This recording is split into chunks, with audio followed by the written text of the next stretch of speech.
would like to give a special little shout out before we begin the stream.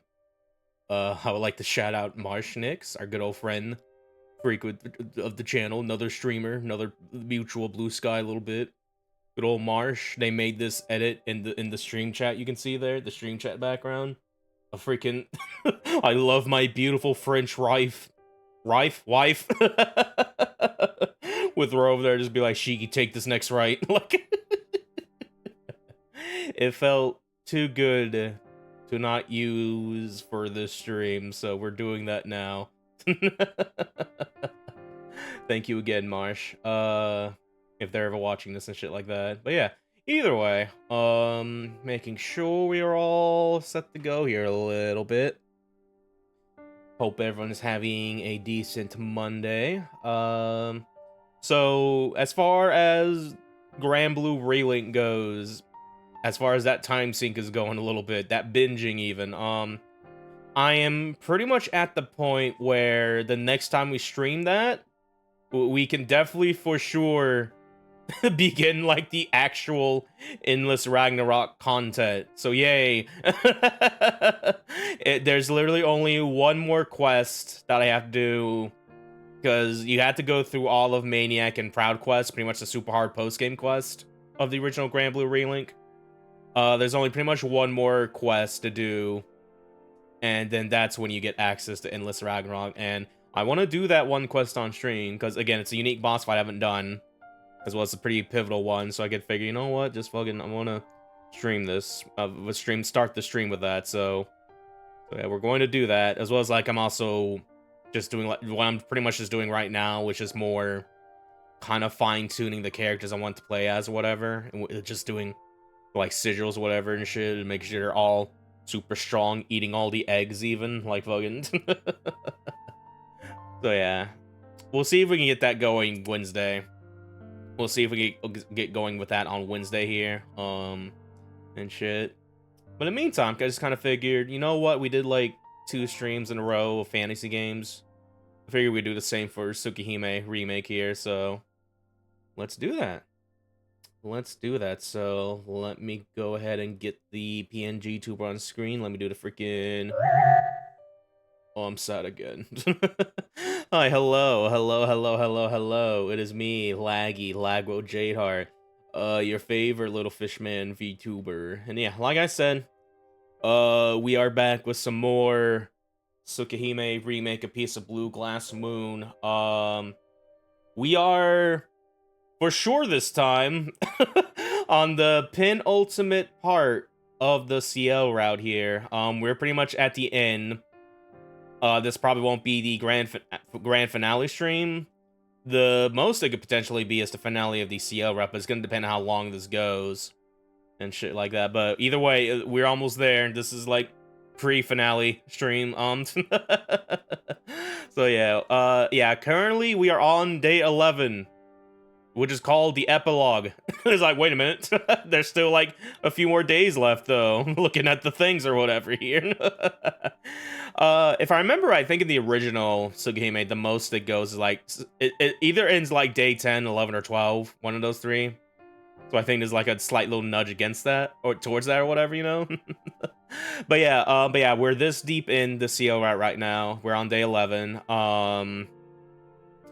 Last time, we had the Noel crash out arc a little bit, who may or may not be turned into a vampire dead apostle with the help of our good, lovely, friendly, Genki nurse, Dr. Rock, which is like I should have like realized like her name, like Dr. Rock is like, oh yeah, Arachnid.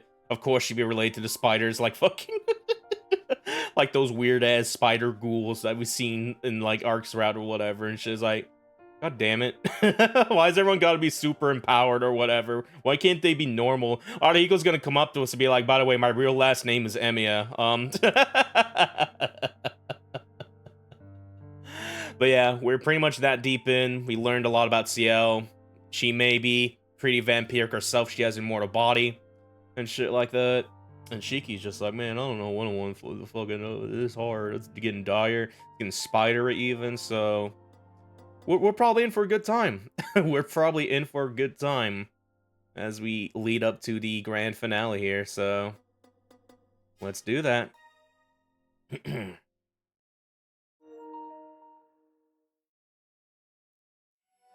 Day 11. The epilogue. Oh, look, they slashed it out. Like, I know it's not the epilogue yet. Like, fucking. A hot summer day. Huge, fluffy clouds cover the blue sky. The air shimmers with heat, and the keening of cicadas eat at me. The cries of the cicadas. Screech, screech, screech. A lot of screeching. Yeah, it's pretty much like the, like the Shiki remembering the childhood memory here. It's so loud, I wish I was dead. Cicada husks are scattered around. It feels as if the beating sun is right on top of us. Burning, sizzling, scorching the clearing. A hot midsummer day. It's as if the world has warped into one massive frying pan. Ooh, quai, quai, quai. Wah, wah, wah. Yep. Akia is crying. A child is on the ground next to her. He lies deathly still, his white shirt stained a deep red.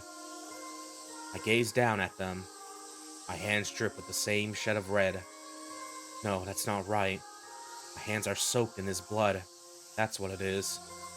In other words, I've always been a murderer, ever since I was a child.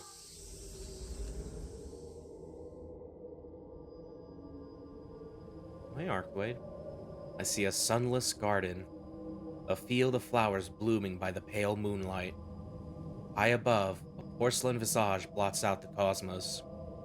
At the convergence of the spheres stands a creature of virgin white. Her mind untouched by language, her own will a stranger, her only purpose the deliverance of death, drenched in blood, yet not a scratch upon her, for it is her kin's lifeblood that stains her dress crimson. To spill it is her only freedom. Now that her work is done, she has fallen like a star back to earth, to be sealed again within the castle's heart. There she will fall into a sleep from which she may be woken but cannot wake. But for now, ignorant of that fate, she gazed with faraway eyes at the distant moon. In her countenance, I saw eternity. Or did I? Did I really? Perhaps I simply imagined it. Not that it matters. Truth or illusion, it is the same. Her figure will remain seared into my eyeballs long after I am dead. A phantom flower, a mote of living starlight unparalleled on this earth. I thought to pluck that star for my own. Death cannot part a bride and groom equal in immortality, but would forge a wedding band in blood, an unending chain of fate to transcend the carnage we would wreak on one another. I knew full well that I condemned myself to hell, for in accepting this close circle, I forsook my dream of infinity.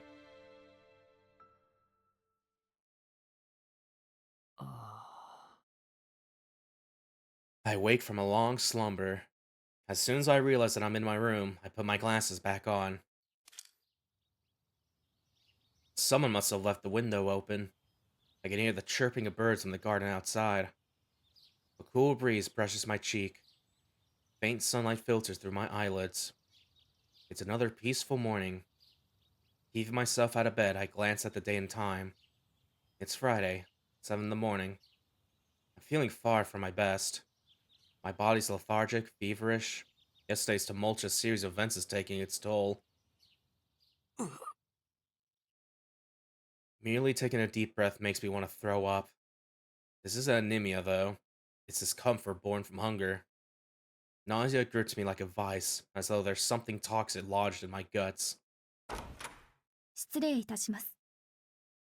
A maid enters the room. Surprise ripples across her face as she sees me. She must have expected me to be asleep. おはようございます。お目覚めになられていたのですね。 Her faintest gesture makes me bristle. I'm not quite sure why. おはよう。朝食だろ。わかっている。すぐに行くから出て行ってくれ。着替えるんだ、これ。失礼いたしました。That was a little rude, Shiki. それでは食堂でお待ちしております。何やってんだ俺。 I should know better than to take my bad mood out on other people. それにしても I feel awful. My body feels like it's teetering on the edge of a precipice. That must be why I snapped. There's no way I'll be able to focus on my schoolwork like this, though it's not quite reason enough to call in absent either. そうだ。学校には行かないと。 Though I feel too sick to think straight, I'm certain there's some reason I need to go there. I breathe in deep to take my mind off the hollow unease sitting in the pit of my stomach. After taking a moment to steady myself, this dizziness is turning out to be a real pain actually. I leave my room.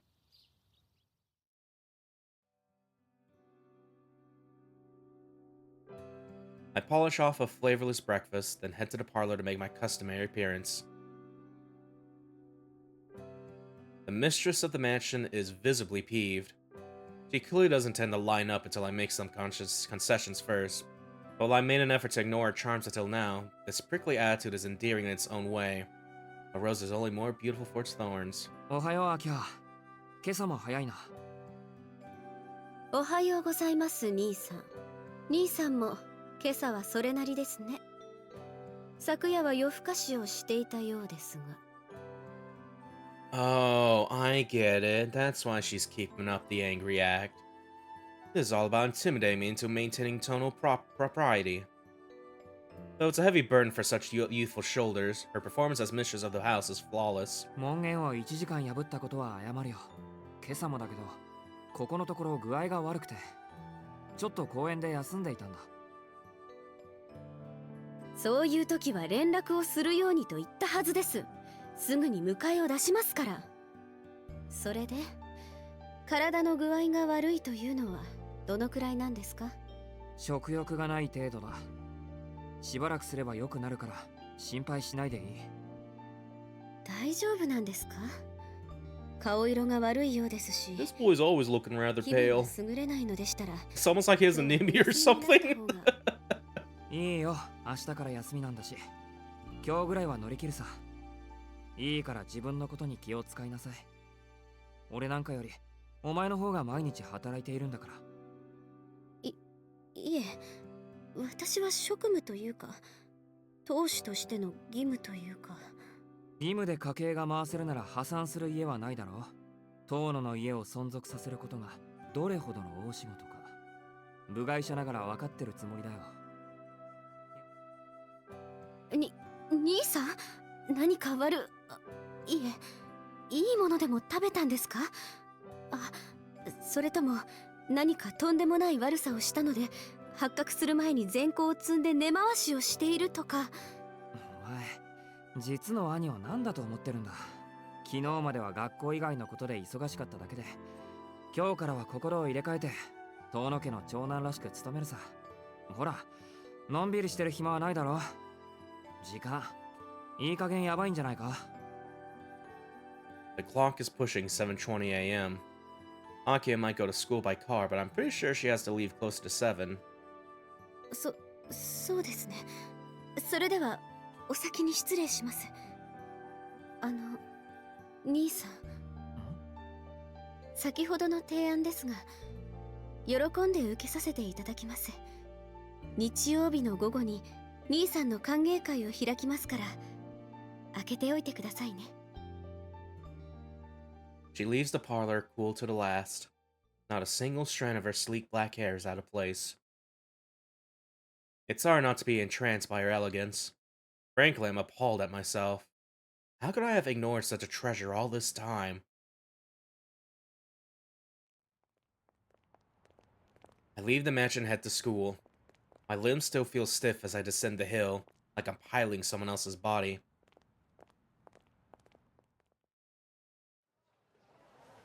Nice! おはようさん!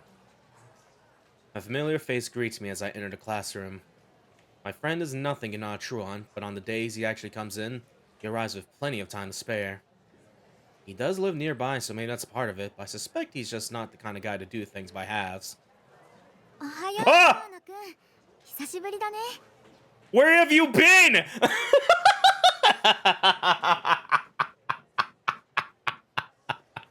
Dude, it's her. She's been.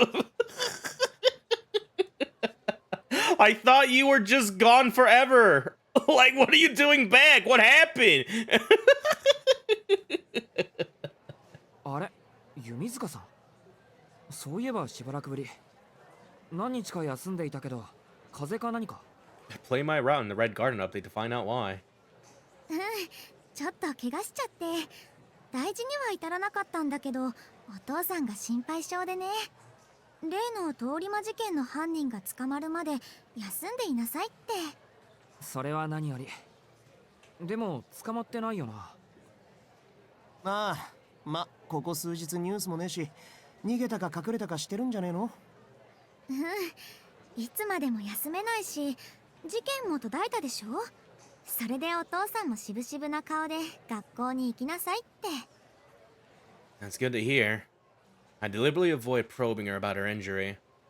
Judging by her father's overprotectiveness, I can more or less guess what happened. Just as Shiki told her I survived ordeals she knows nothing about, she may well have endured similar hardships. と、退屈な一日の始まりだ。じゃあな、トノ。また昼休みに。My friend returns to his seat as the homeroom bell rings. Huh. My other classmate just stands there, staring at me. どうしたの弓塚さん机戻らないのそれとも俺の机で一緒に授業とか受ける嬉し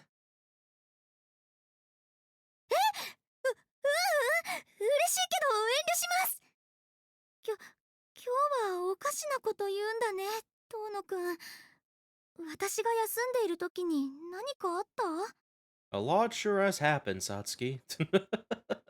別に何も弓塚さんの方こそ変じゃない私はいいんだよ病み上がりですからでもやっぱりちょっと似てるかも似てるって俺のこと休む前遠野くんっぽい人を見かけてね声をかけてみたら全然違う人で慌てて逃げ出したんだ後になって思い返すとなんで遠野くんっぽいと思ったのか不思議だったんだけどだったんだけど今朝遠野くんを見た時にあれやっぱり似てたって思っちゃったきっと歩き方とかそういうのが似てたんだよね Seemingly satisfied, she returns to her desk. 歩き方 That must have been the same afternoon I murdered her. Before wandering through town in a daze. Perhaps it really was me? But no, she said she called out to him, so it couldn't have been. I would have remembered a classmate trying to talk to me. 何にせよ弓塚さんが教室にいるのはいいよな The girls' group is a lot louder now, but I can indulge them that. The final lingering glance at you. Shiki, come on. Where the fuck's my... Here it is. With a final lingering glance at Yumizuka's figure, I return to my seat and prepare for another exciting day of my school career. I feel like if it's like a long sensor there, I should like play like the dolphin noise. I need to set up the soundboard again because it's been a bit. To my disappointment, there was little excitement to be had today. What'd you expect, a circus? My friend scoffed at my grumbling during lunch, and I have to admit he had a point. On a whim, I take a detour through the schoolyard on my way to the gate. The sports fields are empty. Clubs have been suspended, so the school building is virtually deserted now that classes are over. The sun sinks below the distant horizon. Apparently, I'm the only one boring enough to hang around school after hours with nothing to do. The schoolyard is flooded with crimson light. My stomach churns at the sight. The illusion of blood-soaked earth reminds me of the horrors of the last few days. Red everywhere. A red cityscape. A red treatment plant. A stone chapel furnished with a carpet of human flesh. The pleasant squishiness underfoot, like treading on virgin snow. いた My consciousness flickers as pain pulses behind my eyeballs. I'm wearing my glasses and still my headache persists. Why? My head is splitting. Why? My head. Why? Is splitting. Why?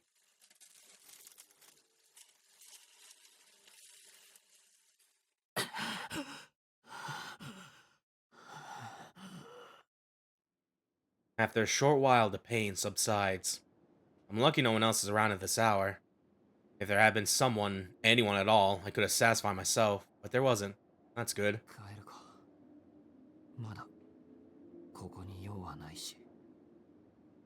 I exhale the air pooled in my lungs. Massaging my dry throat, I leave the blood-red schoolyard behind.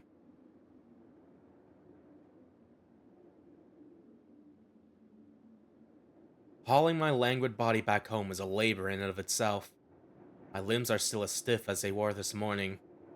This calls for a more radical approach. I need to find someone soon. Tonight even.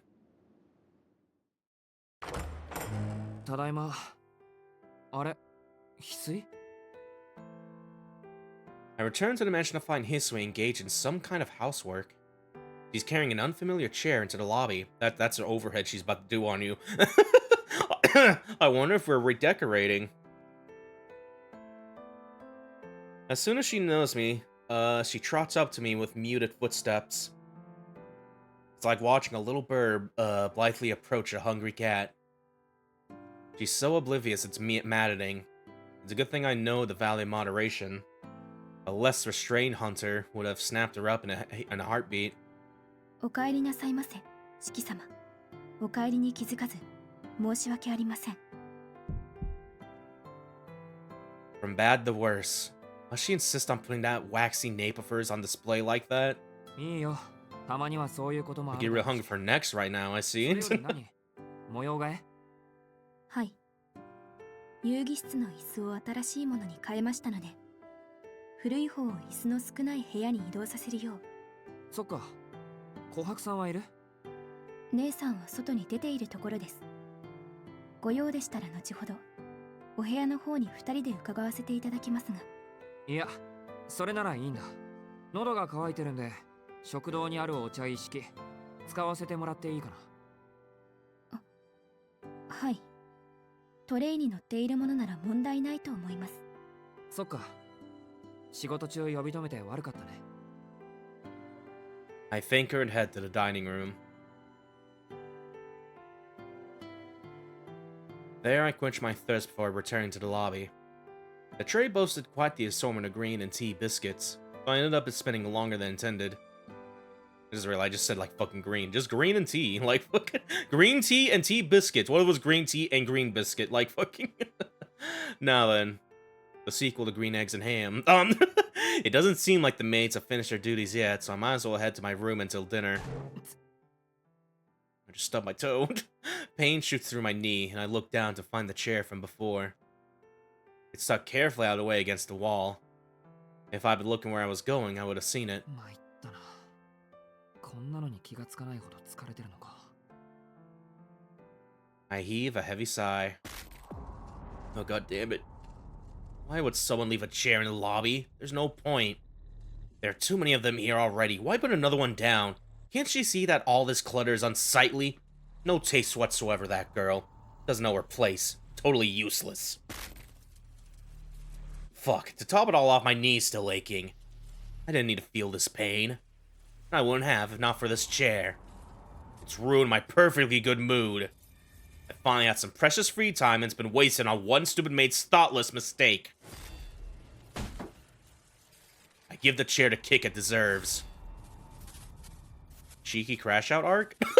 That only makes my leg hurt more. こいつ。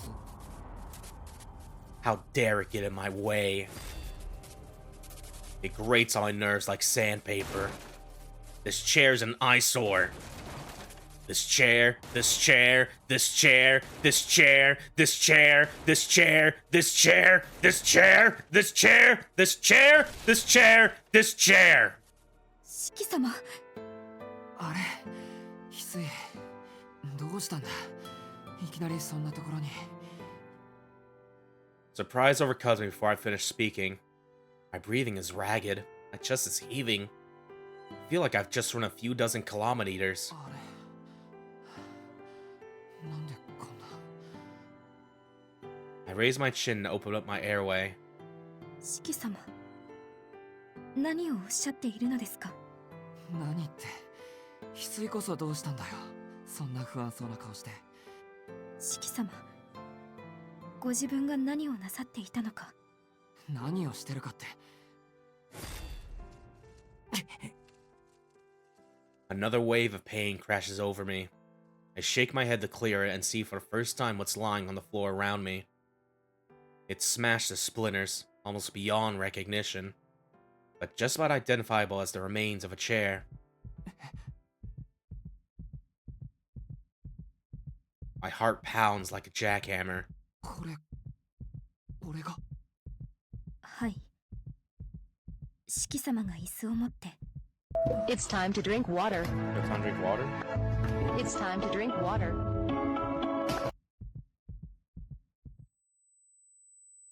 For a second, I think my heart has stopped. My temperature plummets. My brain freezes over with a cracking of ice. I look down at my hands in shock. Reddened imprints from gripping the chair's legs stare back at me. なん。 I don't understand. My own actions make no sense to me. This isn't something I would do. Sure, I remember bumping my leg. I remember the pain. But why do I throw such a childish, destructive tantrum over something so trivial? 四季様、ご気分が優れないのですか？体調が悪いのでしたら、お医者様をお呼びいたしますが。I know that look. I saw it many times long ago in the hospital. It's the expression people wear when looking at something abnormal. 違う。なんでもない。ごめん翡翠。ごめん。俺どうかしてる。I leave the little bird behind, along with the wreckage of the dismembered chair. 四季様、落ち着いてください。そんなに息を乱しては、お体に触ります。いいんだ、ほっといてくれ。一人になりたいんだ。一人にさせてくれ。I bound up the stairs before I even finish, almost like I'm running away. A part of me notes dryly. I shut my door and tumble into bed. Under my duvet, I'm cut off from the outside world. It's happening again. This twinging in my temples just won't go away. My headache pulses over and over like a second heart beating in my skull. It hurts. It hurts. It hurts. It has to be this pain that's made me so strangely short-tempered. Looking at the line so often over the past couple of days must have fried my brain. For now I just have to ride it out. As long as I keep my glasses on, I don't think it'll get worse. そうだ。これはいつもの頭痛だ。すぐに落ち着く。ただ痛いだけのいつも通りの頭痛なんだ。What else could it be? Quiet now, stay quiet and it'll go away. There. All back to normal. My room is deathly still. The only sound is the ticking of the clock. It's very soothing. Very, very soothing. Okay, could you like now the clock is pissing me off now. Like, could you shut up for a second? Hey, I'm talking to you. I'm beefing with the clock. I thought I told you to shut up. Ah, sweet silence. よし、静かになった。 Ooh. Like, we got the tranquil music, but it's like corrupted now. It's like, oh, that's scary. No one will disturb me here. If my head won't stop bothering me, I'll just go to sleep. Once I close my eyes, the darkness of night will come. And once night comes, I can forget everything. That'll do for now, won't it?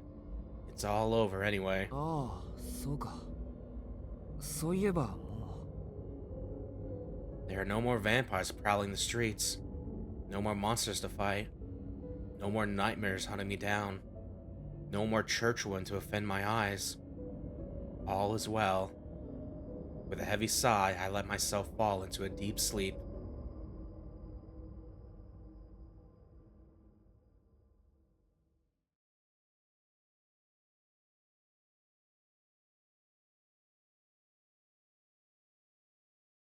I must be hearing things. I awake to the sound of people screaming. It's past midnight. My stomach is berating me for going to sleep without dinner. But it's not as though I can cook myself, so I'll have to head outside and see what I can find.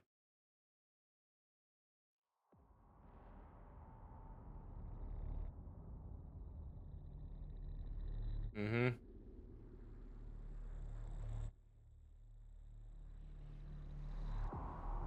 I'm on top of the building.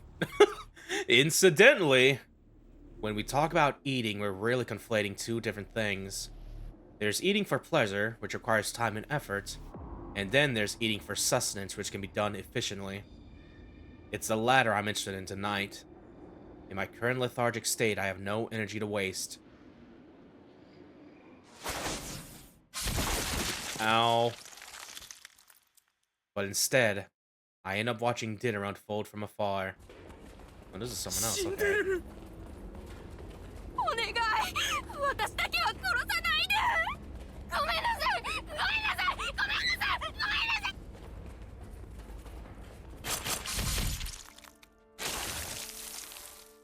From atop a building, I watch the bodies writhe. I see. She's only taken 6 victims for now, but 6 of the dead will soon become exponentially more. She's making a game of it. It's like watching a predator toying with its prey, savoring their suffering to feed its sadism. Yet more evidence that common rabble cannot be trusted with this kind of power. Invariably, they get carried away, devouring all the quarry in sight when a single meal would do. I look down at my own hands. Is the way we feed righteous or wicked? Can we be permitted to take the time to savor our meal? To eat not for survival, but for pleasure? Of course we can. It is the responsibility of the hunted to defend themselves from the hunter.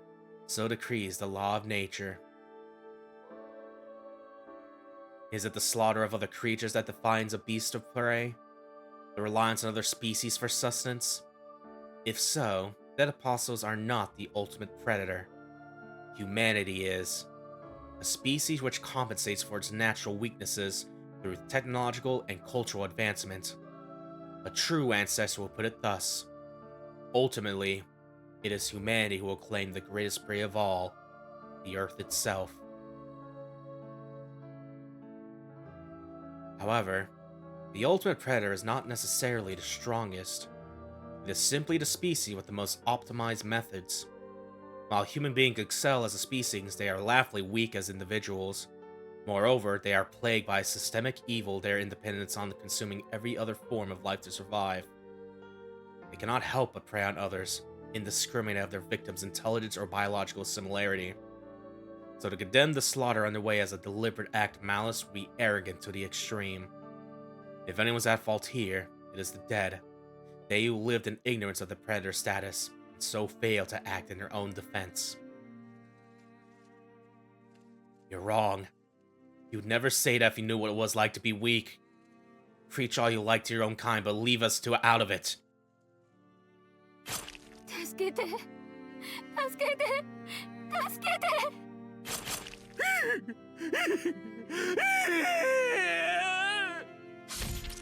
なんで It's an invigorating spectacle, but I've had enough for tonight. Nothing quite runs the appetite like unsolicited opinions on one's diet and etiquette, least of all from one's own body. The aroma lingering in the air is enough to satisfy my stomach for now. I should get back to my room before I wake up.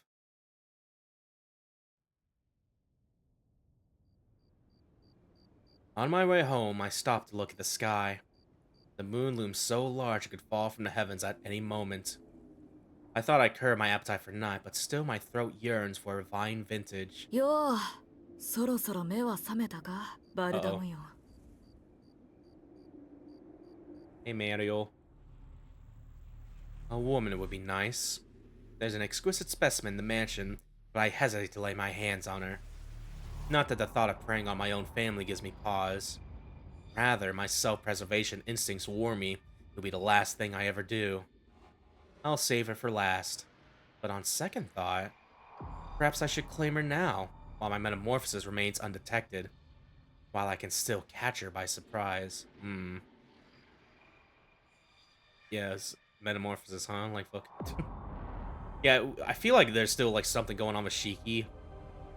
With in terms of, like, dual personality or whatever, but it's like, is it now just Roa?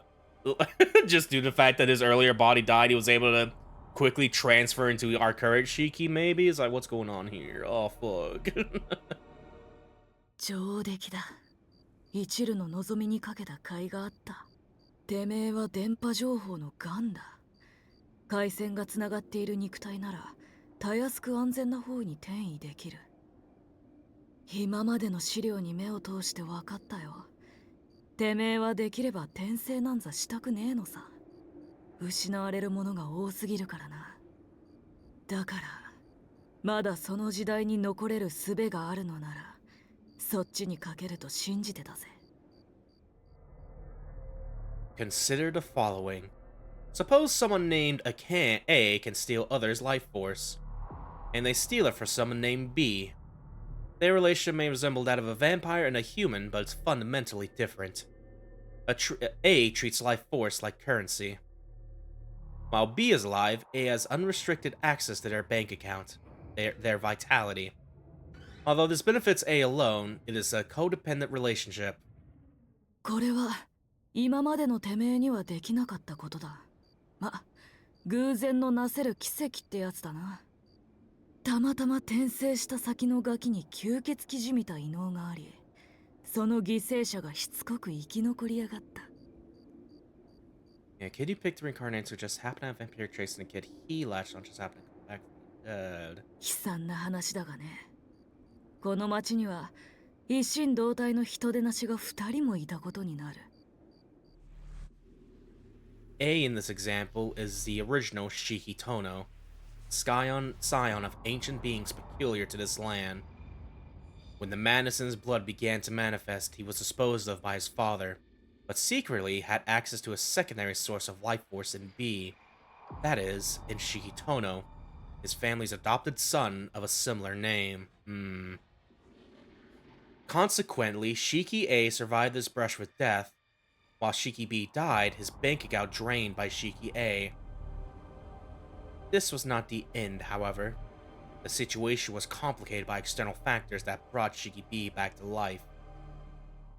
だがそのおかげで俺も薄皮一枚で首がつながった。大公社は本国に祈祷させた。神祖も俺が抑える。てめえは安心して目を覚ませ。その後ゆっくり不老の秘術について取引しようじゃねえか。Shiki B was taken to a hospital where his life was saved by surgery, or rather, where he was preserved on the brink of death. A vampire of the western breed would have granted them their blood, and with it, a long life as their minion. But their eastern counterparts are different. Through some unknown art, they can bring a human back from the dead, their humanity intact, without a drop of blood. How fascinating. Small and remote this island may be, it is for that very reason that the ancient mystics linger here in such abundance.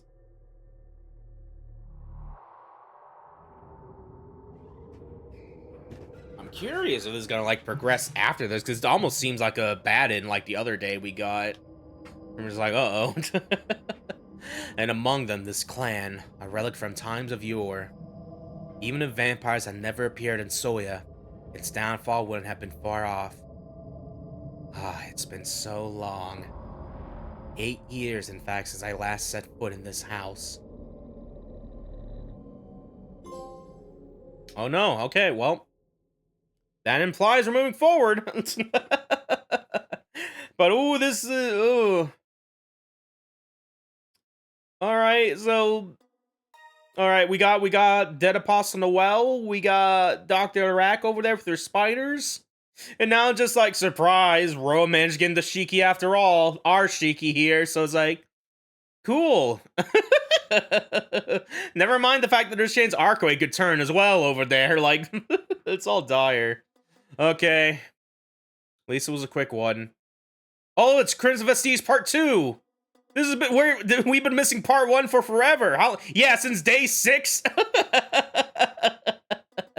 And now it's over here. All right, finally. The continuation we've all been waiting for, everybody.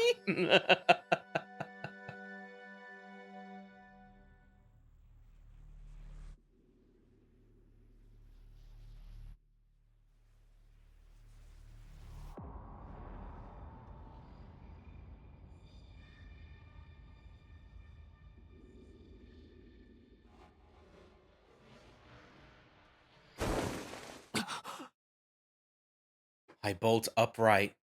My body is sheathed in sweat. Whatever I was dreaming about, it can't have been good. Odd. I don't remember having any nightmares. If anything, I feel like I slept deeper than I have in ages. It's like I've been under for a whole day. メガネかけたまま眠ったのか。 Glad I didn't wake up to any unpleasant sights, but I'm amazed I fell asleep like that. I must have been really out of sorts if I forgot to take them off. なんであんなことを。 Actually, I prefer not to think about what happened in the lobby. I better tell Aki about the chair myself. I don't want Hisui to get in trouble. There's a knock at the door. A rather reserved one, I note, before a familiar figure enters the room. おはようございます、四季様。昨夜はよくお眠りになられましたでしょうか。 Hisui greets me with a deep bow. He doesn't seem to bear any ill will over yesterday's episode. It's her job not to, of course, but I still appreciate the sentiment. ああ、おはよう翡翠。それと昨日はごめん。椅子を壊したことは俺からアキハに謝るから、翡翠は知らなかったことにしてくれ。かしですが、椅子の件でしたら姉さんが内密に処理してくれましたので、秋葉様への報告はなくともよろしいかと存じます。琥珀さんが I feel guilty hiding things from Akia, but better that than accidentally getting Hisui in trouble. At least that's what I tell myself. わかった。俺もそういうことにしておくよ。ありがとう翡翠。琥珀さんにもお礼を言っておいてくれ。はい。四季様にそう言っていただけるのなら、姉さんも喜ぶと思います。それより、四季様。今日は何曜日だか、お分かりでしょうか。The clock shows that it's Monday, a little past 7 in the morning. Oh, okay. We just been sleeping for 2 whole days, everyone. I don't get why she's asking me something so obvious. 月曜日だけど、それが失礼いたしました。私の思い違いだったようです。それでは制服に着替え次第、 Okay. 食堂の方へおいでください。 But don't worry about Saturday, Sunday. Nothing happened. There is no Saturday, Sunday now. Hisui lays a freshly pressed school uniform on my desk and leaves the room in silence. 制服に着替えないとな。 I pull myself together and get out of bed.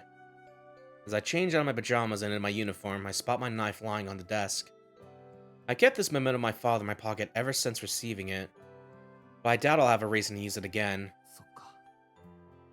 終わったんだ。全部。 My time with Ciel, my time with Arcway, Vlav, and all the vampire hunting business.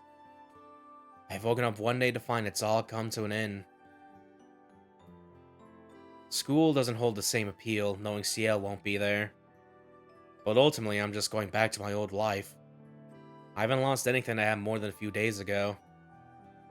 Everything that matters is right where I left it, waiting for me. I suppose that was Ciel's parting gift. よし。 When I frame it like that, I don't feel like Ciel's departure will break me. I'll never forget her, but I'm strong enough to carry on without her. If I keep telling myself that, day after day, maybe it'll eventually become true. I style the knife in the drawer and leave my room. Time to face the day. School isn't going to wait around for me.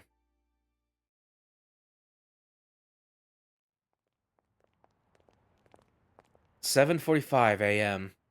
The Time of day when the streets are overflowing with school-bound students. A few faces look bleary with sleep, but in general the mood is bright. The end of the recent string of bizarre events has taken a weight off everyone's mind. I still don't feel like I belong here somehow. That's due in part to knowing the truth behind the murders, but it's mostly because of the cold reality the side of the score reminds me of. No matter how hard I try to put a positive spin on it, Ciel isn't coming back. I know it's pathetic how hung up on her I am, but that's just... Oh. Wait, wait, wait. Surely I'm dreaming. I must be, right? But I of all people could never mistake her, even from behind. No, it's her. It's really her. It's Ciel heading to school as if nothing had ever happened. Senpai! I let out a cry and run towards her. She must have known I was there all along, but she turns around as though she's not just noticing me for the first time. おや、遠野くん。おはようございます。今朝はいつになく元気いっぱいですね。はい、おはようございます。って、そうじゃなくて、3度目。こういうの3度目です。The third. 帰ったんじゃないんですか？その予定でしたけど、当面仕事がないようなので残らせていただきました。それに、ちゃんと卒業までいると約束しましたし、私が遠野くんを置いて帰るわけないじゃないですか。I'm not gonna leave you behind. A faint smile accompanies those words. それは。はい、何ですか？その言葉通りの意味として。はい、遠野くんの想像にお任せします。Her gentle smile widens as she nods. I'm too choked up to speak. This might be the happiest moments of my life. Or rather, the most grateful I've ever felt to be alive. If my self-control faltered for a second, I'd throw my arms around her. Even now, I feel like the fire in my chest growing. If we weren't in public, there's no telling what I might have done. Senpai! I grab her hand. それじゃあ、もう本当にどこにも行かないんですね。ずっとこのまま学校にいるんですよね。ですね。ずっと学校にいたらおばあさんになっちゃいます。私は3年生なんですから、あと4ヶ月で卒業です。そうでした。すみません。でも昨日みたいにいきなり帰るなんてことはなくて、ちゃんと話はできるんですよね。もちろんですとも。初子貫徹はいい言葉です。こうなったら最後までお付き合いしますよ。と。A huge sigh of relief escapes my lips. My body is raring to run a dozen laps around the sports field, but my heart, overcome with a deeper sense of peace, convinces me otherwise. I'm so happy I could cry. If everyone afraid of letting a single drop of joy go to waste. I never even realized I could feel this way. 思いのほか落ち着いていますね、との。実のところ、ちょっと驚かせようと思わないことはなかったのですが。So she did know what she was doing. That mean streak of hers is rearing its head again. 嬉しすぎてバカになりそうですけど、自制ぐらいできるんです。それに、ほら、心のどこかでまた驚かされるんだろうなって気はしてましたから。I can only hope my expression conveys some of the bliss I feel. そうですか。それは日頃の行いがたたってしまったと反省すべきところでしょうか。Ciel averts her gaze in embarrassment. そろそろ朝礼の時間ですね。遠野くん、そろそろ行かないと遅刻しちゃいます。そうだね。それじゃあ先輩、また休み時間に。Waving goodbye to Ciel, I set off towards the school building. I sprint all the way to the classroom, a grin plastered on my face the entire time.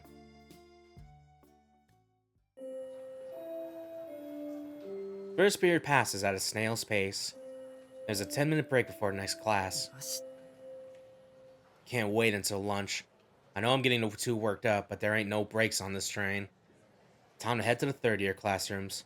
Won't be able to function unless I see Ciel's face. あれ？どこかに行っちゃうんですか、遠野くん。This random encounter has my head spinning. I reached the stairs to find Ciel already coming down them. いえ、先輩を探しに行こうと飛び出したというか、いつも待ってるばかりだから、たまにはこっちから行こうと思ったんです。それは嬉しいですけど、遠野くん、私のクラスを知らないでしょ。3年の B クラスですから覚えておいてくださいね。なんでしょう、その沈黙。何か不名誉な指摘を受けている気がしますが。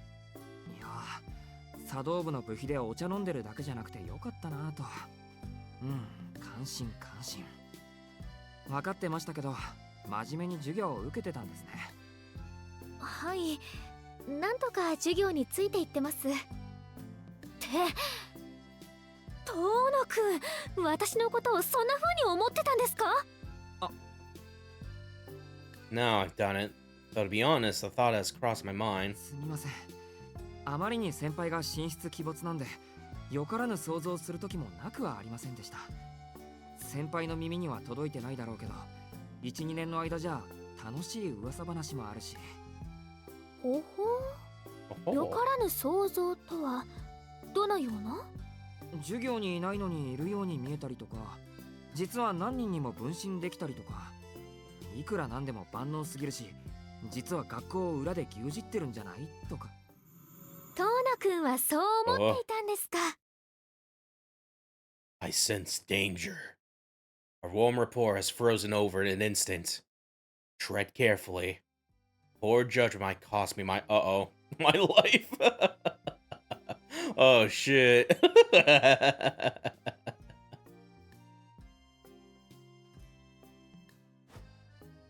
Okay then. Surely you pull some strings when it's still a council. Surely you can manage a clone or two. Surely you skip class. Man, all these are not great. I'm about to die.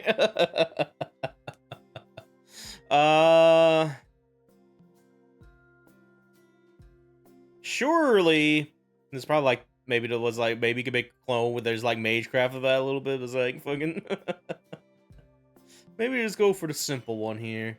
とんでもない。思ってたのは一つ目のやつだけです。I mean, everyone skipped class at least once in their life. 反論したいところですが、遠野くんの言う通りです。たまにどうしても間に合わないときは欠席をごまかしたりしています。Ciel gives an embarrassed shrug. Well, it's not like I can blame her for that. Being a student isn't even her day job. Sure, vampire hunting sometimes has to take priority over school. ああ、でも先輩、茶道部については疑問があるというか、前に部員はいないって言ってましたけど、この学校初めから茶道部そのものがないんじゃないですか？もしかして本当になかった？じゃあ茶道室は先輩が作った、いや、学校側に作らせた謎の空き教室なんですか？さあ、私には点でわからないお話みたいです。Ciel suddenly becomes very interested in something outside the window. いいけど別に。どんな悪さをしても先輩は根っからの悪人じゃないし。でも先輩の暗示ってそんなことまでできちゃうんですか？ですから遠野くんのお話は点でわからないのでお答えできません。I stare at her intently.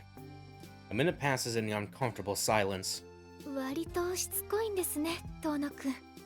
別に先輩の目って青いんだなーって見てただけですよ。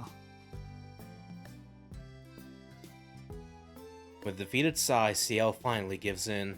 言っておきますが、暗示というものはそんなに都合のいいものじゃないんですよ。人を言いなりになんかできませんし、無理難題を通すこともできません。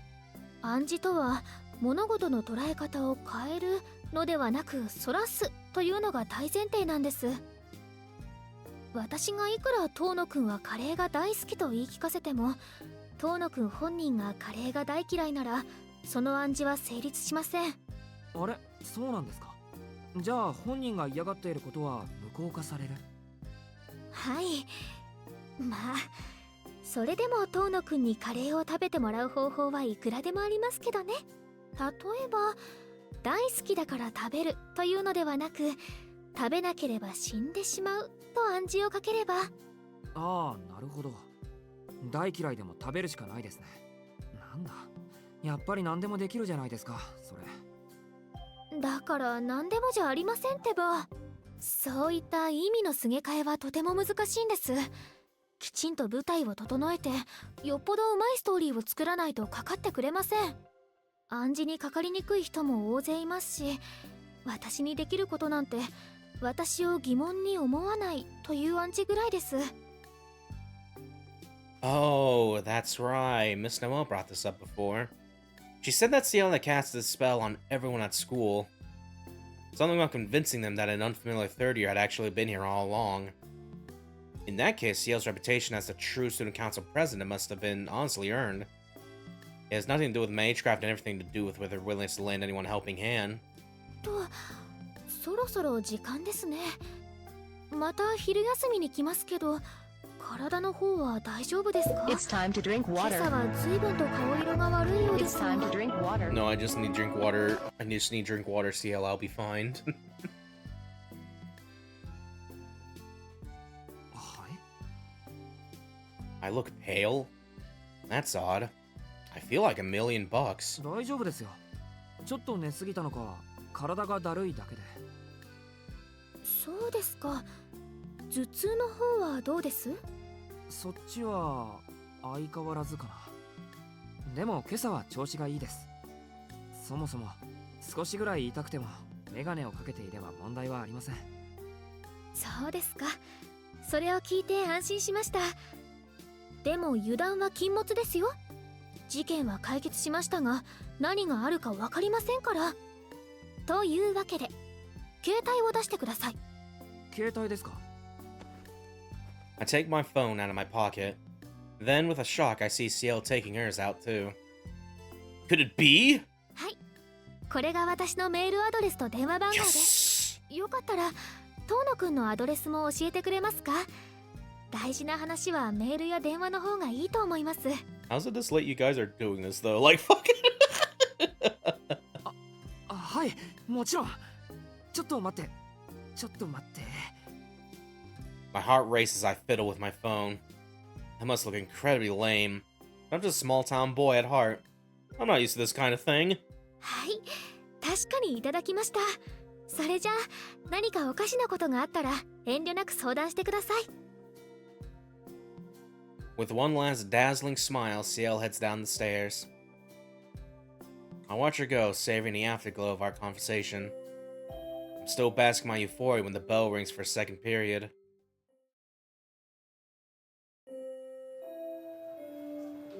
By the end of the fourth period, the classroom is abuzz. It's about to be lunch, of course, but that's the least of it.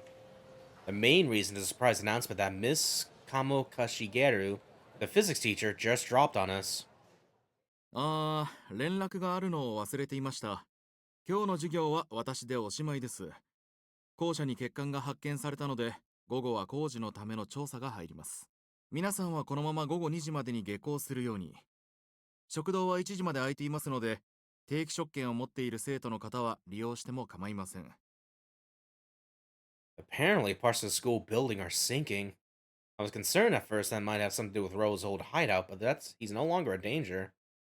Besides, if that were the cause, I'm sure Ciel would be doing something about it. Odds are it's no concern of ours. A dozen or so students are still hanging about the classroom, trying to figure out how to spend their afternoon. Naturally, I'm one of them. Should I wait for Ciel here, or should I head to the tea ceremony room? Or should I take advantage of that newly acquired phone number? Our class's very own Sleeping Beauty, fresh from her morning split, slumbered across his desk, approaches me with an ominous grin. 皆まで言うな。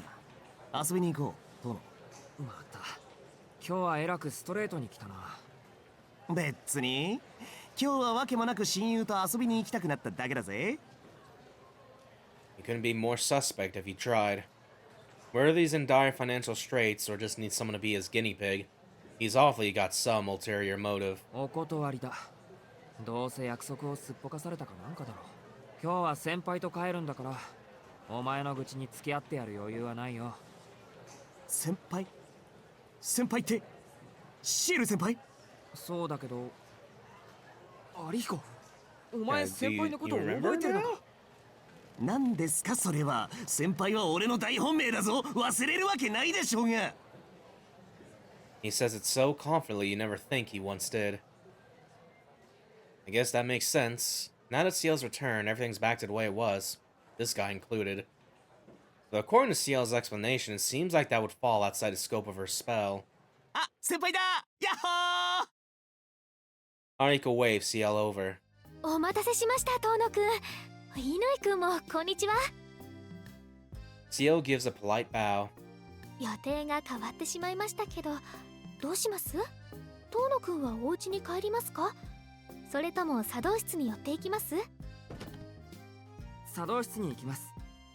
このまま帰ると正門でお別れになるし、今日はもっと先輩と話がしたいから。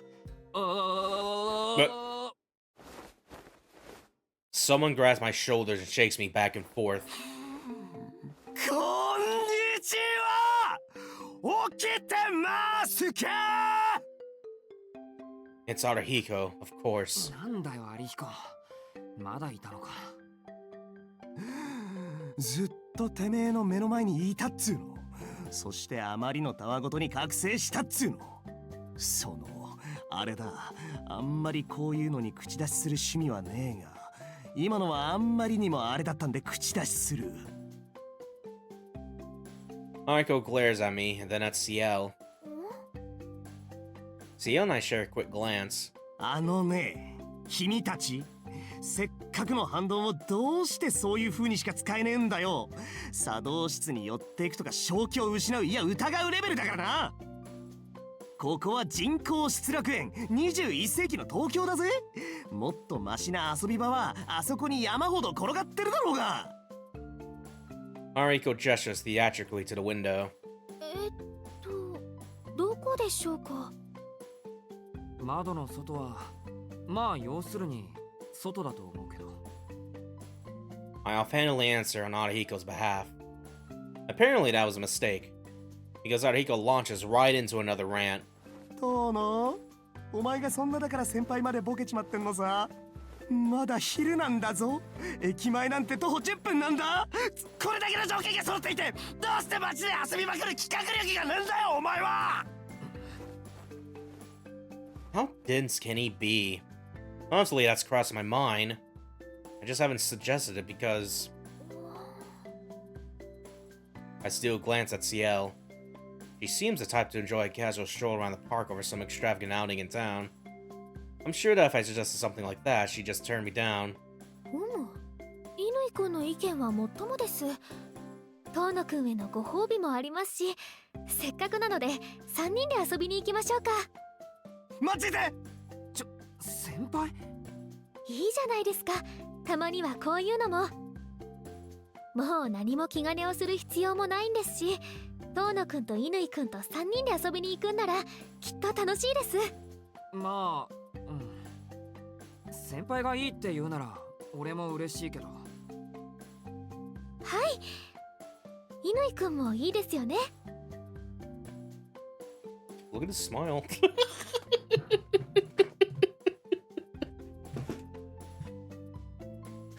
I have no earthly idea what that expression is supposed to convey. それじゃあ決まりですね。お二人ともお昼ご飯はどうします？お家で食べてくるか、それとも3人で一緒に食べましょうか？いや、それは学校でいつもやってるし、外食する分の金は遊びに回そう。俺もアリヒコもあんまり持ってないし。なあ、アリヒコ。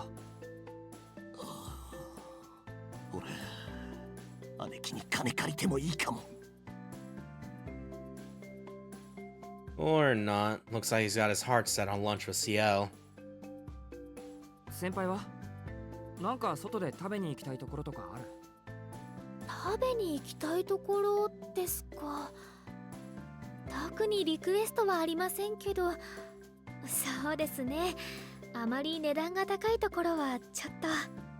そっか、人よりいっぱい食べるもんな先輩。そりゃお金がかかるか。違います。なんてことを言うんですか、遠野くんは。 The data I collected during my time in the Tea Ceremony Room Club would speak for itself, but it's probably wise to let this drop. いいです。私も乾くんに賛成です。今から3人でお昼ご飯を食べに行きましょう。映画館の横にある喫茶店のインド風パイが美味しいと聞いて。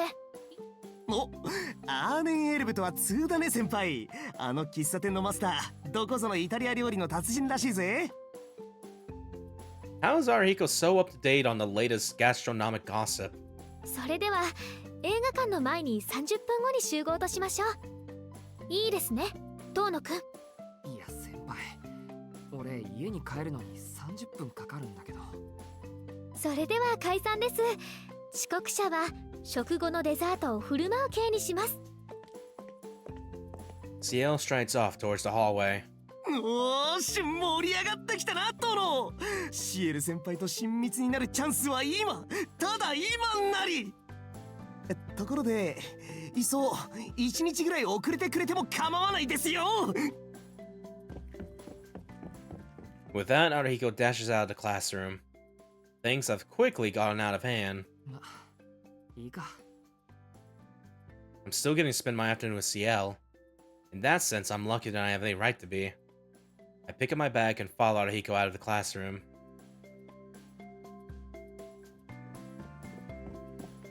Puffing and puffy, I arrive at the bottom of the hill. It took 15 minutes to get here from school. I've obliterated my previous record, but it's still nowhere near enough.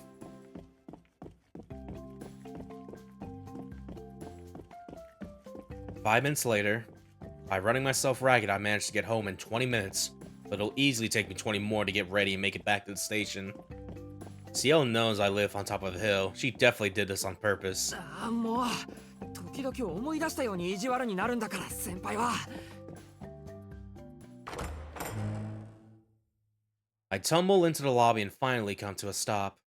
With my shoulders heaving, I slow myself to a fast walk. I don't think my heart can take much more. Besides, it's poor manners to run indoors. シキ様、お帰りになられたのですか？ただいま、今帰ってきた。すぐに出かけるから昼飯は用意しなくていいよ。I greet Hisui as she emerges from the parlor and head up the stairs. Not now, please. Ro is like, like what if I did something real quick here? What if I did something really funny right now? Suddenly, without a hint of warning,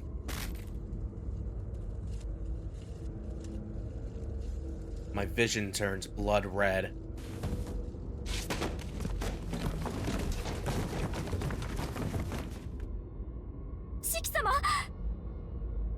I can just make out Hisui's voice, followed by the muffled patter of footsteps on carpet. She's far more flustered than I expected based on her usual mild demeanor. シキ様、お怪我はありませんか？ I hear a voice by my ear, but I can't see its source. Skull-shattering agony is all I know. 落ち着いて、翡翠ちゃん。階段から落ちた怪我は軽い打撲だけよ。お医者様を呼ぶほどのものじゃないわ。それより危ないのは体の熱です。階段を踏み外したのも熱のせいでしょうから。はい。姉さん、このことは秋葉様には。このまま大事がなければお知らせする必要はありません。解熱剤は私の部屋にあるからお願い。Hisui's footsteps recede into the distance. シキさん、気がつかれました？ I 紅白さん。はい。シキさん、階段から転がってきたんですよ。背中を軽く打ってしまわれましたが、幸い大事はありません。ですが、熱が終わりのようですね。お出かけの予定かと存じますが、どうか今日はこのままお休みください。Kawaku takes hold of my shoulders and helps me to my feet. いや、大丈夫。休まなくてもすぐ収まります。いけません。そんな青い顔をして何をおっしゃっているんですか。シキさんのお体を見る者としてこれ以上の無茶はさせられません。でも約束が。お断りの連絡でしたら引き受けます。あんまり無茶するようでしたらお注射の出番ですから。 Goaku adjusts her stance, ready to stop me by whatever means necessary. Ow. I hear my skull splitting apart. I know what answer I'm picking, but it's like, nah. you will not let me. You're not gonna give me that choice. Be like, I'm gonna be mean to Kohaku. No. No, that's Oomp. I could never be mean to her.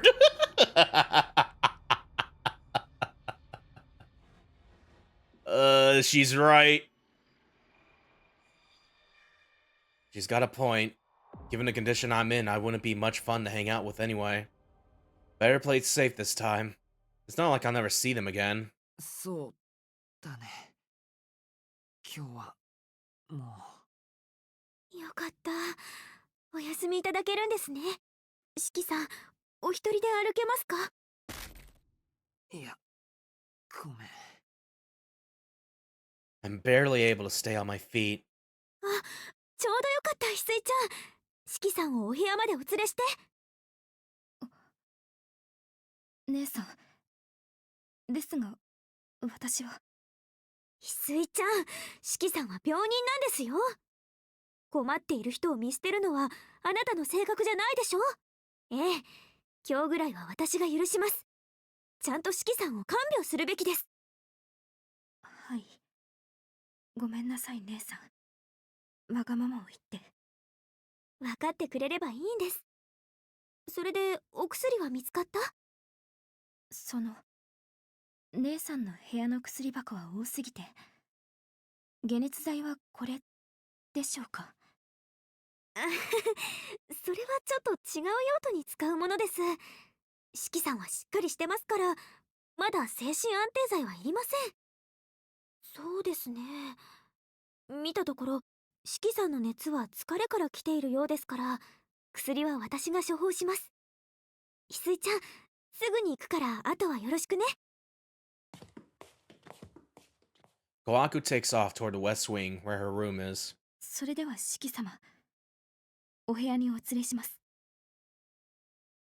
With a polite apology, Hisui hesitantly offers me her shoulder to lean on. With her help, I make my halting way up the stairs. The pain expression she makes along the way sears itself into my brain, far more agonizing than any headache. In the end, I leave Gohaku to contact Ciel, who by now must be waiting by the cinema, and collapse in the bed. My headache won't let up. Fortunately, my fever has broken. Oh boy. To the point that I can hardly feel my limbs. So that's something, at least. All I have to do now is lie still until my headache clears. 姉さんはマキッサ様のご好意で、薬剤師としての教育を受けさせていただいたんです。マキッサ様が亡くなられる前は、マキッサ様の健康面での相談役でもありました。Hisui, having resumed her usual blank expression, takes it upon herself to break the silence. Pain lances through my skull, like someone stabbed a knife into my temple and it's rotating like a can opener. Hisui watches over me silently, oblivious to my agony. The knife digs in deeper. Its tip carves through flesh to scrape against bone. 四季様、まだどこか痛むのですか？きつい。悪いけど。はい、何でしょう？目障りだから出て行ってくれ。そこにいられると気になって眠れない。はい、それでは失礼いたします。ご用がありましたらお呼びください。Hisui leaves the room. I feel a weight lift from my chest. My headache subsides too. Now at last I can get a good night's sleep.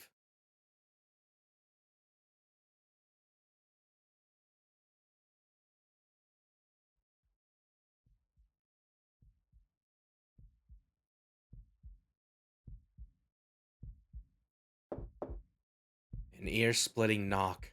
The door opens. 失礼します、兄さん。起きていらっしゃいますか？ああ、起きてるよ。何か用か。My dry throat has turned my voice into an old man's croak. I don't even recognize it as my own. いえ、兄さんが貧血で休んでいると聞いたので、様子を見に来ただけです。Akia surveys my bedridden body. Concern is written all across her face. My headache must be making me irritable. All this fussing is getting on my nerves. 体は何ともない。看病されるほどのものでもないから、こうして一人で休んでいるんだ。翡翠の報告通りですね。今の兄さんは、体はもちろん、精神まで落ち込んでいるようです。ですが、食事はどうなさるおつもりですか？じき夕食の時間ですが。Dinner time? Right, of course, it's that time of day. But I'm not hungry, and I really don't feel like eating anything. 食欲はないから、夕食はいい。いいから今日は下がってくれ。気分が悪いんだ。わかりました。今日はゆっくりお休みください。ですが、起きていらっしゃるのなら、部屋の電気ぐらいはつけてください。いいんだ。この方が。For a moment, it seems as though Akia wants to say something else, but then she walks out of the room. Ugh, everyone's pissing me off today. First Hisui, then Akia. Why are they all handling me with kid gloves? Don't they realize I'm used to this by now? It's not like I'm coughing up blood or biting anyone's neck or missing a limb. Can't they just let me deal with it on my own? Ugh. I hear my own teeth grinding in the darkness. I feel my own nerves start to putrefy. This thirst is even worse than the headache. It makes me want to... everyone in the house. Staying awake is only going to put me in an even worse mood. Besides, the sun's already gone down. I'm not particularly tired, but I should try and get some sleep anyway.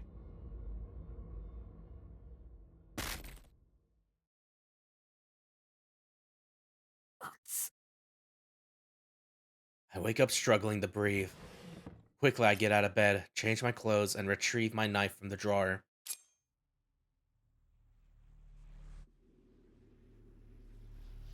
There's always a pitcher of water in the dining room. I'll go downstairs to get myself a drink.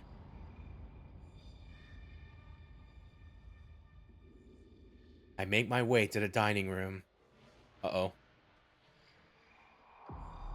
To the dining room. This is going by itself, alright. To the dining room. I don't think we're going to the dining room. It's the wrong side of midnight.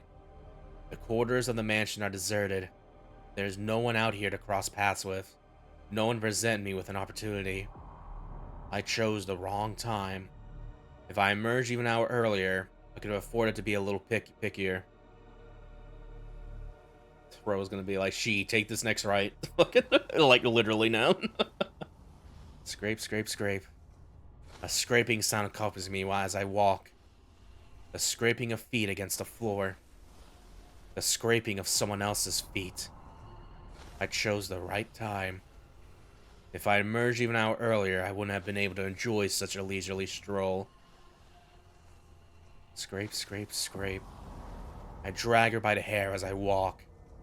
Her hair, long and sleek like Akia's. That's why I chose her. Their faces look nothing alike, but that hair is captivating. Crossing the lobby, I arrive at the dining room. I release a fistful of hair. The woman flops to the ground, unconscious. She isn't dead. Not yet, anyway. Seeing as I missed dinner, I wanted to be sure my meal would satisfy my hunger. The blood of the dead, cold and unappetizing, lacks vitality, or so I've heard. The woman's bare nape, unblemished by makeup, has the pale translucence of fine confectionery. This will do. With my knife still clutched in one hand, I lower my mouth to her neck. And then I wake up. It was all a dream. A sick, twisted dream. Gradually, my surroundings sharpen into focus. My throat feels as dry as bone. Every hair on my body is standing on end. なんて What the hell was that? Why would I dream about something like that? Sneaking into town, creeping up on a woman from behind, then knocking her out and dragging her into an alleyway? At least it was only a dream. If it actually done that, well, I really would be crazy. It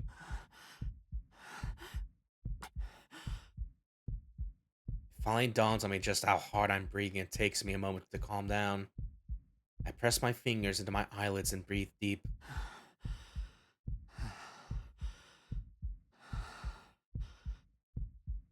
My chest is too sore for me to go back to sleep.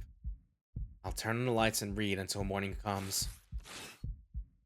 What? Then, a bucket of cold water is upended on my head. As my eyes adjust to the darkness. Oh, and what lies within.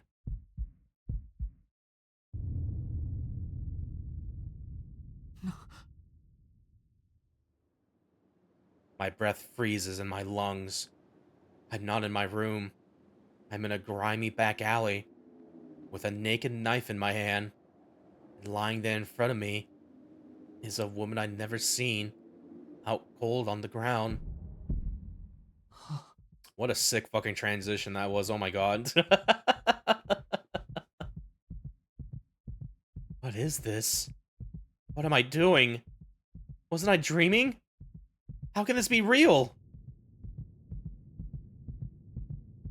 It has to be a dream. After all, wouldn't have ever wanted to do this. Assaulting a stranger, running my knife lovingly along the lines running her tender skin, cutting her into pieces just to see her blood. I never ever...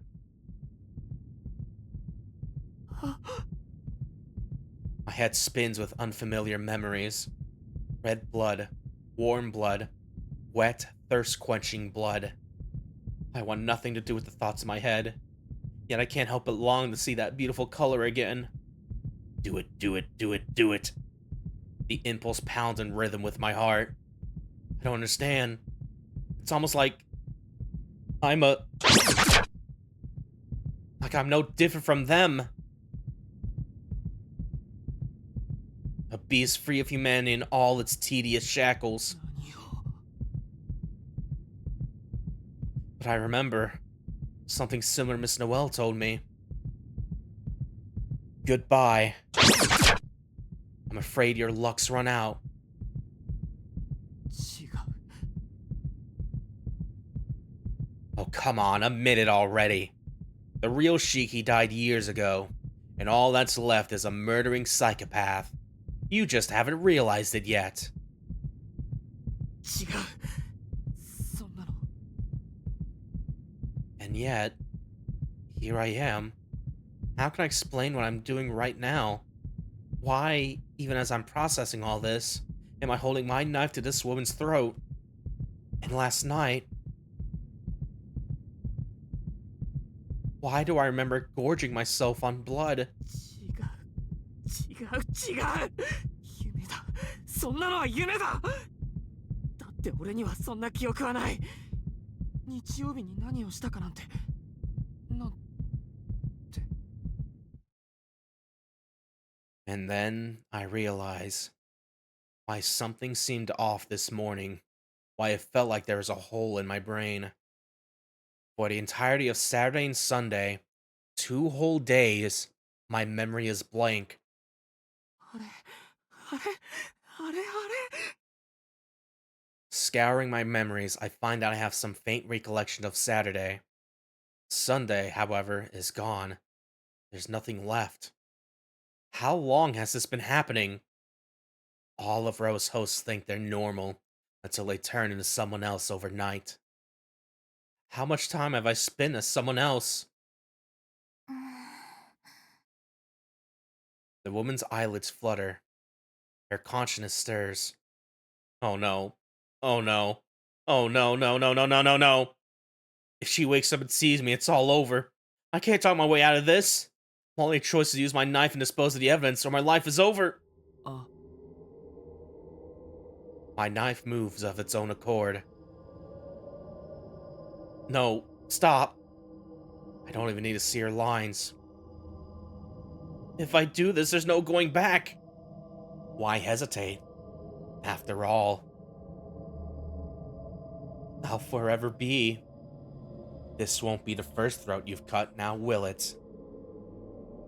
Something less than livestock. My fingers are paralyzed. Can't move them one way or the other.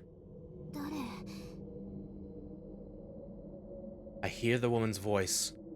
A moment later, she registers the knife at her throat. It's time to drink water. You'll time to drink water at this crucial It's point. time to drink water. Ooh, this music is super fucked up. I love it. I think we probably heard it once before with the Archway killing earlier. Archway murder, whatever. Her cry is drowned out by my own. I scream and scream like a broken siren. I'm at a full sprint before I even realize that I'm running. My fingers are trembling. My head is filled with white noise. But I managed to move my feet before I moved my hand. If she had been the one to scream first, then it would have been a very different story. Fear. I feel fear. A colder and more visceral fear than I've ever known. It's coming. I feel it looming over me. However far I run, I'll never escape the terror of my own self.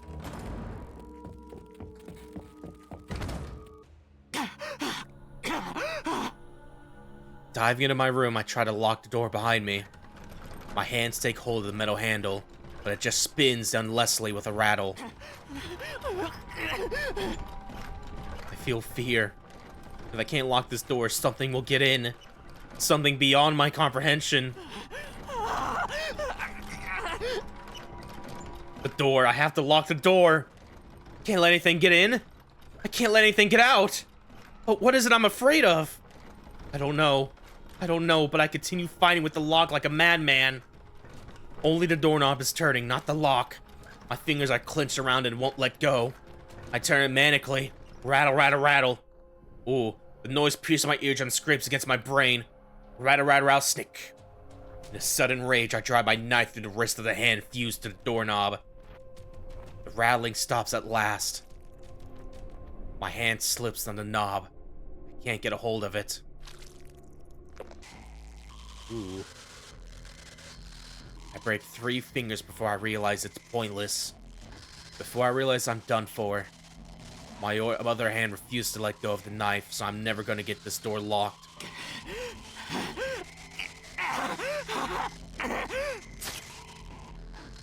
Seeing no other option, I stab my knife into my palm to make a socket. It worked! Getting my success, I pressed the hole against the lock. Squelch. With a rush of agony so hilarious I think my mouth might split from laughing, the metal slots into place. I twist my hand, giggling deliriously. Squelch, click. The lock finally turns. There. A job well done. I can't stop giggling. It's making me thirsty, so I try to break through the door to go to the dining room. But it won't open! It won't open! It won't open! So I do the only thing I can. I press my blood-stained palm to my lips and gulp down the warm red liquid oozing from it. It tastes disgusting. My throat is still human, unequipped to handle the viscosity. I lock eyes with a stranger reflected in the window. He's at once the happiest and the most wretched creature I've ever seen. That's when it seeks in. It's all over for us.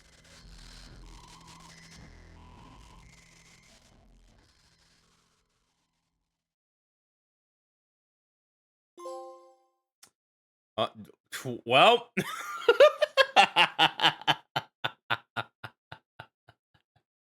Everything is going fine. I legit thought we were about to go into like another bad ending for a second there.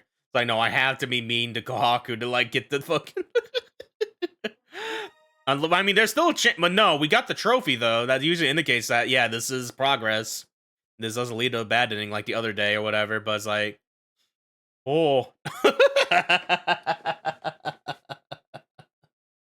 Ooh wee. Oh wowie zowie. Wowzers.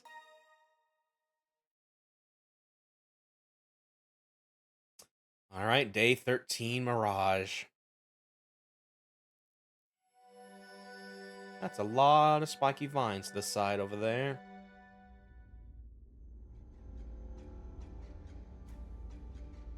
The hours flow thick, hot, and slow like molten metal. Can't bring myself to look at my bloodied right hand. My broken fingers reset. The blood flow stops and the wound closes. The regeneration's so unnatural, it's hard to believe my own body's responsible for it.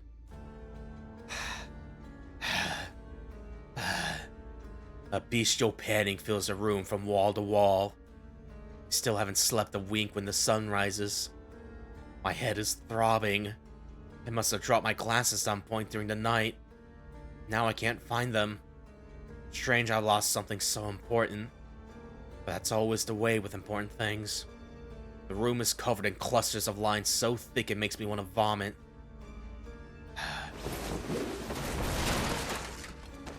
Overwhelmed by nausea, I decide to cut them all and be done with them.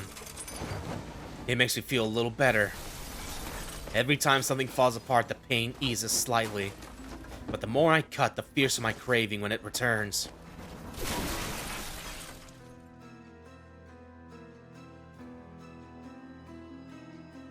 I know now what it is I crave.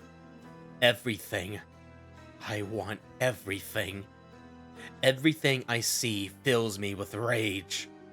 It's all so unsightly. What meaning is there in living, in propagating, when your end is assured?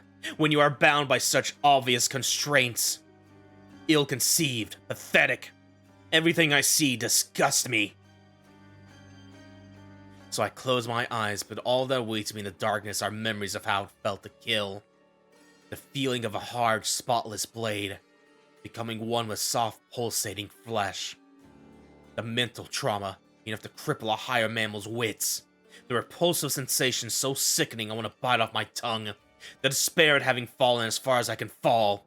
Once the feeling has been known, it cannot be unknown. And to damn me further, my first partner was exquisite beyond compare. The excitement I felt as I carved Arkway into 17 pieces is permanently seared in my mind. Digging my knife into her flawless body, cutting through the inhuman blaze of her life, far greater than a vessel of flesh could contain. That moment of perfect ecstasy was my ruin. It wasn't her body that was broken then, but my brain.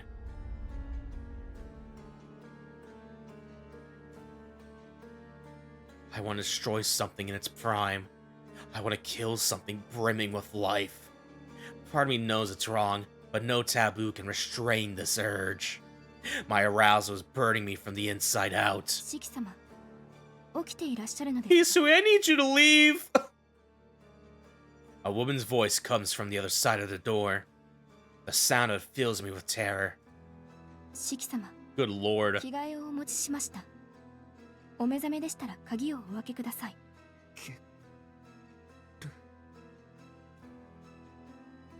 Open the door? Open the door and let inside? I can't let that happen. There's no telling what I might do. By hiding myself away and curling up into a ball, I've only barely managed to contain my urges. If I were to let something in... something so easy to... Then... うるさい。俺に構うな。 I yell with all the strength I can muster. シキ様、体調が優れないのですか？構うなって言ってるだろ。いいから一人にさせてくれ。 If she opens the door, if she comes in, I know I'll do something that can't be undone. After a short pause, I hear footsteps recede. They fade quietly away down the hallway. I'm safe again for now. I can't anyone if there's no one around for me to. That thought brings me some comfort. I need distraction. Maybe I should try reading that book. It's not here. From biographies written in a variety of languages to ship's lag books of detailing the voyage of past travelers, the sermon has no shortage of books.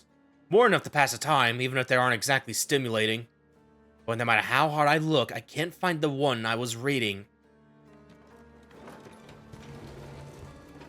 Where could it have gone? In mounting panic, I try to picture the cover of the book. But my memories come back empty. Wait, now that I think about it, what was it doing in my room in the first place? It had no title, no author, no publisher to speak of. It was just a long, bizarre story about a long, bizarre life. I searched the bookshelf. Since it's not on the table, maybe I put it back. No, it's not there. But shouldn't there be a gap on the shelf where the missing book would go? Then why do the spines form one perfect, unbroken row? I'm drawing nothing but blanks. I can't remember where my book fit on the shelf. I can't remember pulling it down or opening it. Come to think of it, was it ever really there at all? If you're ever turned into one, get out. Oh no. A grating female voice whispers in my ear. The book I found, the story it held. I read it to pass the time when I couldn't sleep. But what if, all along, I really was asleep, and simply dreamed that I was awake? Oh boy. Yourself. Cry and scream like a miserable wretch. Flutter pitifully that you don't want to, as you slit your own throat. So it was all just a dream? But I don't dream. Even if I did, where would my subconscious get that kind of material? I've never seen any of those things before. So they can't have been my dreams. You just haven't realized it yet. But then, what were they? How could I be dreaming someone else's dreams? The real Shiki died years ago, and all that's left is a murdering psychopath. No, no, no! My memories are just muddled, that's all. I gave in to my urges once, but Arca was special, different. Otherwise, I could have kept them under control. I'm not crazy. I'm not. Ciel's finally back in my life. I can't afford to go insane now. But that's how it always goes. All of Rose hosts think they're normal, until they...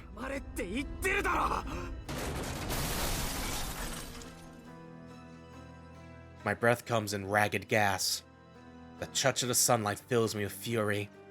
My throat is so dry I might go mad. シキ様、何をしていらっしゃるんですか？シキ様。 A woman's voice comes from the other side of the door. I don't know how to answer. The right words won't come. All I can think about, all I can see, is myself growling and screaming as I surrender to my impulses. And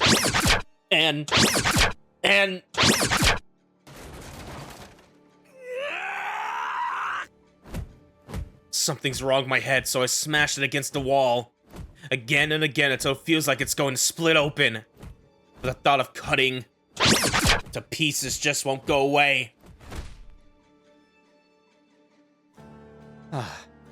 Now I see. This impulse trying to bend my mind to madness. This helplessness as my identity and memories are slowly twisted to a new purpose. This fear as I watch myself turn into something else. This is him. This is Roa. Someone knocks at the door. I can't open it. If I do, there's no going back.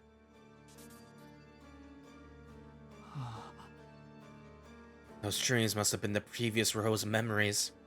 The final days of some unknown soul who try to hide themselves away only to succumb, murder their own parents, and transform their hometown into a necropolis. There's nothing I can do. Not even suicide would be a solution. I truly have no way out. Those dreams have taught me that. I've seen what my predecessors saw, felt what they felt. So I know that even if I were to kill myself, only I would die. Roa would live on, with full control over my body. And that would only make the coming nightmare worse. シキ様、開けてください。 A woman's voice comes from the other side of the door. It is a familiar voice, but the words it speaks sounds like a foreign language. She sounds so far away. Only a single flimsy wall stands between us. But I might as well be on the moon, hearing her shout to me from the earth. The hour hand creeps past 10. Finally, she gives up and leaves. Multiple women take turns knocking at the door, but I ignore them all. 12 p.m. I'm starving, but I can't tough it out. I lean against the wall and wrap my arms around my trembling body. 2 p.m. I'm so thirsty I could die. Time has started to flow strangely. Sometimes 10 minutes pass by in a second. Sometimes a second drags on for 10 minutes. Stimulants pump into my bloodstream. Impulses fire off in all directions. My body brims with energy while my mind atrophies. 4 p.m. More knocking. A voice calls through the door. I can't tell who it belongs to. I can't even recognize the name they're repeating. 5 p.m. Steadily, darkness creeps in. 6 p.m. 7 p.m. 8 p.m.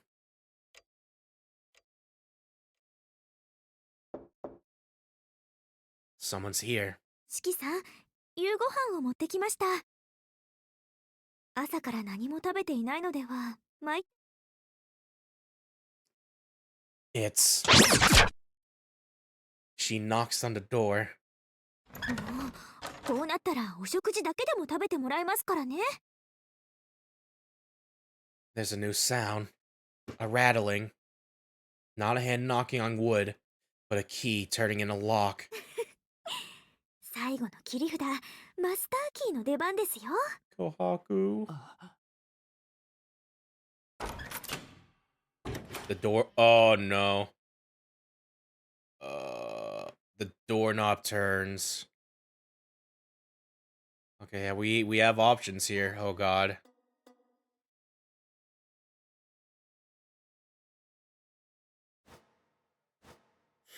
Ooh, oh, this is way more 50-50 on what could go wrong here compared to the last one, kinda. Oh, God. Leave my dinner at the door, turn Kohaku away. I feel like if I choose leave my dinner at the door, that's going to imply something else, is like, I'll eat her or whatever.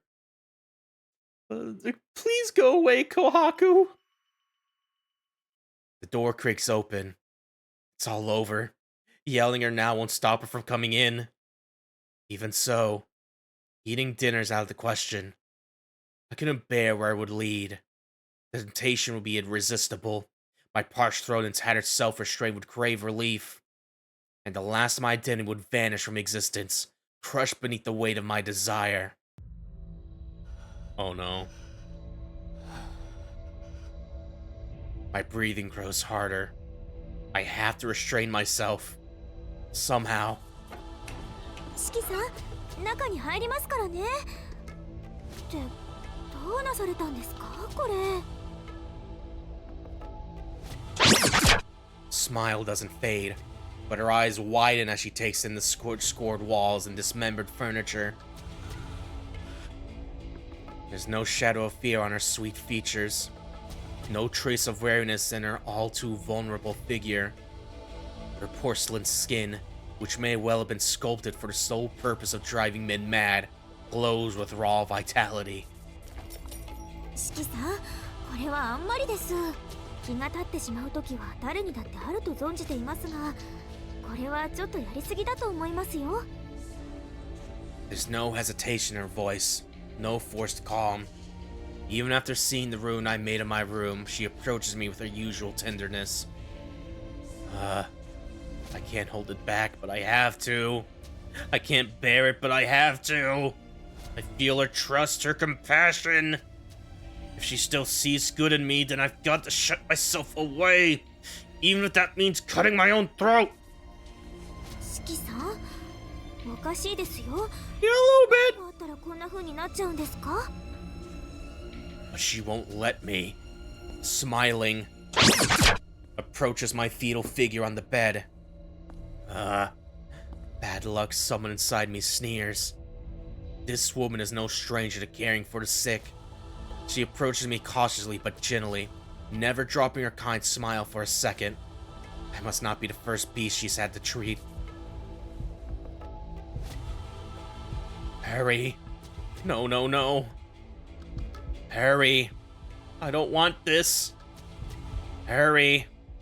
Stop. Hurry. Shut up. Hurry. I'm...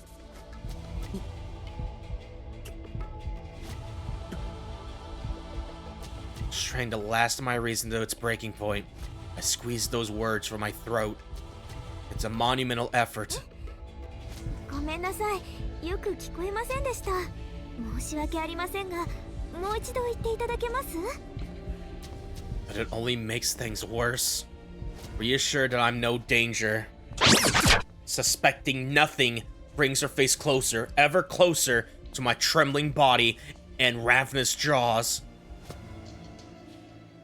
One pale finger touches my shoulder, filled with pulsing blood, radiating gentle warmth, and sparks burst in the back of my head.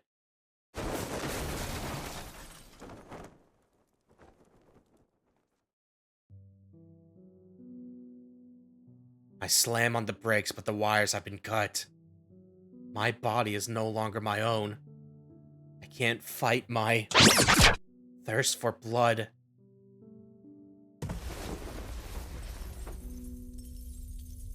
I pour all my strength into my legs, trying to keep them from closing the distance. But it only achieves the opposite effect. I pour all my strength into my arms, trying to keep them from pining her down. But I only succeed in tightening their grip. I fight to protect her with all I have. But none of me is working as it should. As a last resort, I bite off my tongue. If I can't breathe, my body should stop. Please stop, please stop, please stop. But my right hand, the hand I've raised to tear her open, plunges into my mouth, keeping my tongue from blocking my windpipe.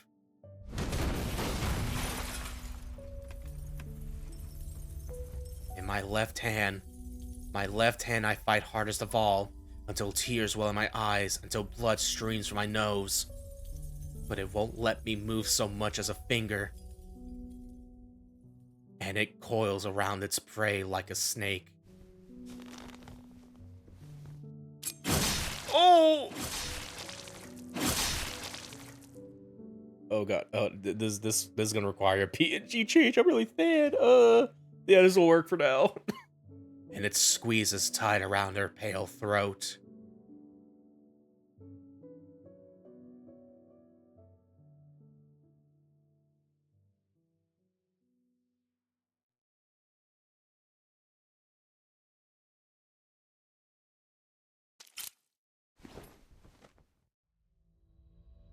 And then I come to.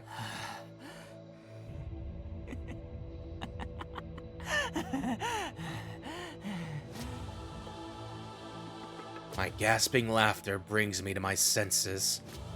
The glasses I thought had disappeared are by my feet. Something lost, now found. I don't understand how. I don't want to try. But now I can bring reality back into focus. And once I do...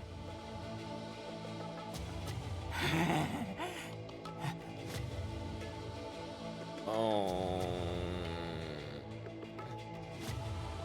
I see Kohaku's lying in front of me. She isn't moving. Maybe she's unconscious. Maybe she's dead. At this point, I can't even tell. All I'm certain of is the immutable reality of my deeds.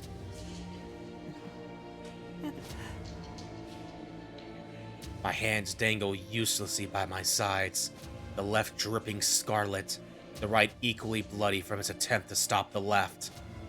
I feel a throbbing in my mouth as my tongue regrows. Me and her, blood and pain. That's all there is. I've lost my mind. I'm so far gone, there's no way back. With all my force of will, I couldn't stop a single finger. My brain shrivels up. My stomach threatens to expel everything. My guilt lapses in the rising thirst. I long to grasp her pale throat, her inviting flesh, and sink my teeth in deep.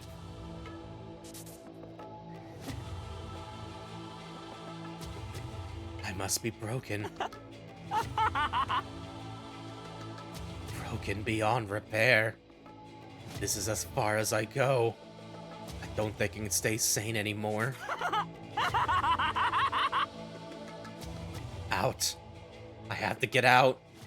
If I stay here, I'm going to kill Kohaku. And if I stay in the mansion, I'll do the same to Aki and Hisui. I have to get away before the urges come back.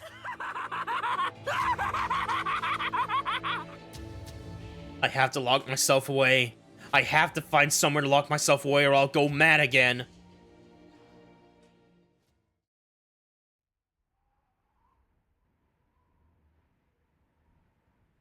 I flee the house like a starving beast.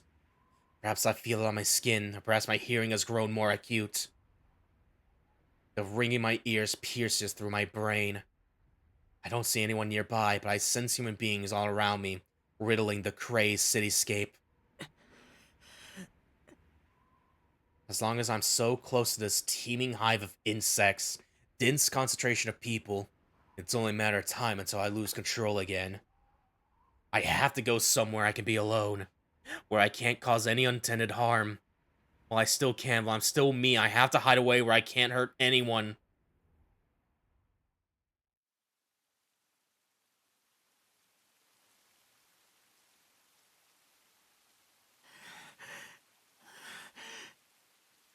I make it to the park, an oasis of quiet at the heart of this business district.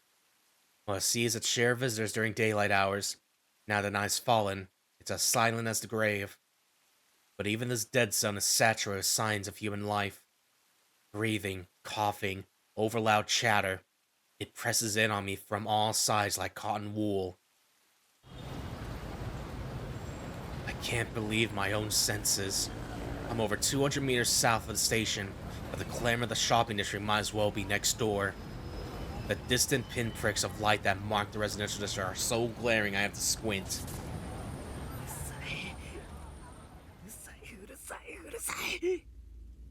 I clap my hand in my forehead and try to ride out the headache. Looking for an escape in such a densely packed city was futile from the start. In the beating heart of human civilization, there's no such thing as solitude.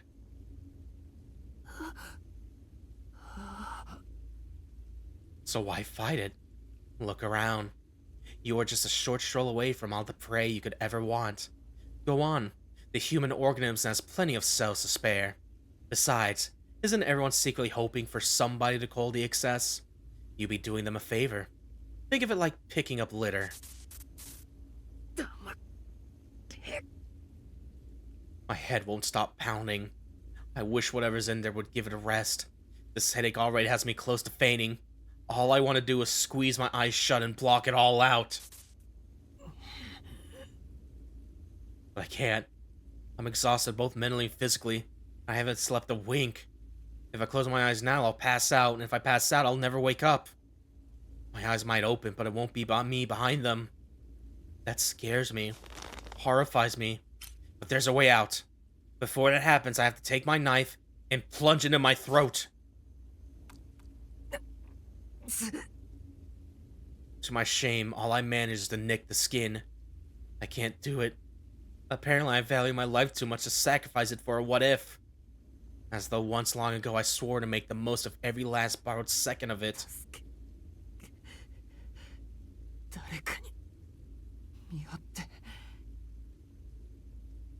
If I can't kill myself, then I need a guardian.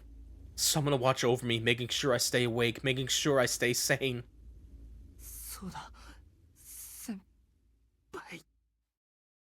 I don't want her to see me like this, but it's the only way.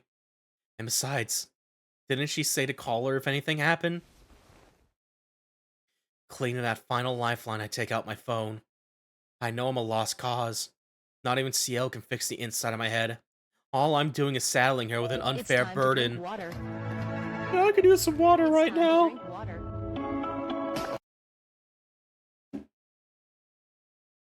But I want to see her. I want to hear her voice. As long as she's there for me, I think I can stay Shiki Tono. I find Ciel's number and hit call.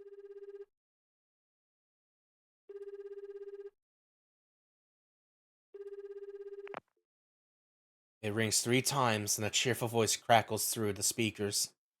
はーい、もしもし、シエルです。遠野くんから電話なんて珍しいですね。あ、いえ、珍しいというより、これが初めてでした。How odd. Just the sound of her voice fills me with warmth. も I'm し gonna も go し、 back to my normal 消し energy きりよ。 now. もしかして、ただの操作ミスでしょうか。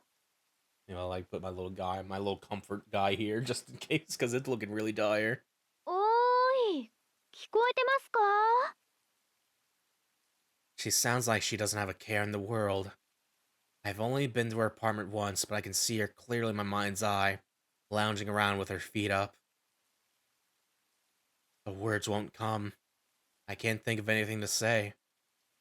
This was a stupid idea. I never should have called. I better cut my losses and hang up.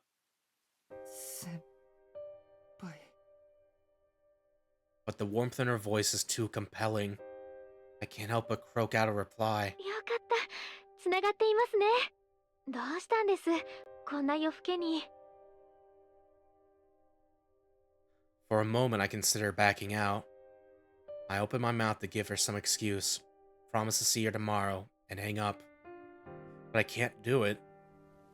先輩、俺ダメみたいだ。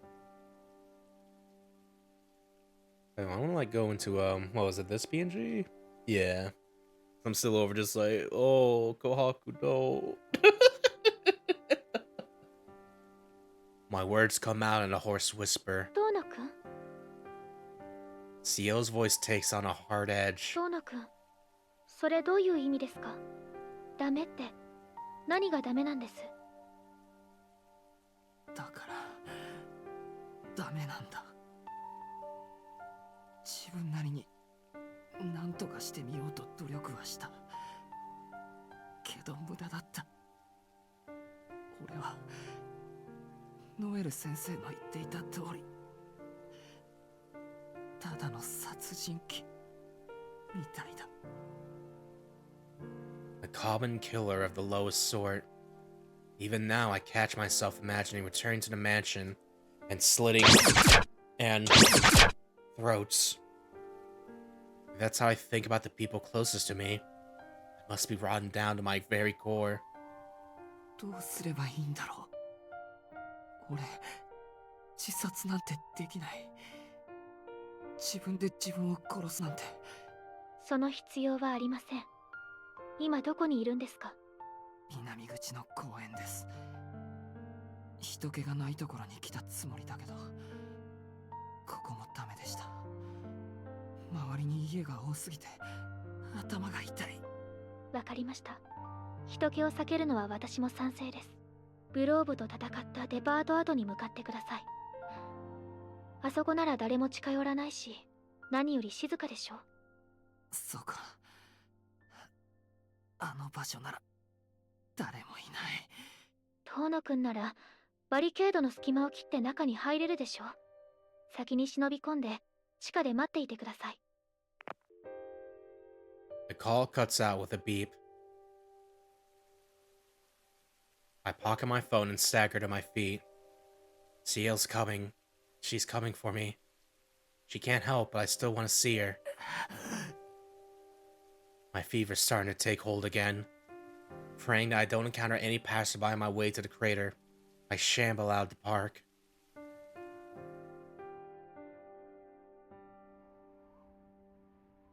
The barricade looms large over the deserted street. The glasses go off and the chain goes down. Unbelievable. I've been keeping my knife in my pocket all this time without even realizing it. Well, I know why. So I could be ready to kill at any time. I swallow that bitter truth and slip through the gap in the barricade. I don't want to think about anything right now.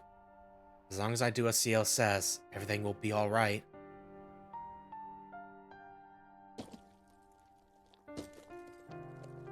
I make my way down through the broken concrete. The stacked layers of rubble bring to mind a giant staircase.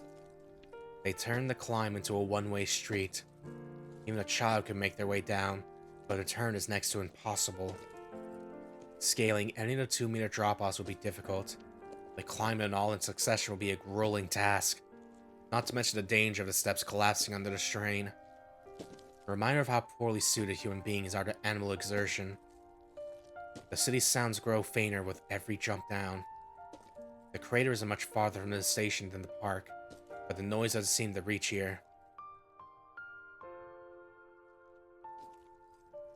My pants are filthy by the time I reach the bottom. There's nothing down here but the collapsed building's remnants and the night sky. That said, it's not the barren wasteland I remember. Amidst the hills and valleys of rubble are a few pillars from the underground chapel that survived the collapse. I force my aching legs onwards till I reach the bottom of the basin. Can't walk another step. The moment I reach my destination, I collapse. I catch myself in my hands, ending up on all fours, as though I'm prostrating myself, just as I ought to be. I'm burning up, but the feeling of losing hold of myself has subsided. I expect that what I did to Kohaku satisfied those impulses for a while. My stomach revolts. Bitterness floods my mouth. I haven't eaten anything today, so bile is all I have left to throw up. Kohaku. No apology could ever make that right. An apology would only condemn me all the more. I don't think I killed her. But the thought brings me no comfort. How does it make this any better? How many days have passed since that moment? As I sank in despair after killing Archwade, Ciel took my hand and pulled me back to the surface. She taught me that there's no such thing as sinners and saints, only people who can and can't atone for their wrongs. But how do I atone for this? How could anyone atone for such a callous crime, such a brutal violation of another? My world darkens abruptly. A shadow falls over me, cast by the pale moonlight. I hear the harsh sound of boots on gravel. Someone's approaching. 懺悔の真似事ですか、遠野くん。先輩。 She's really here. Warmth rekindles in my exhausted body. I look up to the night sky, desperate to see her face.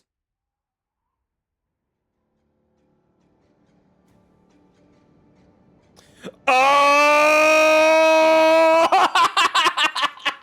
Oh, I'm so dead! She got the thing on! That's in Melty Blood! Bro, it's so over and we're so back all at the same time.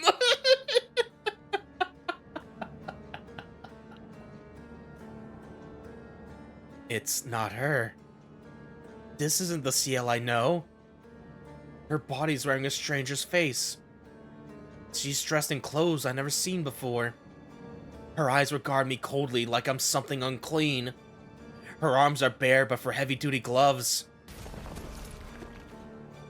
But most unsettling of all is the shapeless mass of metal in her hands.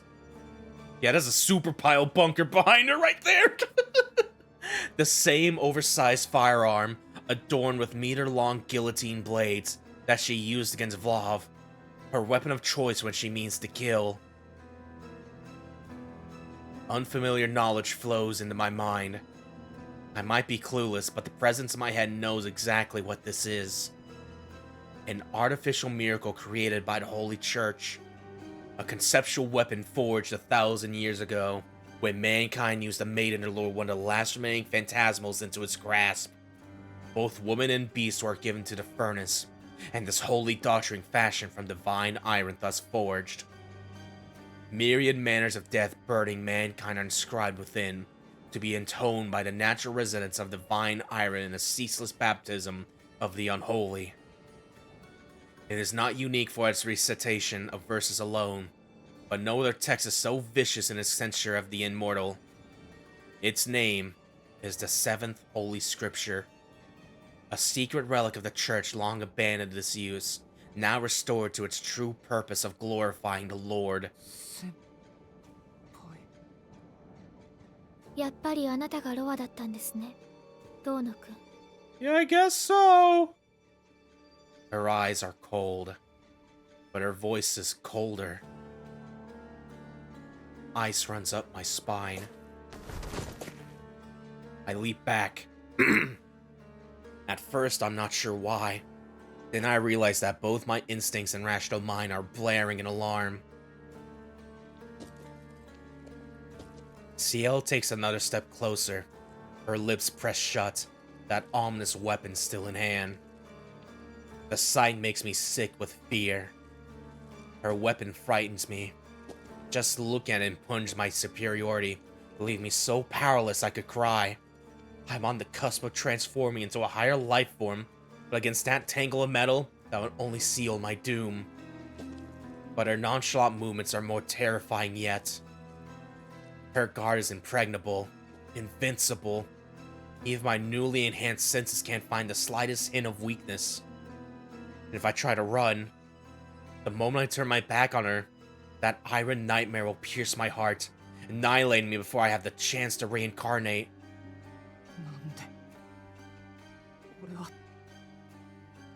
All I wanted was to see her again. 分かっています。ロアの意識が浮上しているんでしょう。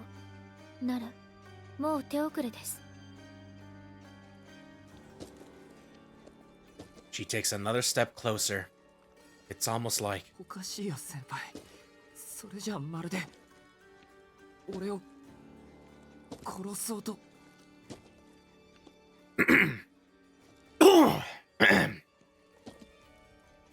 She doesn't reply. She simply looks me up and down, as though gauging where to aim to ensure a lethal blow. 先輩。 She's serious. She's really trying to kill me. My nervous system keens as it senses impending death. Electrical screams shoot up my spinal cord. My nervous system tightens like stretched rubber. But even greater than my fears, my disbelief. I can't fathom what would make her say that. I don't understand. 先輩は俺のために残ってくれるって。 She stops. Then, keeping her gaze fixed on me, she smirks. あなたの人の良さは国宝級ですね。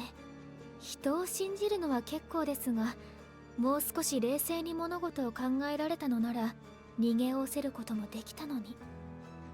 だいたい私がなぜ生徒として学校に紛れ込んでいたのか、その理由を一度も考えなかったんですか、あなたは。私が好きで学生の真似事をしていたと本気で思っていたんですか。私の目的はロアを消滅させることです。あなたの学校に潜入したのはロアの転生体がいると狙いをつけたから。その確証を得るために転生体の様子を見ていただけ。 No. Stop. Please. I don't want to hear what she's about to say. I don't mind if she despises me for being Roa, for being scum. That's what I am, even if I shudder to admit it. Ciel's job was to protect humanity by killing vampires. I know that, so it makes sense that she'd do this. If I'm turning into a... It's only natural that she would come to kill me. But what she's on the verge of saying... If she speaks those words and makes them real... That will surely be the end of me. もう分かっているでしょ。私が誰を標的にし、誰を憎み、誰を追い詰めていたのかを。ロアを殺すには単純に転生体を殺してはいけない。まず完全に覚醒してもらう必要がある。半分しか覚醒していない時に殺しては半分しか殺せませんから。それもこれで決着です。まったくノエルのせいで台無しになるところでした。ここまで周到に追い込んだのですから、完全に起きてもらうまでは泳がせてあげないと。もっともあの時殺したくて仕方がなかったのは私も同じですけどね。 My voice has left me. My parched throat feels like it's twisting itself apart. I was just as eager to kill you. She's hated me since long before I went insane, assuring me all the while that Ro was someone else. 嘘だ先輩は俺をずっと守ってくれた。そう見えましたか。単に観察していただけですよ。まあ確かに間違いはありました。人格的にあなたはロアとは思えない。転生体は当の秋葉の方ではないのか。ですがそれはありえない。ロアの転生先は遠野家の長男なんですから。しかし確信はあっても確証はなかった私はあなたの調査を続けなくてはならなくなった。 There's no emotion in her voice. I can't say a word. All I can do is let her talk. 調べてみればあなたは7年前に大怪我をして親戚の家に預けられている。遠野家に引き取られた養子が消えたのもこの時期です。この記録にたどり着いた時私は安堵しました。当の式はロアではない。いえ違いますね。正確に言えば当の式が今ロアでなくても合点がいくと。 Ciel's gaze softens just a touch. It's the first hint of vulnerability she's shown, but I fail to take advantage of it. I'm so stunned by what she's telling me that I let the moment slip away. どういうことですか先輩は。俺がロアじゃないって。思いません。くだらない憶測はやめなさい。あなたがロアである結論は変わらないんですから。いいですか。7年前の遠野家で何があったのか知りませんが、あなたは遠野家の長男に殺された。いえ、命を奪われたんでしょうね。その結果あなたはロアの転生先である人間とつながってしまった。戸籍を消され存在を抹消された養子はあなたの方だった。あなたは遠野家という怪物たちの家に引き取られ、その長男に殺された都合のいいマリオネットに過ぎない。吸血鬼に消費されて捨てられたどこの誰とも知らない子供。それ Ciel continues in the same mechanical tone. Whether or not she's telling the truth doesn't matter. All that's in the past anyway. Has nothing to do with me now. That's not why my brain feels paralyzed. It's because the person in front of me isn't the Ciel I know. So the girl I knew, the girl who showed me such kindness, was really just... 事情は計りかねますが、その後遠野家長男は表舞台にいられなくなり、地下に隠れ住むことになった。その代役としてあなたは長男として生かされることになった。ロアの転生体に命を奪われたものの、一命を取り留めた人間として。これまで彼を通じてロアの記憶が流れ込んでくることもあったでしょう。もともと魂という形にできないものを加工した吸血鬼です。ロアにとってみれば生命力を共有したことのあるあなたたちは、だから長男の肉体が滅んでもロアは次の転生先に行く必要がない。この時代にはまだあなたという避難先があったんですから。そった。 Her eyes are piercing. There's enough hatred in them for a worst enemy. でもそれもこれで終わりです。あの夜は突然のことで準備ができませんでしたが、今夜は違います。ロアはあなたに逃げ込み、今度こそ完全に覚醒した。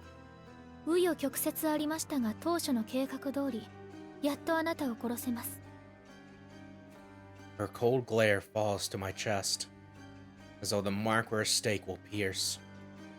I そんなの try to calm my hammering heart as I look up at her. どうぞ勝手に否定してそこでほうけていてください。その方が私の仕事も楽になります。もっとも Metal clanks as she hefts her weapon. あなたがその気になったとしても楽に始末できることに変わりはありませんけどね、ロア。 I can tell she means it. She sees Ro when she looks at me, not Shiki Tono.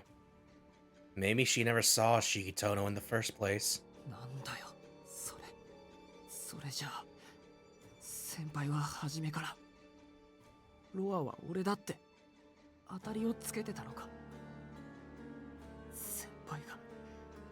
先輩が俺を助けてくれたのは、学校で出会うのが楽しいと言っていたのは。I can't finish that sentence. I know how it ends, but I can't put it into words. If I do, everything we shared will lose its meaning. みっともない。何言葉を濁しているんですか。ええ、信じられないなら私から言ってあげましょうか。すべて作り事ですよ。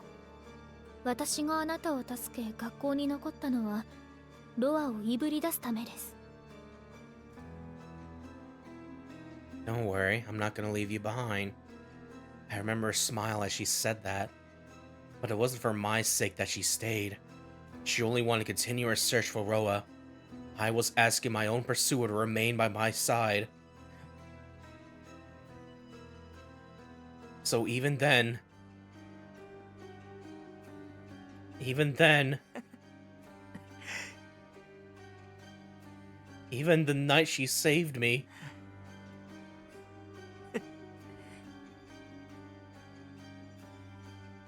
Even the anguish I saw her eyes.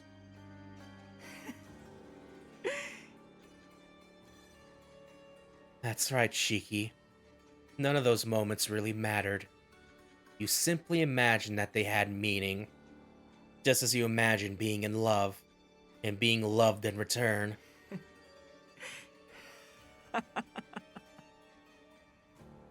You've been living a daydream painted with lies. So be it. I'm done laughing.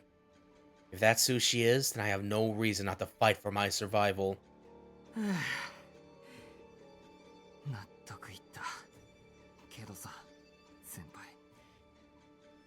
どうして先輩にはロアが生きているってわかるんだ。どうして遠野家の長男がロアの転生先だと確信したんだ。わかりますよ。だって自分のことなんですから。 I can't even process her words. 自分のこと。You were there? ええ。遠野という血筋を探し当てて、それを次の転生先に選んだのは私です。Huh? 実際にロアの意識が浮上しないと現れたと分かりませんから、あまり役に立つ記憶ではありませんでしたけど。先輩、何を言ってるんですか？何って、ちょっとした昔話です。今から13年前、あなたと同じように何も知らなかった子供がいました。彼女がその衝動に汚染されたのは12歳の頃。それまで何も。その子はあなたみたいに特別な力なんてありませんでしたから、本当に何も知らないまま普通に暮らしていたんです。お父さんの手伝いをして学校に行って、早起きするのが苦手で、お父さんの手伝いをするのはいつも夕方からのお店番でしたけど、それでも将来はお父さんのお店を受け継ごうと思ってたんですね。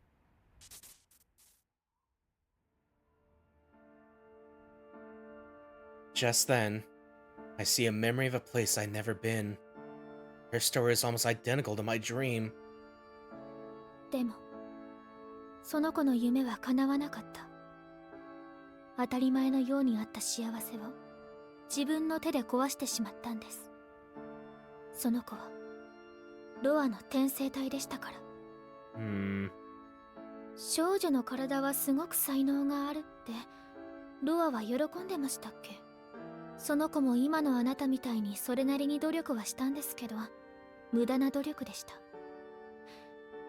結局お父さんとお母さんの血を吸って町の人たちを笑いながら殺していって、その子、その時に気が触れてしまったのかもしれません That ね。 is crazy that was like planting the seed for this here. Like, oh my god. So so she was a host of Roa, but she was still able to reincarnate outside of that, though, I'm assuming? That is crazy.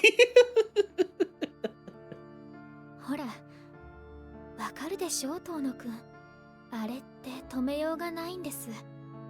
やめようとかいけないとか、そういう考えさえ浮かばなくなる。おかしいですよね。ちゃんと自分の意識はあるっていうのに。 I know that feeling. I've been there myself. でも悪夢は割合早く終わりました。白い吸血鬼がやってきてロアの心臓を貫いたから。 I know the rest. The girl died, and Roa transmigrated into Shiki.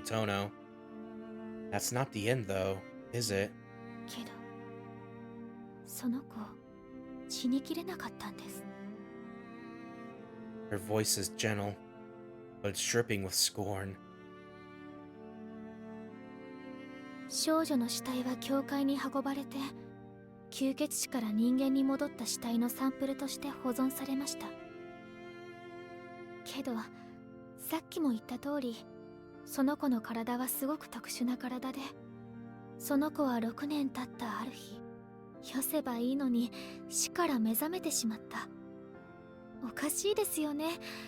ロアとい Interesting. う魂に見捨てられた抜け殻のくせに生き返っちゃうとか。その後は大変でした。教会の人たちは異端者であるその子を何度も何度も殺すんですけど、どうやっても死なないんです。その子は半年間毎日殺されるだけの生活を送ったんですよ。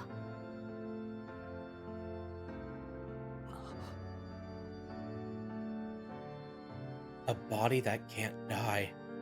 A body that will always regenerate no matter what. I've heard that before. I can't even imagine the pain. Ciel might be able to heal from anything, but I've seen her grimace every time she gets injured. She had to endure that for 6 whole months? Half a year without rest, dying and resurrecting over and over and over? それでですね、教会の人たちもいくらなんでもこれはおかしいって気がついてくれ And ま it's し a little, た。 cause yeah, it's a little interesting. It was like, I don't think she's a Dhampir. I'm trying to remember. Isn't it like human and vampire? No, this is just making it sound like she's the husk of the remnants of a vampire, like almost a homunculus left. Fucking. And I think that's really fucking interesting how they made her this way. He's like, oh, okay. 対処できない問題、解決できない問題はみんな埋葬期間っていうところに回されるんです。そこでその子は自分がどうなってしまったのか教えられました。まあ要するにその子は矛盾しているんです。その子はロアとして生まれた人間です。たとえ12歳までの人格が少女のものであっても、魂の名前はロアなんです。その子はその子でありながらロアでもある。だからロアが生きているのにロアであるその子が死んでいては矛盾している。この世界はわずかなほころびがあれば、世界が世界自身のためにそのほころびを修復します。ですからその子はロアという転生する魂が消えない限り永遠にあり続けてしまう。 Water. 他の誰でもないこの世界が勝手に直してしまうんです。司祭様は輪から外れていると言いました。局長は認証エラーだ。ロアのアドレスを消さない限りお前は一生人間社会にログインすることもかといってログアウトも許可されない。ともその子はロアが生きている限り永遠に止まったまま。年を取ることもできませんから寿命では死ねませんし、消し済みにしても時間が巻き戻って元に戻ってしまう。そんな怪物本来ならずっと幽閉されたままでしょうけど、その子はロアだった頃の魔術の知識とか受け継いでいたんです。埋葬機関は利用価値があると言ってその子を対向車に推薦してくれました。そうして抜け殻はかつての名前を捨てて吸血鬼を退治するための生き方を選んだんです。私はロアの主であるアルクエドよりもロアという魂がどこにいるかを知覚することができます。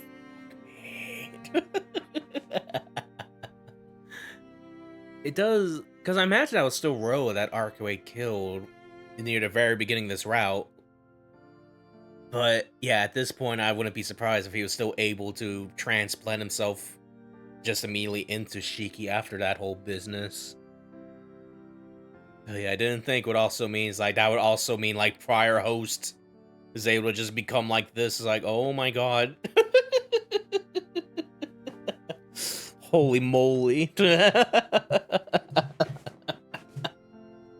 その理由はもう言うまでもないでしょう。 No, I can kind of get it. She's right. I already know. I just don't want to admit it. 前に言いましたよね。と私が何のためにロアを殺すのか、何が欲しくて吸血鬼を殺すのか。 So I can die a human death. When she first said that, I didn't understand what she meant. But now? Can I understand it now, even just a little? できない。 It leaves a horrid taste in my mouth, but I can't. I can't picture myself ever longing for death. Lamenting the circumstances of my life is one thing, but while I still draw breath, I never wish for it to end. And yet, that's her sole desire. Her only hope of salvation. I haven't seen what she's seen. Never felt the pain of killing someone I love with my own hands. I hope I never will. But she does. Maybe that's enough of a reason to want to end it. Be done with it all. 違う。そんなのは違う。違わないですよ。私は人並みに死にたいだけなんですから。 Her voice is devoid of any trace of warmth. All I can do is stare blankly at the ground. Now that I know what she wants, now that I know the suffering she's endured, いや my plight, Ciel's death wish, all of this, it's all so wrong.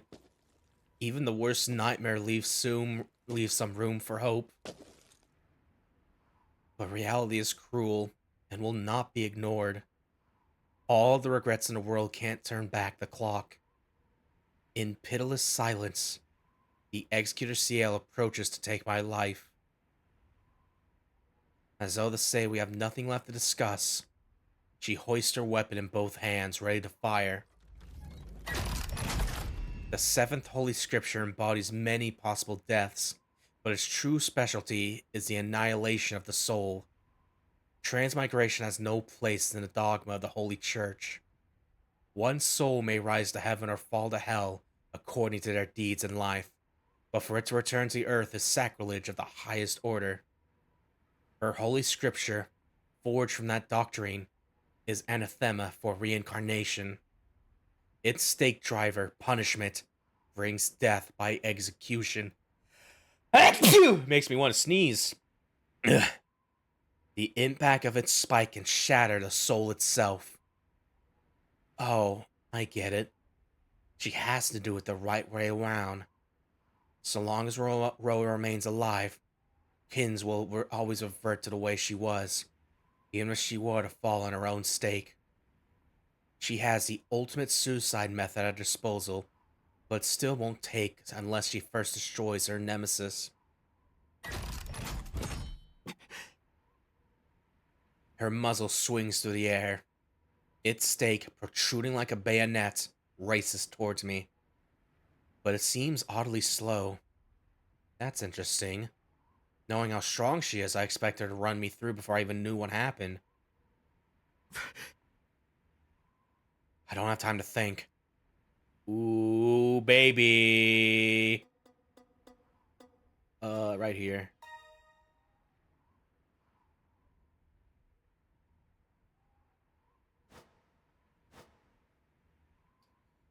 Ooh, either one could be good or bad. How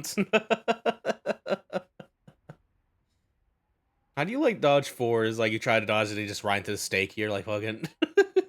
What was the thing we did with Vlav? It was some like the crucial point there. It was like do something very extravagant or whatever.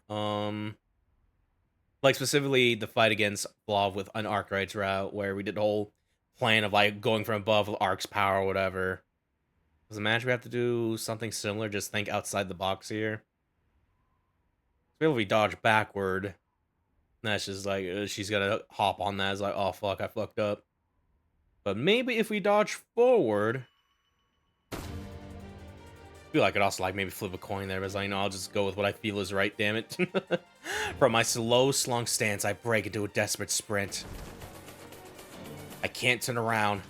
My every impulse tells me that if I do, I'll find my heart skewered before I can blink. The bare of a weapon just avoids grazing my head. Being so close and so low saves my life. Dive beneath the mouth of her stake driver by a hair's breadth. I shift my weight to the side just as my foot hits the ground. Correct course or crash straight into her. While I briefly consider tackling her to the ground, I reject the idea. If she's strong enough to lift all that weight by herself, pulling her into a wrestling match will be suicidal. Instead, I ankle myself sideways just beneath her arm. As I pass by her side, she suddenly becomes a blur. For a moment, she seems to disappear entirely. She plants her foot down hard and wrenches her weapon's immense weight into a horizontal sweep. It beats the air into submission with a brain-rattling boom. Yeah, she's doing that rock, Oki. An instant later, I find myself launched a dozen meters backwards into a mound of rubble. Yeah, look at that fucking thing. She lets out a satisfied tut as she glares at me. My left arm aches. I can't comprehend what I'm seeing. My form is bent at an impossible angle, its bones pulverized. And from shoulder to wrist, the flesh of my outer arm has been stripped away, as if worn down by a gigantic file. 首をかばって腕一つですか。何もしなければ今ので楽にしてあげたのに。首をかばって。 I don't remember doing that. My body must have moved instinctually to cover itself before my brain could catch up. And this is the result. Half my arm shredded, my forearm crushed to powder. It's chilling to see my own body so brutally damaged. But what's even more terrifying is that I'm ready to fight on regardless, both mentally and physically. ナイフ抜かないんですか。 She looks almost bored. I'm no threat to her. Just pray that she can kill at her leisure. The pain from my arm finally makes its way through my nervous system. It feels like my ruptured veins are pumping septic blood straight into my brain. I almost white out from the agony. Ciel simply stares at me, cold as ever. You rip off half my arm and you have nothing to say? Do you have a goddamn clue how much this hurts? How dare you? How dare you? How dare you?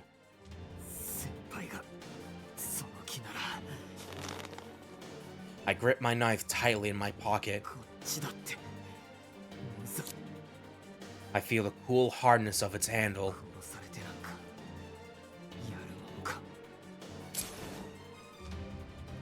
And with a small shink, I slide out its blade. バカですかあなたは。 You know what a flash step? In a fraction of a second, Ciel explodes into nothingness. Oh my god. No, that's not right. She bursts into motion, so low slung, practically skimming the rubble, that she vanished from sight until she was right before my eyes. Like a lizard slithering across the ground. In the blink of an eye, she closes the 6 meters between us. Even knowing she's there, I still can't process what her body is doing. I reflexively jerk my head backwards, casting my gaze down to her feet as I do. In the heartbeat that takes, her stake rises from below to skewer my throat well with aching precision.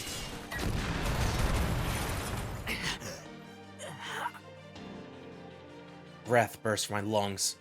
Okay, I'm still breathing. What about pain? Can I feel pain? Alright, there it is. And I'm still conscious, more or less. Now, what about the rest of my body? Black blood sprays across the rubble. I trace it back to the gaping hole in my left shoulder. Only then do I realize what just happened. Ciel missed my neck and speared my shoulder instead.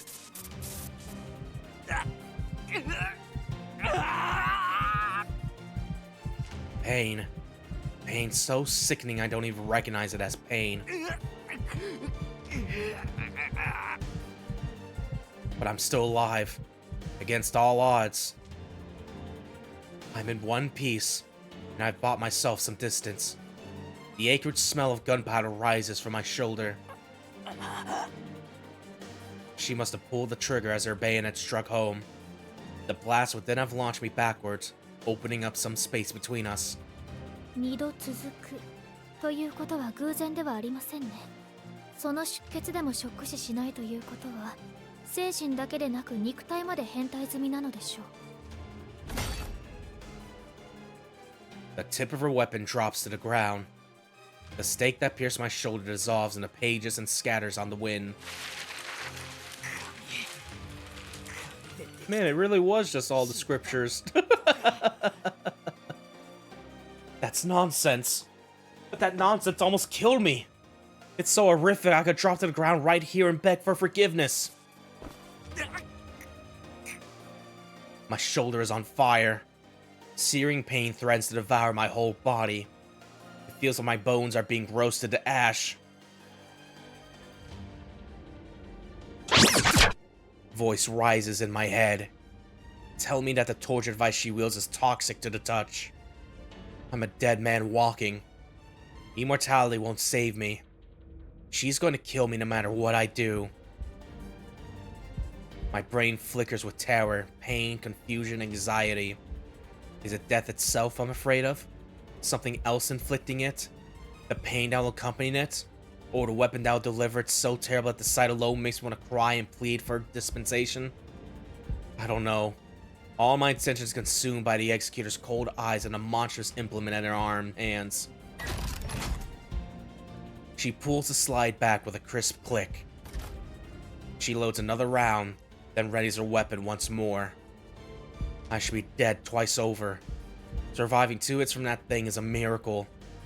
A third will be too much to hope for. I picture the muzzle leveled at my face, the squeeze on the trigger, the iron spike blasting through the back of my skull. The thought is not so much terrifying as disgusting. Death is always demeaning, vulgar, grotesque, no matter what form it takes. My life is precious. I don't want to subject it to that. Is that the root of my fear? I don't know. I can only deride my lack of an answer. Through all the death I've seen, I've never spared a thought for the canker it exudes. I concern myself only with death, never with the process of dying. But there are worse terrors, such as a life spent in perpetual fear of death, never realizing that being blown to bits would be a mercy by comparison.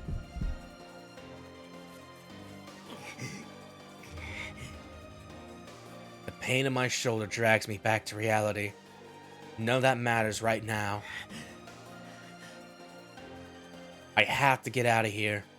If I want to live, I have to focus on finding a way to... メガネ外さないんですか? An astonished grunt escapes my lips. Why on earth would she ask me that? If I take off my glasses, I'll be able to see her lines of death. And if I do that, there's a chance, however minuscule, that I could kill her. They need to say that more minuscule instead of this minute shit. Like, fucking, I'm gonna confuse that for minute instead. Like,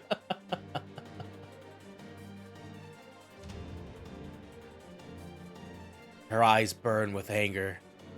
Anger hot enough to set the varying air ablaze. 付き合っていられません。いいですから。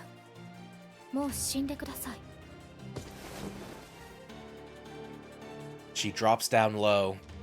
Here she comes. It's obvious she means to dash at me again, but she moves so fast I could barely see her. My only option is to run. Fortunately, we're further apart this time. If I sprint as fast as I can take cover in the rubble. With the glass masonry blocking her line of sight, I'll be able to find somewhere to hide. There's not much left of the underground cathedral, but some of the surrounding passages are still intact. Time to move. If I can just make it... No. My back. Something is lodged in my back. I slump face first to the ground. So close. Just a little further and I would have made it. I push myself to my feet with one hand. One of the executor's needle-like swords has impaled me.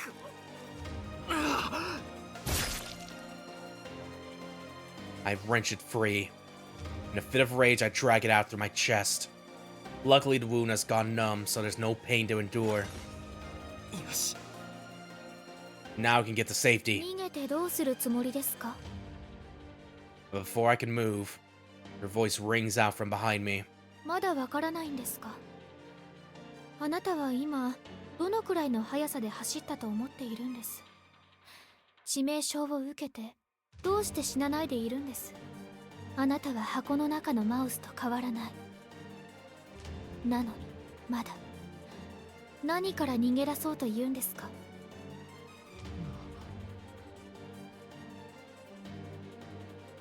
I look down at the blade I pulled out of myself. The hole in my chest isn't even bleeding. I really have lost my last shreds of humanity. My mind goes white. Don't let her trick you.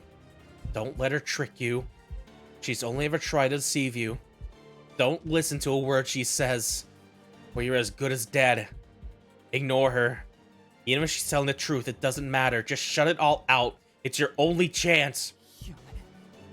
もうどこにも逃げ場なんてないんです。あなたには戦うか殺されるかの道しかない。けれど戦うことができないのなら。My executioner approaches, her footsteps deliberately loud.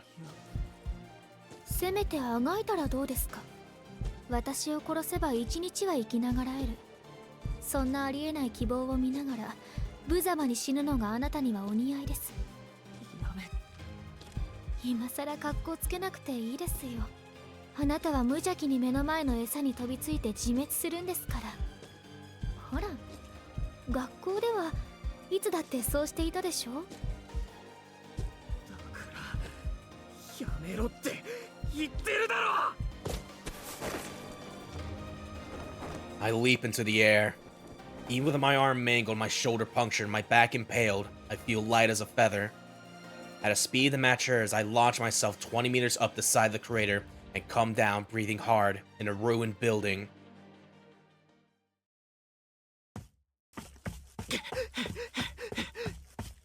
I run. No time to think.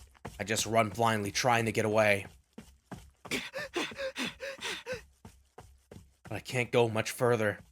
My lungs cry for air. My arm is hanging on by a thread.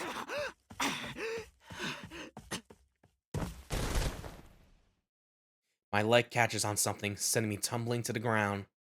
The whole of my back is fully healed, but my left arm and shoulder are still mangled. Her stake driver must have done something to them. I can think of no solutions, no countermeasures. All I know is that the left side of my body has stopped functioning. I try to push myself up one-handed, but only end up falling comically on my face.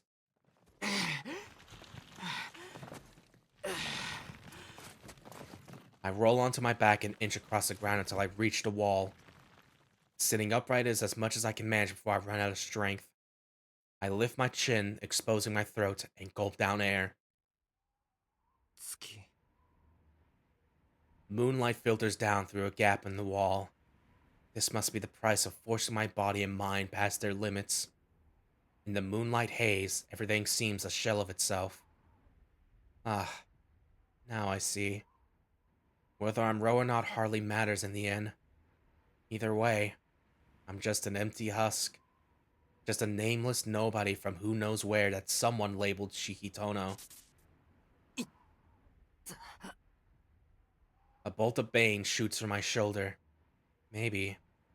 If I had been as sure of myself as I'm sure of this pain, perhaps things wouldn't have come to this. For as long as I can remember, I thought I was Shikitono. But I'm not. Not really. I'm just some unidentified child who took his place. That isn't particularly tragic in and of itself. It's no basis for hatred or regret. The real tragedy is my lack of a single memory from my old life before the Tonos took me in. No, worse than tragedy. It's a farce. After all, it only goes to show that I was never really anyone at all. High in the night sky, the moon shines alone. How strange. Why didn't I notice it before? Just how beautiful. けど笑うのはちょっと。 It might be a farce, but it's poor comedy. Did my life mean anything at all in the end? Even now, on the verge of disappearing, I don't have the slightest idea who I was. What a sick joke. Everything's a haze now. What a sick joke. A world filled with death. A vision filled with death. A day 7 years ago. Master set me on the path to a normal life. I still think our meeting was worthwhile. でもさ、先生、俺は生きてちゃいけない人間だったみたいだ。 When it comes down to it, I ought to kill myself now, while I still have the capacity for such thoughts. But I can't. I can't take my own life. Shameful and wrong as it may be, I want to live. If I die, I'll be making liars of us both. So no matter how sinful it is, no matter what it costs me, I want to live. If only Ciel had stayed by my side, I would have been willing to lose everything else. That's the only reason I've held out for this long. But now my suffering is finished. It's been 6 years. Although now I'm not sure if that's too long or not long enough. 嘘つき。 I'd rather she said nothing than that. Thank you, Tono. I finally fulfilled my duty. All I have left to do is tie up a few loose ends. 嘘。 Though perhaps there was a grain of truth at the bottom of it all. She might have misled me, but never once. Thank you, truly, for everything you've done. Shall we shake hands one last time? It's been a long while since I felt this happy. お Never once did she lie to me. Try not to be too mean to Inoue in my absence. I wish I could keep pretending to be a high schooler like the two of you. The Ciel I knew never existed, but her smile at least was real. So I believe. Still, there's no denying reality. Her whole persona was a fiction, crafted to bring her within killing range of her target. She tricked me. She never forgave me for a second. Her saved me when I had nowhere else to go, willing away the hours with me at school. It was all just to confirm that I was Roa. I clenched my jaw. My molars grind together at the back of my mouth. 畜生。 I claw at the wall in regret. Yes, she deceived you. She calculated her every action to get close to you. それなのに。 I claw at the wall in sadness. In spite of it all, 俺は先輩を憎めない。 how could I? Whether it was real to her, I enjoyed our time together. Nothing can take that away from me.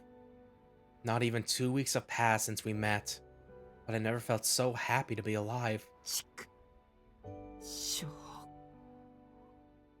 But in the end, it was all in my head. My eyelids grow heavy. My chest burns, not with hatred or anger, but with regret. The world blurs around me. Up above, the moon shines a dazzling white. A sea of silence amidst the gray rubble. Softly it wavers in the night air. Nothing is real. It's all an illusion I can never touch. A fleeting mirage forever out of reach.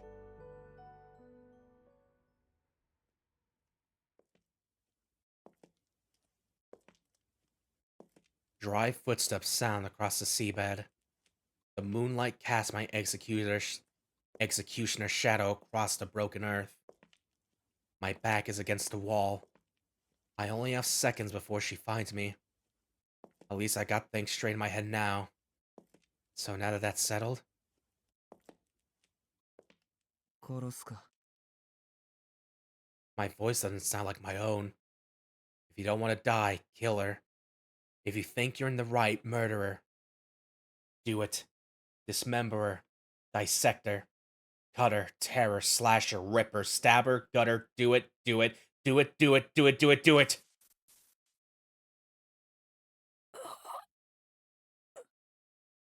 I really don't have much longer. My brain is starting to scramble again. I still don't want to die, which means there's only one thing to do. The footsteps are getting louder. My moment of judgment is fast approaching. Aren't you going to take off your glasses? She knew exactly what she was asking when she said that. Ooh.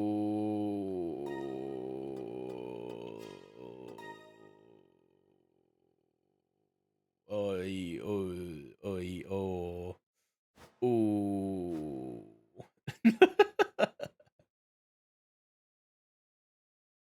Now, I feel like in a situation like this, to cling on to whatever minuscule humanity Shigitono might have, that is not being taken over by Roa, I would try to hold on to the glasses.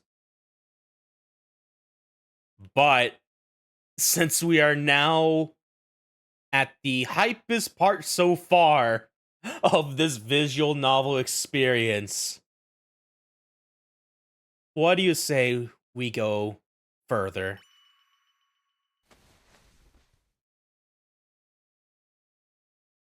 Nothing matters.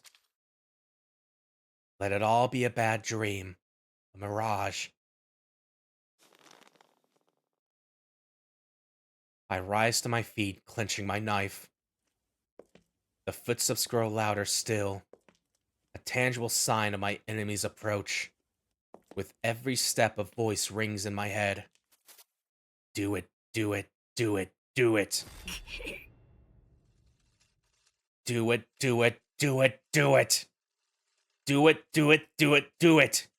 Do it, do it, do it, do it. Do it, do it, do it, do. I muster all my willpower and shout it down. これは俺が決めたことだ。 Do it. お前に指図される言われはない。 Do. シエルに殺されたくないの It's だ。 time to drink water. Yeah, I'll drink water to this. It's time to drink water. It. 終わるまで黙っていろ。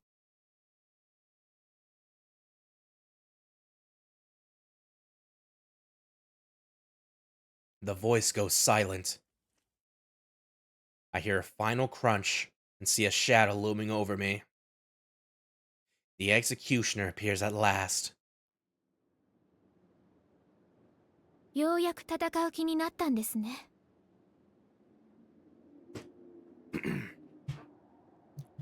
Her voice is oddly comforting. よかった。これでお互いに罪はありません。互いに殺し合うという条件なら、私たちの罪は相殺されます。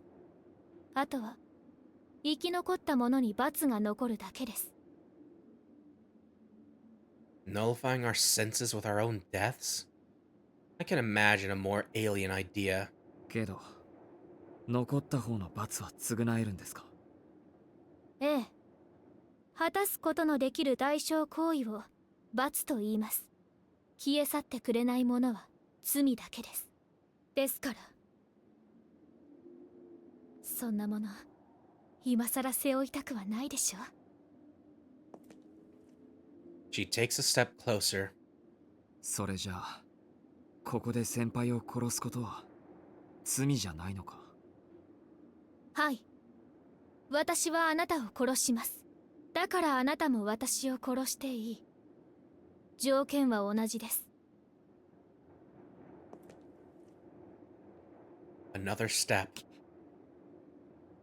She's wrong. We aren't the slightest bit equal. I'm trying to kill her to defend myself, because I'll die if I don't. But that isn't true for her. She came here with unrequited murderous intent. So if she kills me...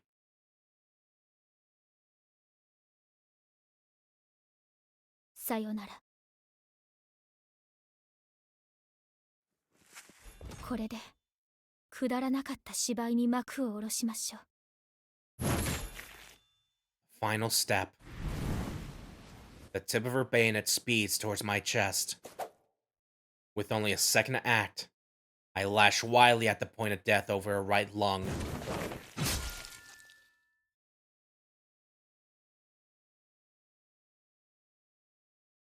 I never thought for a moment that I might kill her. Her stake should have gone through my heart before she even stepped into range.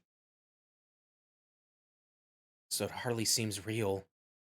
When my blade sails past her gun and unimpeded, and softly finds its mark.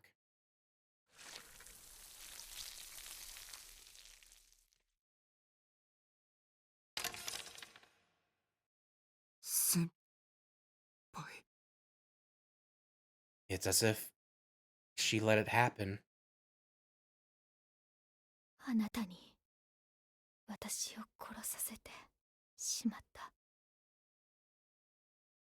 Her lips part in a dying whisper. それが一番大きな With a tear-streaked sob, she summons the last of her strength to drive her bayonet into my chest.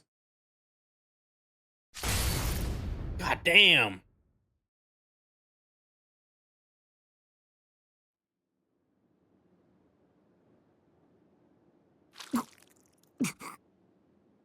Well, it's kind of romantic in a way. We got her what she wants, which is like we could at least give her that death with our death perception here. So, yeah, look at this Shakespeare a little bit. Blood from my ruptured heart surges up my throat. I fall to the ground, coughing up my own lifeblood.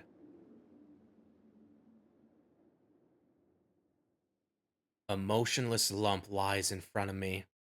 Ciel's body, the light already faded from its eyes. なんて You knew, didn't you? 愚か You knew all along that if either of us was a sinner, it was you.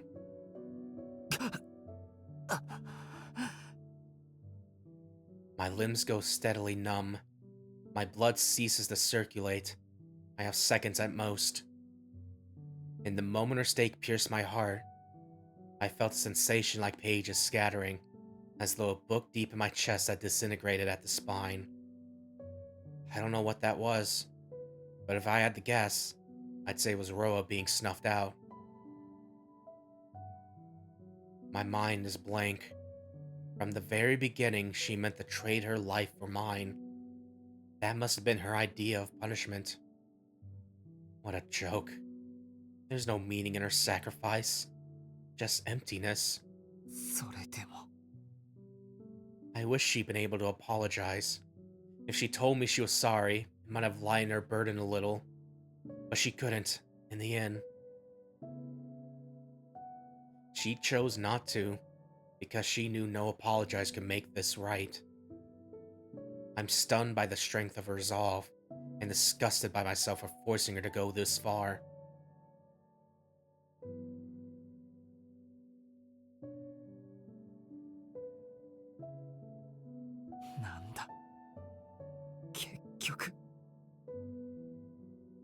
I really did love her after all. Here I am on my deathbed, and all I can think about is how much better she deserved.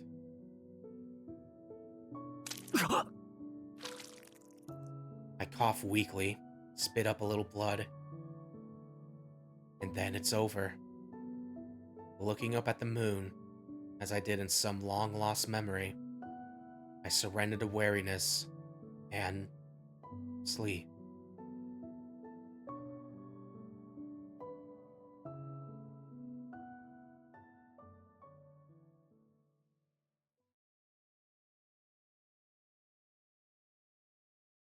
Well, deserved bad end here. Like, teach me, Miss Ciel. Man, it's been a minute since we've seen this. Sure, yeah, 18. Yeah, I think the last one was the 10th, wasn't it? That we got so far. So goddamn, because I think this is what our 5th bad end. I want to say.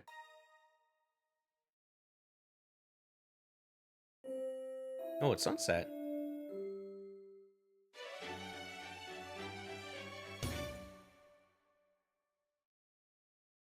こんにちは。ヘモグロビンは足りていますか？ Hemoglobin reserves. Who are you? そういう結末もありか。と、一息ついた後の口直しコーナー。Arkaway Jr.? 教えてシエル先生の時間です。解説は私。Echo Arc, okay.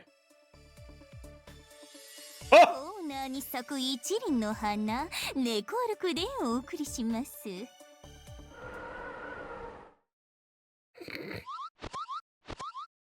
で、シエルはどこ行ったのかにゃ？あとユは何？私と同類。つまりいいところのお嬢さんだっつのはわかるけど。So I have to imagine because we skipped that on so many of these so far.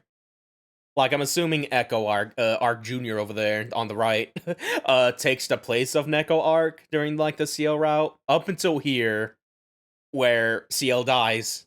And he's like, put two of them together now. Like, same as me, so I know you're also a rather fancy young lady. ほら、こういう同一存在ってお互い認識できないものじゃにゃい？自分とは会話できないみたいなオルタナティブな関係ってあるでしょ？そういう世界のルールみたいなの気軽に破るのはやめた方がいいよ。Willy-nilly. 同感です。ですから、私たちはそういうものではない。Oh. 時間もありませんので、今回の死因について解説をお願いします。下手にちゃちゃ入れるとこの世から消滅しそうなエクサと。コスモ的な圧力ガムかな？でもエコだって名乗ってるしな。まあいいか。私の可能性の一つってことで手を打ちますね。今回のメガネくんの死因はズバリメガネです。メガネキャラがメガネを外していかんだろうという誠に偶話的な教訓ですな。なんでメガネを外すと死ぬのかは私にもよくわかる。IDK either, TBH. And 選択肢がメガネを外すしか選べない方もいるようですが。その場合はこれまでの行動に問題があったんじゃにゃい？やばいのは吸血鬼だけじゃにゃく、メガネくんの心のあり方も瀬戸際ってこと。I thought it'd be really cool though, like, and it was kind of beautiful in a way. Again, the Shakespeare element there. 一度石につまずくと、あれよあれよと元に戻っちゃうわけで。中立善と中立悪の綱渡りということで。Neutral good and neutral evil. この先に進めない方は9日目の行動を改めてください。くれぐれもノエルの誘いに乗らないように。If you can't figure it out, please reconsider your choice on day 9. Don't accept Noelle's invitation. Join. Yeah, we didn't do that. We did not do that. 彼の精神状態が悪くなっていると、13日目以降の遠野邸の出来事が変わってしまいます。Then the events, Cheeks unfortunately, the events of the show match starting on day 13 will change too.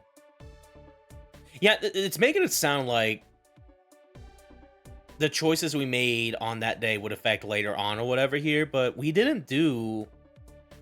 I don't think we didn't accept her invitation, unless I know I don't want to be here, I don't want nothing to do with this, like, fucking... It's like, huh... 制御できなくなった衝動がある惨劇を起こしてしまうので。本当かよ。どれどれ。おもむろにフローチャートをカンペする私。本当だよ。解説が具体的すぎて目がツートンになる。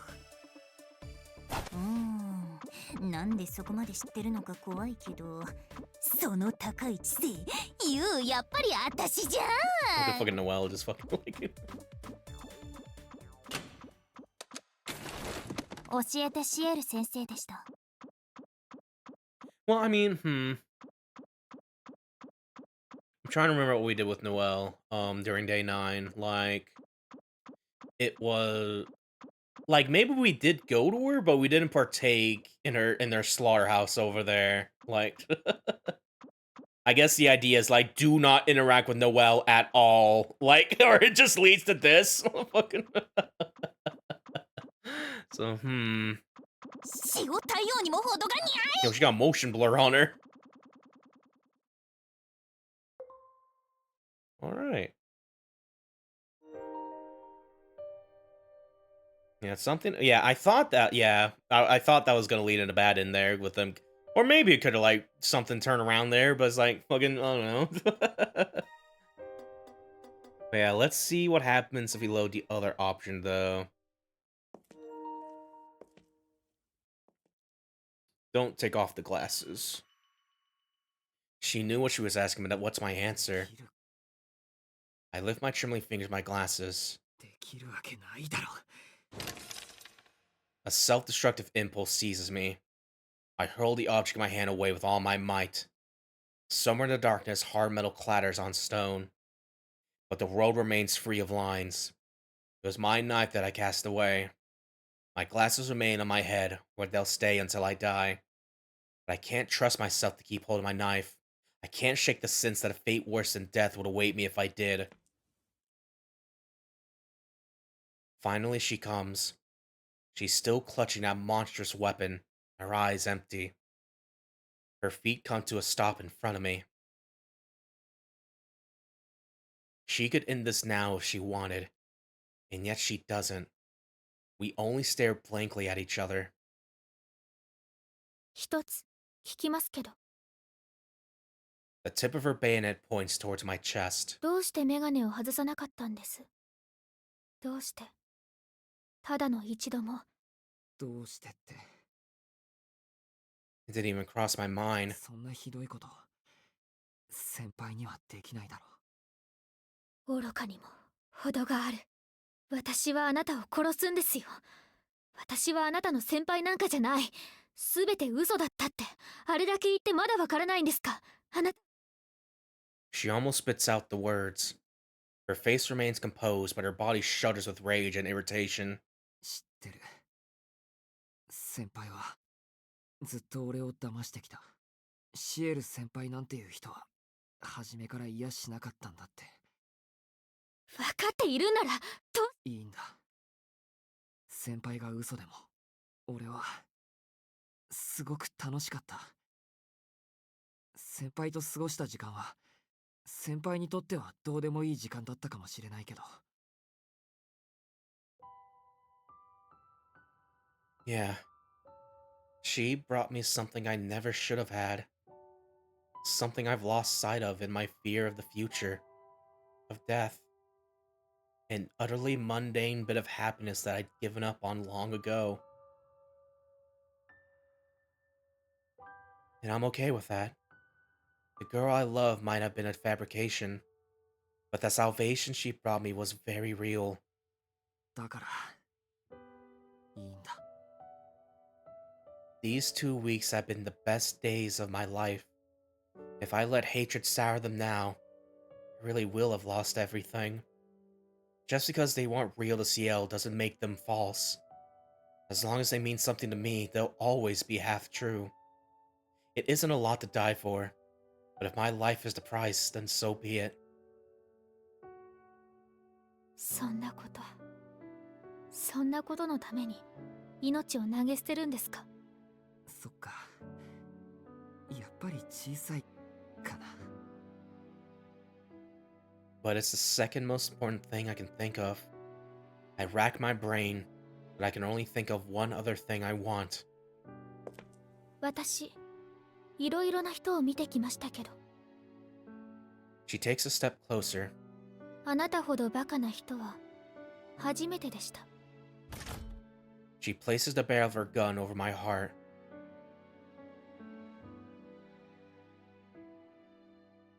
But she doesn't pull the trigger. I wonder what's stopping her. She stares at me with hollow eyes.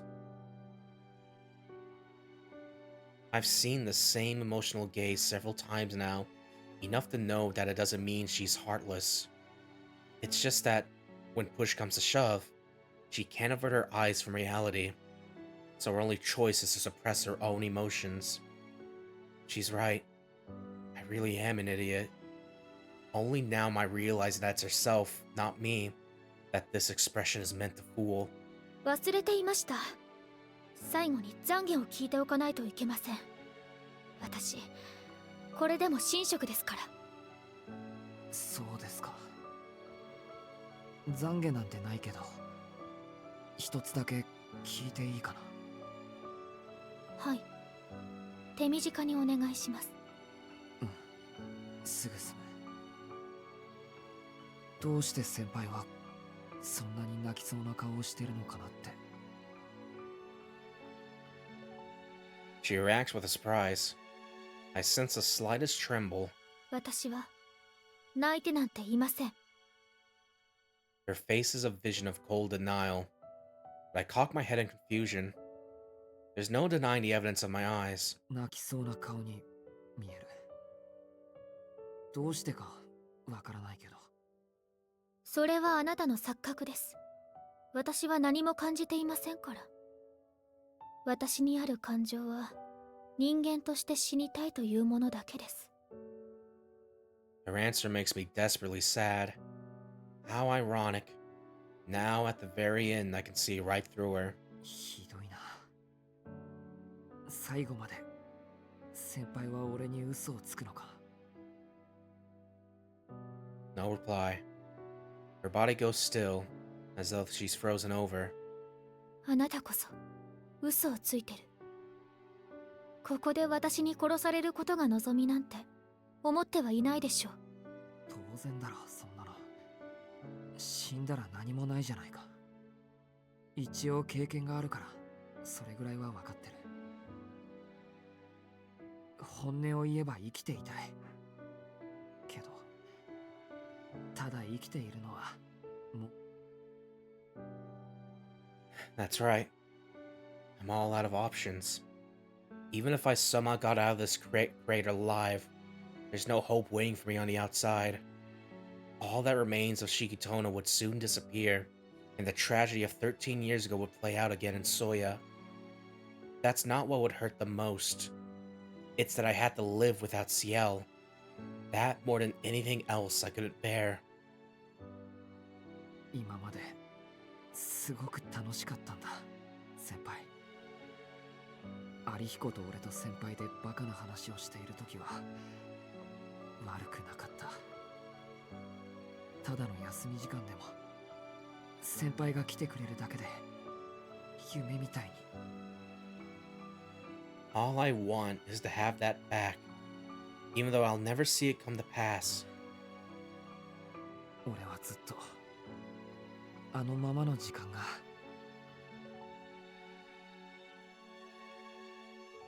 As the words pass my lips, a deep peace comes over me. It might only have been an illusion.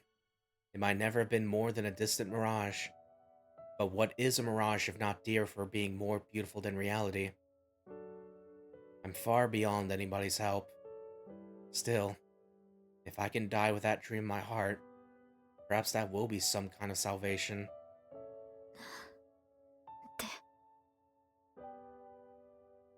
Idiotic, she whispers. Her gun shifts slightly in her hands. With a metallic creak, it presses harder against my chest. Just a little more. A fingernail's breadth and it'll draw blood. Then she'll take one step forward, and this will all be over.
Okay, test.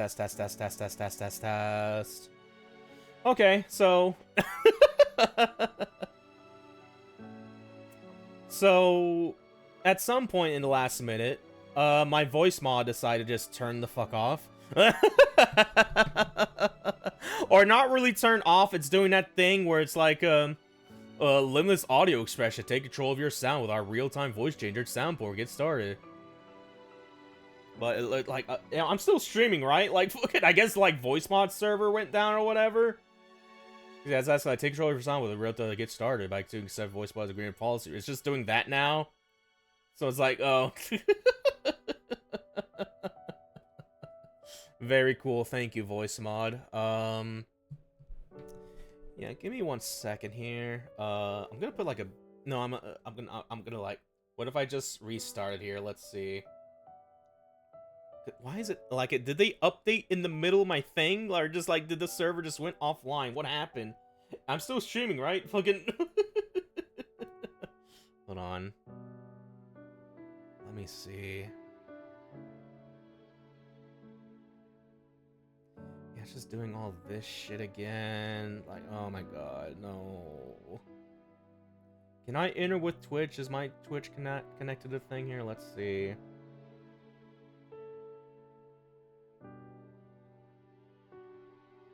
Okay.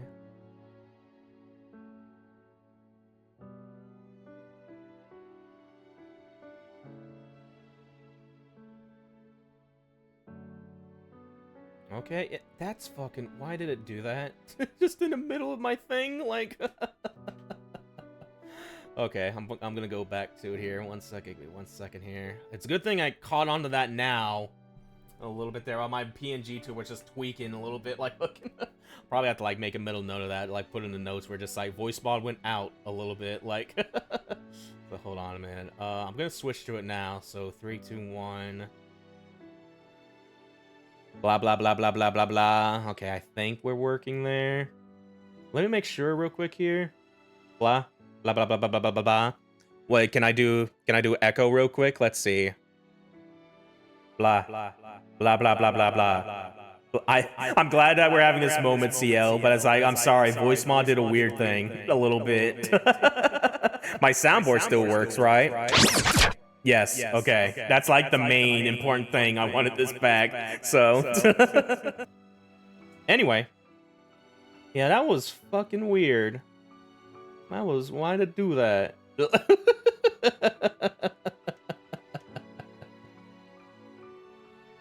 Yeah, I think we should be okay. I don't think we need to, like, like,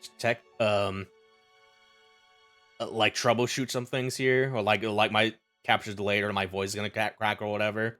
It sounds like it might with what happened here. I don't know. Hold on. You know, this is still synced up with my TV and the OBS display, so yeah. I think we're good. I think we're good. Again, sorry for the little hiccup here. I'll try to make a middle note. Like on the YouTube VOD, is like, this timestamp is like where I just died because voice mod didn't want to do a fuck up there. Like,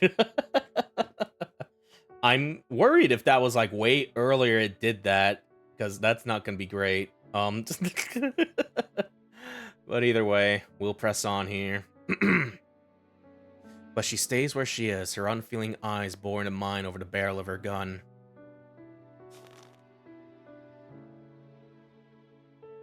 Yeah, hello there, Zenryoku. Dude, you just came right in time when I'm just having like, yo, voice mod just turned off. Like, have I been talking at all? Like...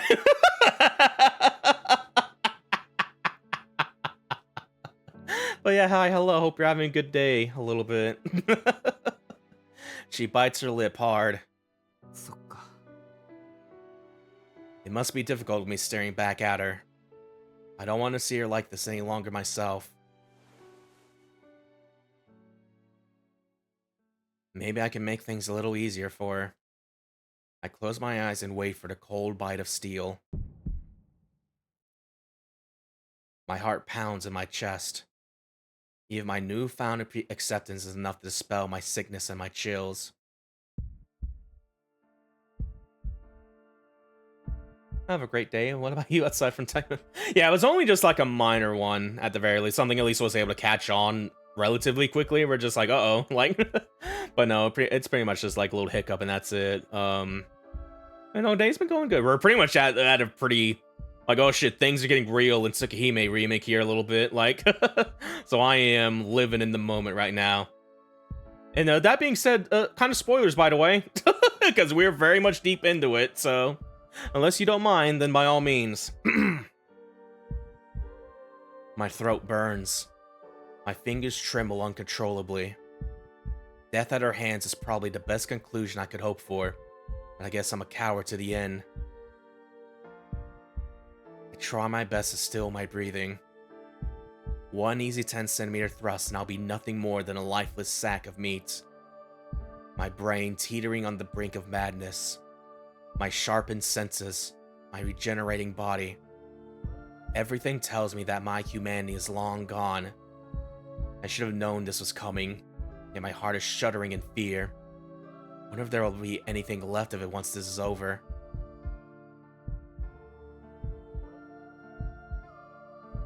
I keep my eyes closed and try to hold myself still. You'll probably hear when the stake goes in. Terrified as I am, feeling nothing at all, not even fear, seems somehow even worse. Sweat beads on my forehead. Every fiber of my being is focused on not making a sound. I'll go quietly and cleanly into death. Hopefully that will spare her some guilt. I hear a breath. どうして A strained whisper. どうしてそんな The spike against my chest wavers. 私を恨まないでいられるんですか No, not the spike. The wavers in her voice. 私はあなたを殺そうとしているんですよ。騙して裏切ってこうして残酷に追い詰めているのになんでそんな穏やかな顔してるんですか Ciel takes a step forward, but her bayonet stays put. 答えなさい。私はあなたを殺すんです。あなたの都合なんて関係なくただ一方的に殺そうとしているんです。ならせめて私を恨まないとあなたは報われないじゃないですか。 Her fiery voice goads me. It's not fair. I just about made It's peace. time to drink water. Maybe I should drink some It's water, time yeah. to drink water. It's not fair. I just about made peace with my fear, but this might cause me to break down. それとも本当にバカなんですかあなたは。私はあなたを汚らわしい吸血鬼として処理するんです。なのにどうして Why? I thought we'd been over this already. だってそれは先輩のせいじゃないだろう。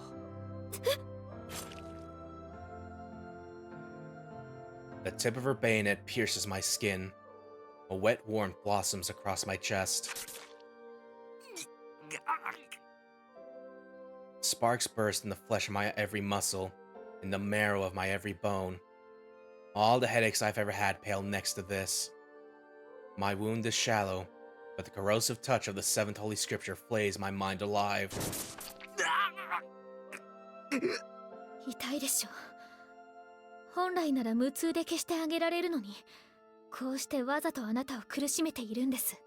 今まであなたに付き合わされた分こうでもして楽しまないと帳尻が合いませんから。 Her voice cracks as she speaks. The bayonet digs deeper into my flesh. Sweat erupts from every pore in my body. I think my organs might spew out of my mouth. ほら私が憎いでしょ。だから早く恨んでください。私に裏切られたって私なんか信用しなければよかったって言ってください。そうでないと私あなたを殺すことができないじゃないですか。 I hear the desperation in her shaking voice. This all seems so backwards. Shouldn't she be relieved I'm not holding anything against her? Why is she so intent on being hated? It's like she needs to make herself the villain, as though she thinks that's her punishment. She's like a child on the verge of tears. I can't bear to add to her burdens. まさか先輩を恨むことなんて。やめてください。なんで最後までそんなことを言うんですか。悪いのは私であなたは被害者だって言うのに。 She's just as much of a victim as I am.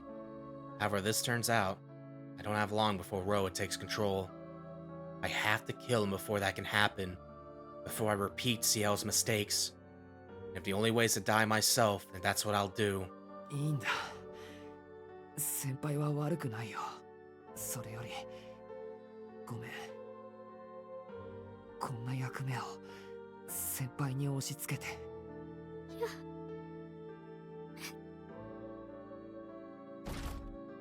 Just stop, she whispers, as the metal pressure on my chest withdraws a fraction of an inch. ダメ。私はロアを見逃すことなんてできない。 Her bayonet sways, but I'm sure it will steady soon. そんなこと許されないんです。遠野くん。The seventh holy scripture settles over my heart. I hear Ciel draw in a deep breath. Even with my eyes closed, I can feel her fingers squeezing the trigger. A metallic click announces my end. But the instant before it comes, ありがとう。たとえ嘘でも、先輩が先輩でいてくれて。 I leave behind my last and dearest testament.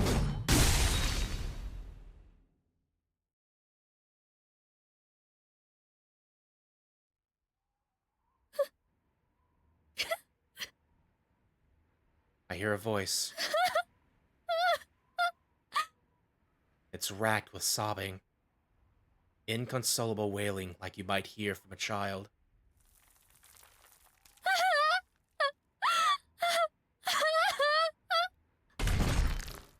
Metal drops to the floor with a clang. A hole in the wall shows where her stake missed its mark. The voice finally managed to rein itself in. I slowly open my eyes, knowing who it belongs to. The person before me isn't the Ciel of moments ago. She's just an ordinary girl, lost and alone, with tears trickling down her downcast face. Her hands are empty. Her weapon lies abandoned on the ground. The round that should have pierced my heart grazed my flank instead.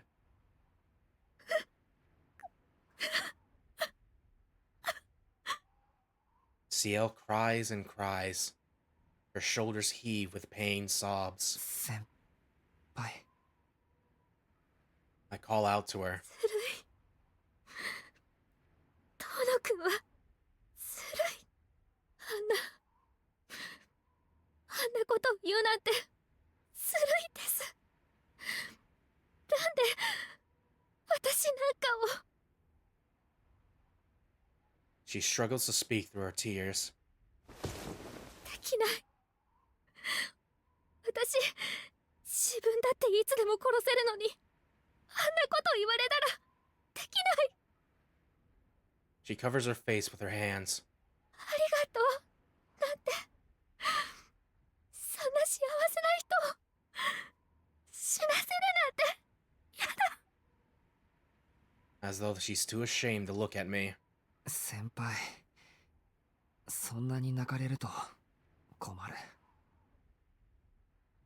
Or I'll just feel even more helpless.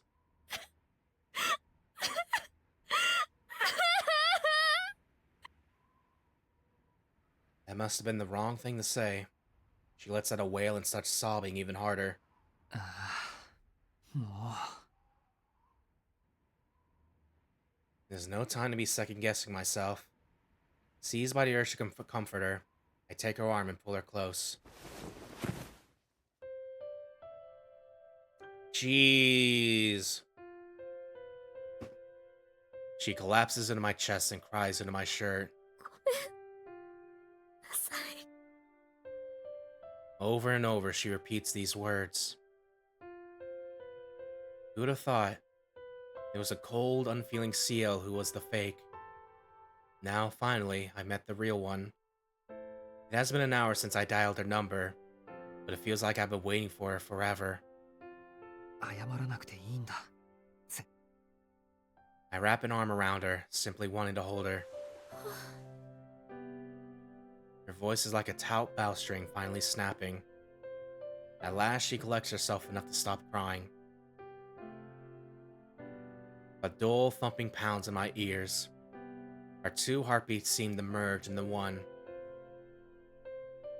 It's so quiet, but there's no need for words. It's enough to stay like this, listening to the beating of her heart. I had only one other desire, perhaps the smallest thing I could possibly wish for. I just wanted Ciel to remain the person I loved. 先輩の体、あったかい。違います。あったかいのは遠野くんの方で、私は嫌になるぐらいこんなに優しい人にひどいことをしました。 No, Ciel. Not as kind as you think. Even now, all I want is to feel you. I want to forget about the rest of the world and stay here forever, with you all to myself. いいです。俺はまだ生きているんだから、それでいいんです。もう、こうしていられるなら、それでいいんだ。Once long ago, I nearly died, and I woke to a world too hideous to bear. A world filled with death, as far as the eye could see, full of fragile things that might break at any moment. But now I know that fragility is what makes life so miraculous. I can feel it now, in the warmth of Ciel's touch. It is far more than a dead man like me could ever hope for. 先輩、俺、先輩がすごく大切だ。遠野くん？ I love her. This girl is more precious to me than my own life. I never want to make her cry again. I want her life to be so full of joy that she'll smile for real. 俺はやっぱり死にたくない。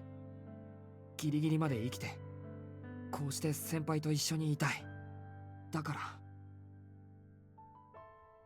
It's selfish and naive, but I'll say it anyway. To help us both finally wipe our slates clean. 俺はもう逃げない。自分から死のうなんて考えない。だから、お願いします、先輩。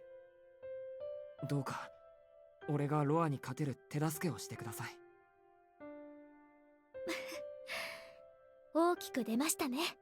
ロアを倒すではなく、ロアに勝利するですか。それは今まで誰もできなかったことですよ。賞賛なしで大口を叩いてるのも承知の上です。でも、そうしないともう先輩といられないんだから。どんな無茶でもですか？はい。俺が死ぬ以外の手段があるなら、今はそれにかけてみたい。ありますよ。私にもわからないけど、きっとあります。She steps closer.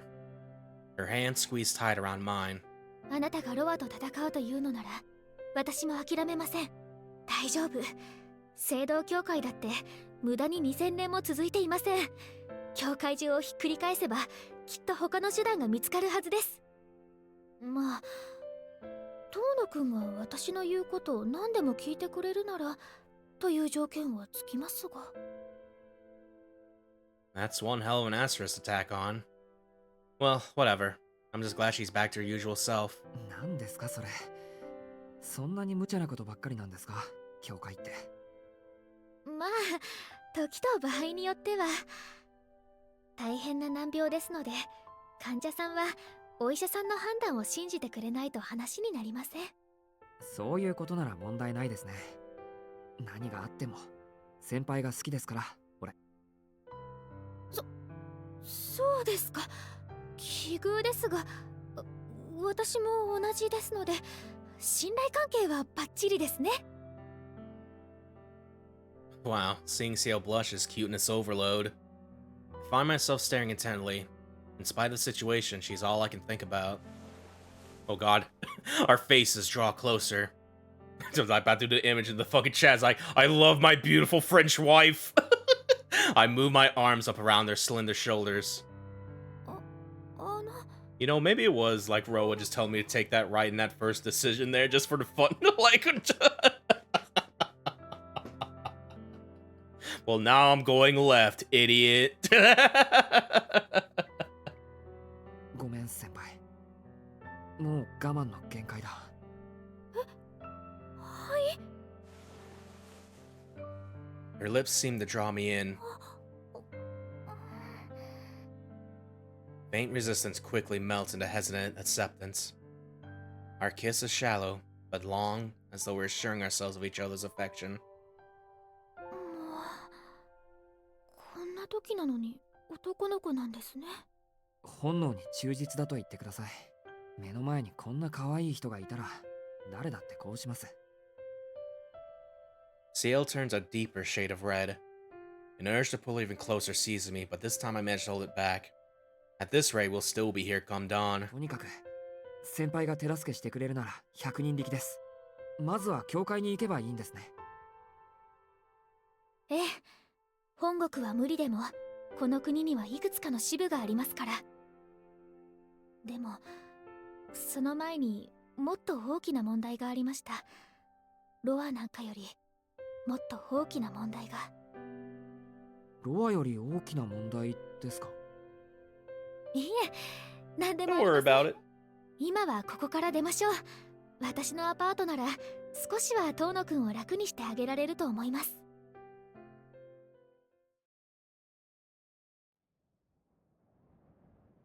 I was sitting still long enough to regain some of my strength. My wounds are closing. The pain is starting to fade.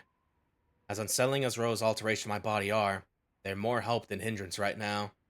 はい、そうでした。こちらどうぞ。落とし物ですよ。大事なものなんでしょ？ She produces a metal object, the knife I threw away. A memento from my father. If that means what I think it means, it's all I have left of the person I used to be. そうですね。ありがとうございます。I take it from her hand. さて、あとは地上に戻るだけですか。今の遠野くんなら一人でも瓦礫を登っていけますよね。Ciel looks around for where the slope is gentlest. As I watch her, I hear something. なんだこの音。 What's that ominous bell tolling? I strain my ears to pick up the distant noise. Ciel must have caught it too. The ringing of bells falling softly from the sky. I've heard this sound before, from chapel belfries. The clangor of metal striking metal. It's not altogether uncommon to hear, but only on certain days. What on earth is it doing here now? Christmas is still a long way off.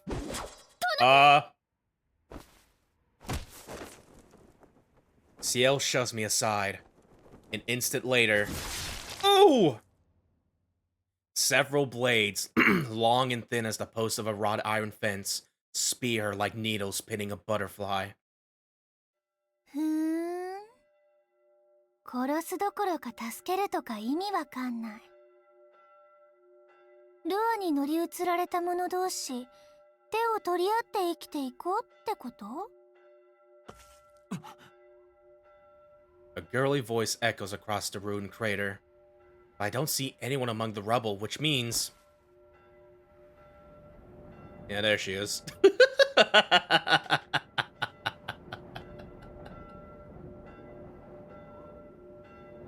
Yeah, this was crazy when this character was revealed for Melty Blood type Lumina. Let me tell you, like, what goes on in the remake where she age regresses.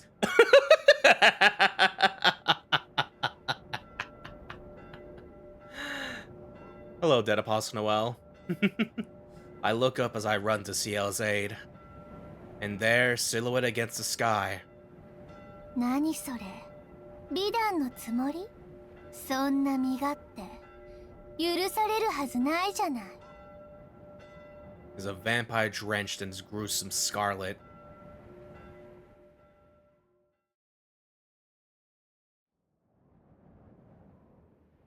Like a butterfly, she perches atop a ruined pillar. She looks like a young girl.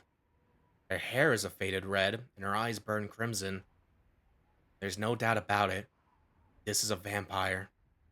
Like it or not, we're two of a kind, and as such, I can sense how powerful she is. She's rank 6. A true dead apostle, no longer tied to a sire.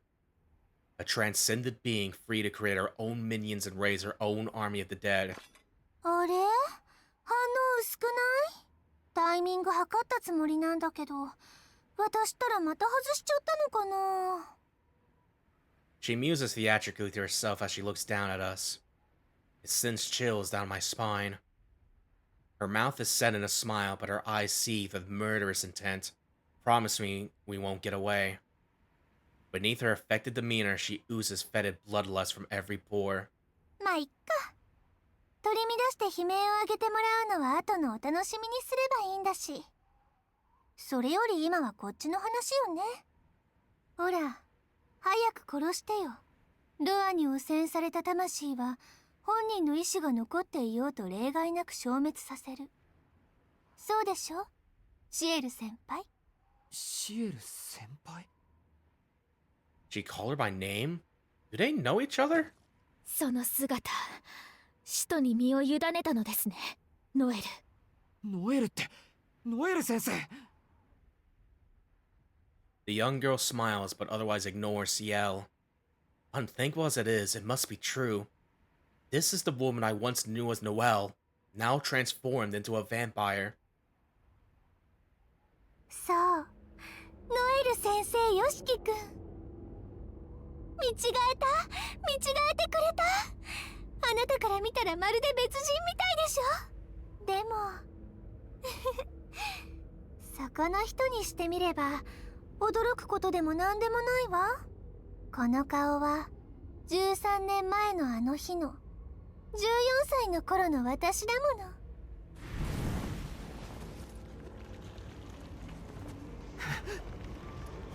A shuffling cacophony closes in around us. Zombies, and not just a handful of them either. There are easily more than 30, crawling down the crater on their bellies like a plague of lizards. I ready my knife, bracing for the coming assault. The zombies converging on us are freshly turned. These are no leftovers from Rose stock. She must have made them herself from the bodies of innocent people. ノエル。 Good lord, girl.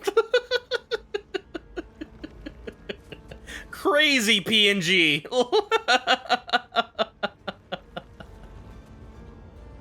With 3 spikes skewering her, Ciel glares at Noelle. One through her chest, another through her left arm, and a third through her right thigh. But her voice betrays no hint of pain. As long as Ro exists, she is immortal. And besides, she is burning with rage.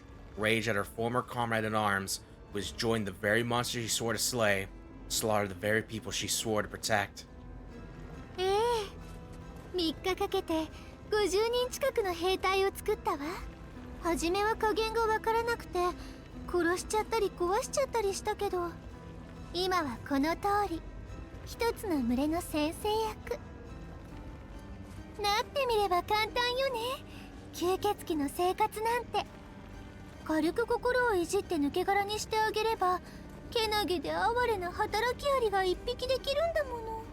しかもギフトのおまけ付き。人間1匹の血を吸うだけで力も寿命も伸びるなんて、チートすぎて笑っちゃうわ。 The number of zombies is growing by the second. We've been completely surrounded in only a minute or so. よくわかりました。経緯はどうあれ、あなたは吸血鬼になった。吸血鬼として生き延びるために私を殺しに来たのですね。She doesn't twitch so much as an eyebrow as she yanks the blade out of her chest. I've seen that face enough to know that what it means. It's the mask of Executor Ciel, the one she wears when she's on the verge of tears. Their battle is only moments away. No, this won't be a battle. It will be an extermination. There's clearly no contest between them. Noelle's curse envelops her on a scale an ordinary human can only dream of. Her capabilities must be magnified by 10 or 20 times. But Ciel is stronger than 20 Noelles. And there are 7 holy scriptures to optimize for killing vampires. Noelle might be rank 6, as strong as that possible common stock can get. But if things turn violent, she doesn't stand a chance. まあそうなるわよね。あなたにとって吸血鬼は誰であれ殺すもの。そうでなくちゃ許されない。でもね、それなら私より先に殺すべき相手がいるんじゃないかしら。Ciel freezes. Noelle doesn't stand a chance in combat. She knows that, so she's trying to crush Ciel's spirit before this can come to blows. 私が吸血鬼かどうかなんて今は些細な問題でしょ。ねえシエル先輩、私たちよく語り合いましたよね。この命は復讐のために、ロアを殺すためなら何でもするって。だから見て、私はその誓いを守ったわ。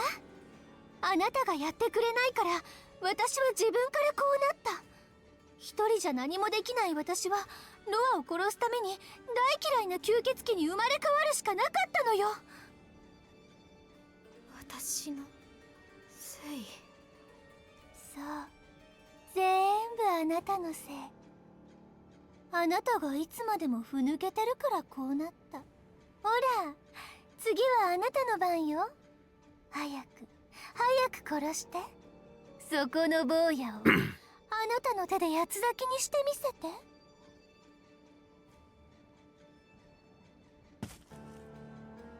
In an instant, the tables have turned.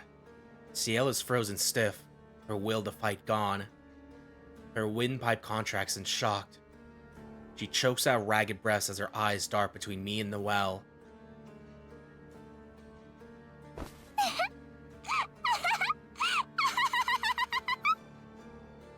そうできないの、やっぱり。何もかも嘘。あの涙も懺悔も開口もみんな嘘っぱちだった。そんなあなたが私を殺す？恥知らずにも程があるわ。誰よりも薄汚い犬畜生。お前なんかあの時死んでいればよかった。 Her insults fall like a rain of curses. I can't know what kind of past they share, but I won't listen to another word of her vitriol. 何好き勝手言わせてるんですか先輩。あいつは吸血鬼です。周りをよく見てください。遠野くん。 I step in front of Ciel, shielding her from Noelle's gaze. With knife raised, I stared up at my foe. My left arm is still a little stiff, but that aside, I feel stronger than ever. I'm hardly proud to admit it, but she's not the only one enjoying the benefits of vampiric physiology. あら、まだ四季くんが残ってるんだ。てっきりロアに飲まれたと思ったのに。けなげに頑張るのね。君には恨みはないし、できるだけ楽に殺してあげようと思っていたんだけど。気が変わったわ。そいつをかばっただけでイラッときちゃった。あなたにも生き地獄を味わってもらおうかしら。 You're pissed off? Well, that makes two of us. あんたが先輩をよく思っていなかったのも願いやしいことも知っていたけどさ。まさかここまで先輩を怖がってるとは思わなかったよ。へえ、それどういう意味なのか教えてもらえる？分かっていることをいちいち聞くな。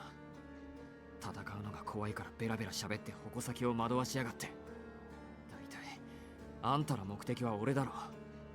ロアを殺したいんなら俺を狙え。吸血鬼になり下がったあんたに先輩を責める資格はない。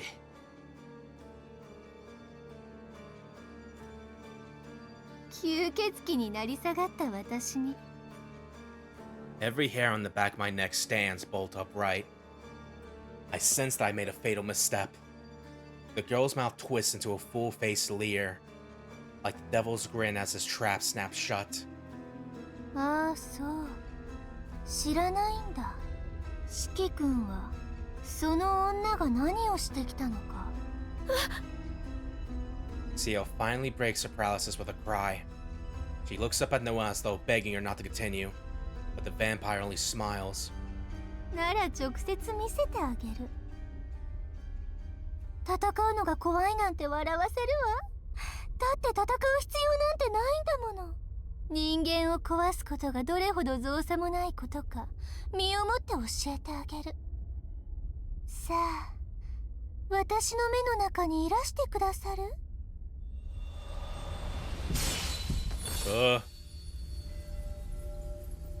For a moment it seems nothing has happened.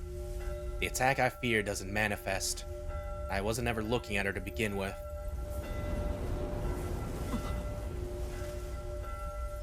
But her eyes burst into bloom, and just like that the world goes mad. Roses. Roses. Endless roses as far as the eye can see. A sickly aroma clogs the air. The crimson sea seems to stretch on forever. And I, an insignificant speck adrift in its depths, am nothing but a pest in the garden. ようこそ歓迎いたしますわ。 Oh, I get it. Red Garden. これは快楽と背徳の園。この地上に存在する魔眼の中で最も The fairest and foulest of all mystic eyes. Ooh, okay. 最 Idea blood of the Rose Princess Rose Inn. Okay.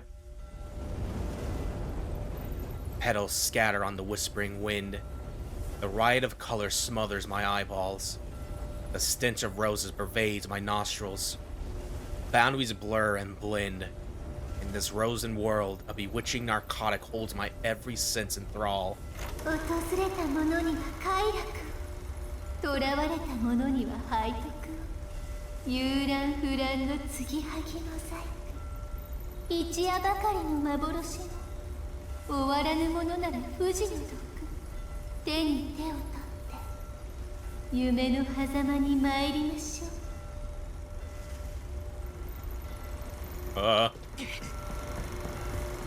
Not the film stutter shock.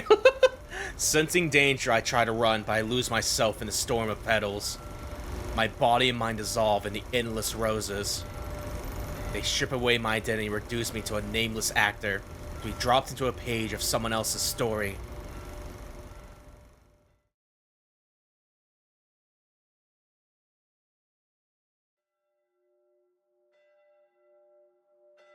Chapel bells toll in the winter air. It's time to drink water. No time to drink water?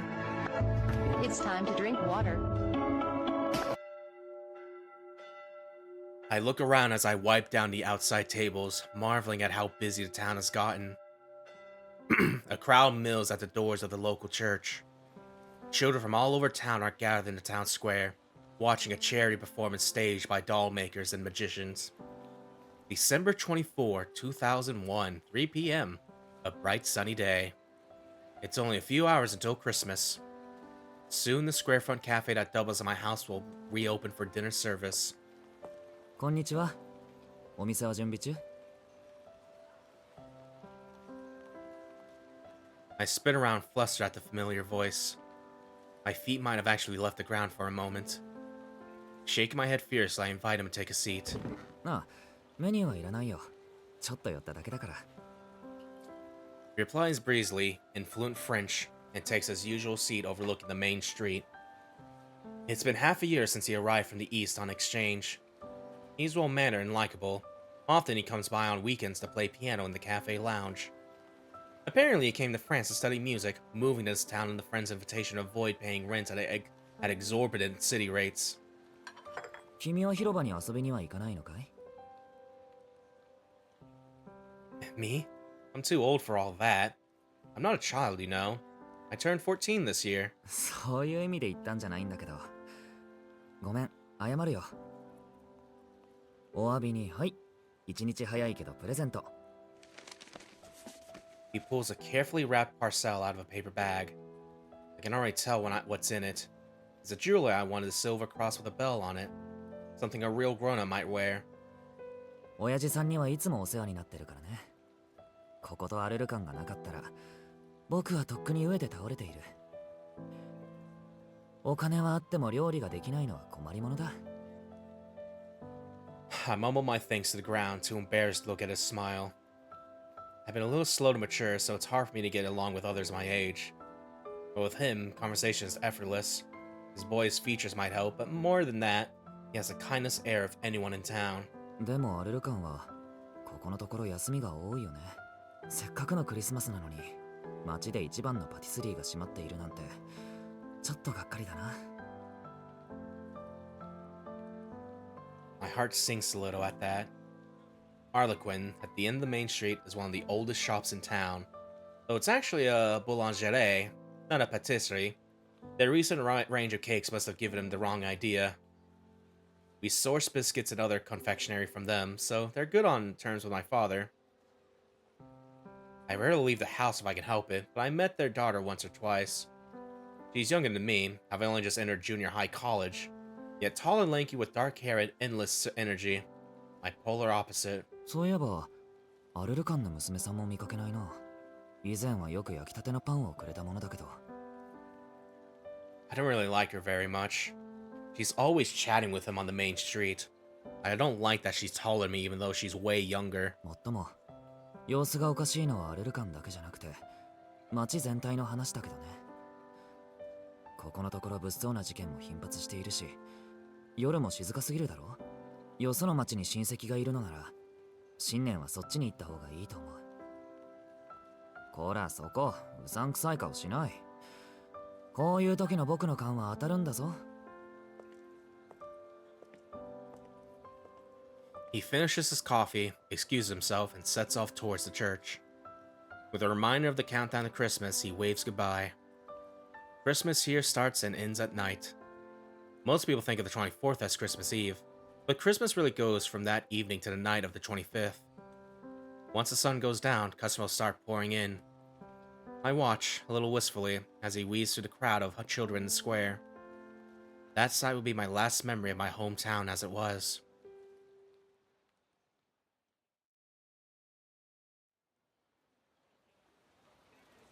After helping open up the cafe, I retreat to my room.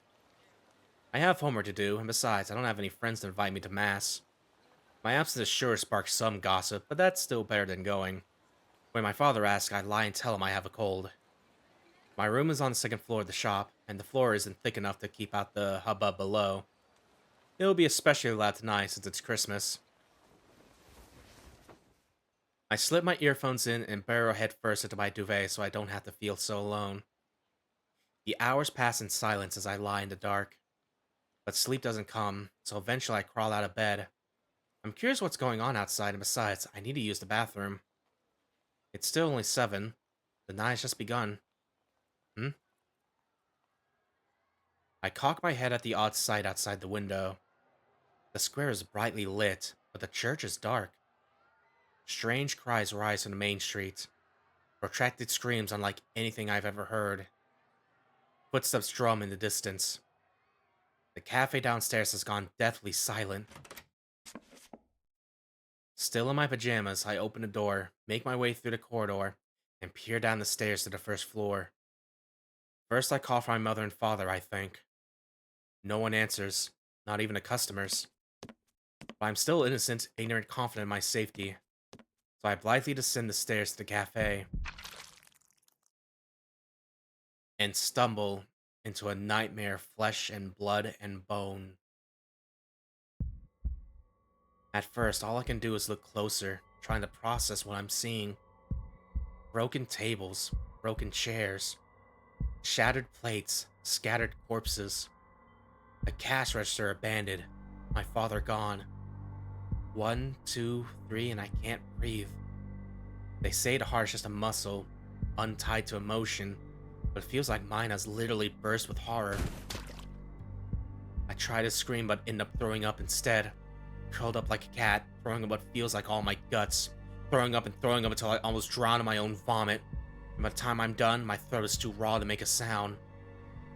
Distant cheers come from the square. I dash out of the shop, desperate to find someone, anyone who can explain what's going on. Oh, they're burning. The moment I set foot outside, I understand. The square is burning. Piles of bodies litter the ground. Above it all, the church bell tolls. The townspeople have been split into 2 camps. The hunters and the hunted. The killers and the victims. Those who have lost their humanity. And those who are still clinging to it.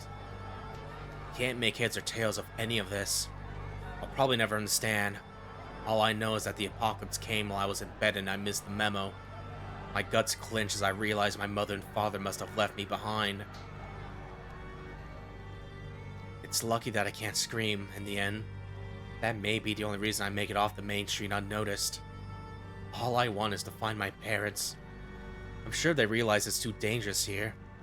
I bet they're outside of town, waiting for me. I flee through the side streets and down the hill to the major road. This area is mostly fields, so I don't expect to find help. But something tells me the farther out of town I am, the better. However, I find my path blocked by an unfamiliar wall. A 10-meter high edifice surrounds the town. A crowd of grown-ups has gathered at the base. They're arguing, fighting, killing each other. Their faces, twisted in anger, are scarier than the monsters in the square. "You can't knock it down, you idiot," someone shrieks. "Someone climb in and drop a rope down from the top." In this nightmare, the idea seems perfectly logical. The grown-ups stop fighting and start working together to climb the wall. Relief washes over me. I was scared to approach while they were all so angry, but now it should be alright. But just as I step out of cover, a rough hand grabs my shoulder. Once again, I'm thankful that I can't scream. 待って。今近づいちゃダメだ。 It's the exchange student from the east, the one who makes my heart flutter. He pulls me back into the shadows. He's out of breath, with a face that looks like he's been through hell and back. Why did you do that? We might be able to get out of here. それはそうなんだけど。 His answer trails off. He stares at the wall, his face drawn. More grown-ups arrive. Escapees from the town, more than I can count. It's hard to believe that so many people have been living alongside me all this time. But their numbers do them no good. All they need to do is form a human tower, but they're still fighting over who gets to be on top. And then it happens. I notice something emerging from the ground.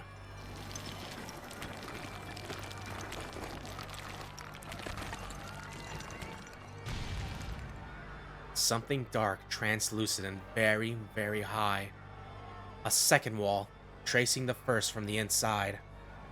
Shouts rise from the crowd as people start to notice. They run back to the wall that's risen behind them and batter their fist against it. But it won't budge, and unless my eyes are playing tricks on me, it's starting to move. Oh no. Something awful is about to happen. 動く。この壁動くぞ。おい、どうなってるんだ。村長を呼べ。下がれ。押すなよ。下がれクソども。おい、これ止まらないぞ。止まらないぞ。早く俺を上に上げろ。Ooh. 押すな。つぶ。橋はまずい。もう隙間がない。真ん中だ。真ん中に逃げ。手が挟まって。おい、助けるんだ。嘘。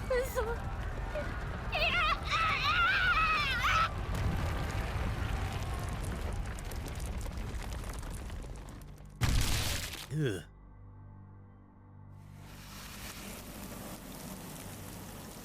The walls close like an old-fashioned juice press. Over 100 people are slowly but steadily pressed into pulp until all that's left of them is a harvest of precious blood.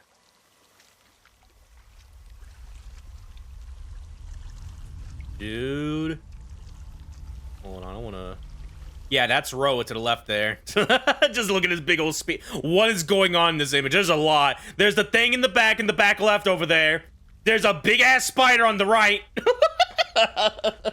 Regular people below it. I'm assuming that's Noelle, second to right of Love.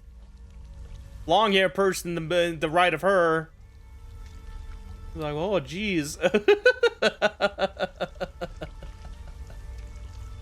Atop the battlements, a freakish menagerie savors the spectacle. 逃げよう。ここにいちゃいけない。 He grabs my hand and leads me back into town. I follow along in a daze. It's strange. Can't shake the feeling that one of the faces I saw in the crowd, pleading with me for help through the transparent wall, was my mother's. We see all sorts of strange sights as we run. It's like an art exhibition. Odd sculptures dot the road back to the town square. A glance reveals them to be human-sized cacti. A closer look reveals them to be human-sized humans. Although I wouldn't blame anyone for thinking they were cacti, all wrapped in thorns like that. Blood-red roses bloom all over them. A garden of beautiful rouge melons growing from human soil.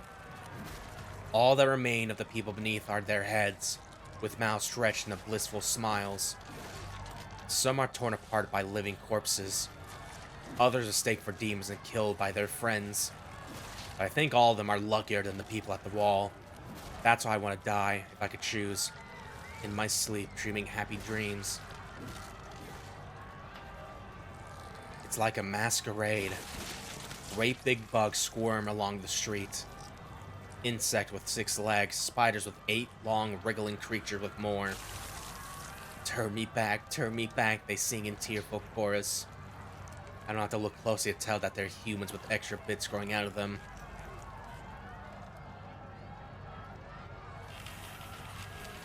Was there ever a purer love than this? Oh, how it grieves me that you are blind to it. Love gives, love nurtures, love strengthens. Rejoice, my children, for my love for you is endless. A mechanical insect croons its love in a voice no organic throat could produce.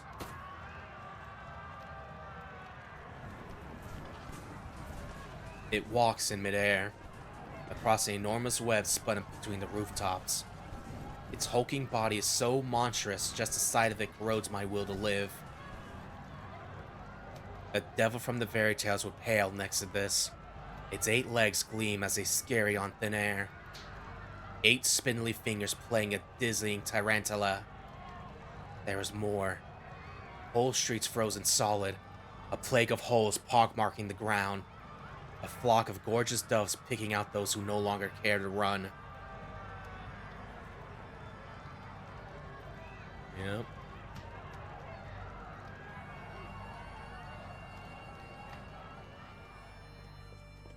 I thought I might go crazy. Or rather, I thought I might loop back around to Sandy and go crazy a second time. Far past breaking point, I numbly let him drag me in his wake.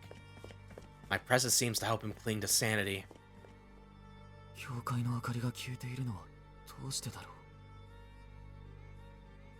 He stops and mutters to himself. My brain having long given up on thinking, all I can offer is a flat, non-committal response.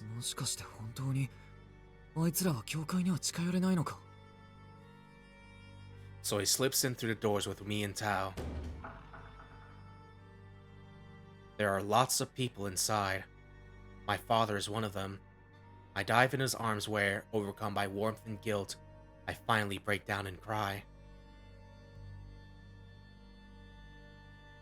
The chapel has become a place of refuge.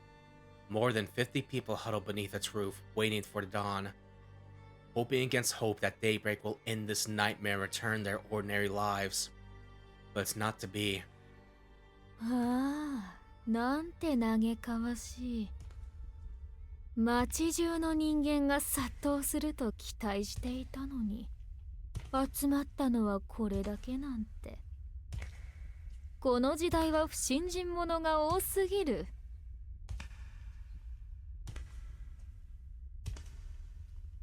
Huh? Footsteps echo through the cavernous hall. A figure approaches from the altar, her red eyes shining in the darkness. Oh. でも、だからこそ歓迎しましょう。ここに集まったあなたたちこそ、生贄にふさわしい敬虔な信者ですから。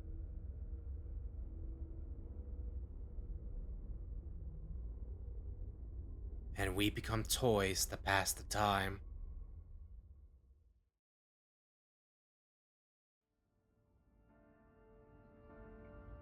A pool of blood forms in the chapel. With a sickly crunch, the floor collapses, trapping us at the bottom of a feeding pit.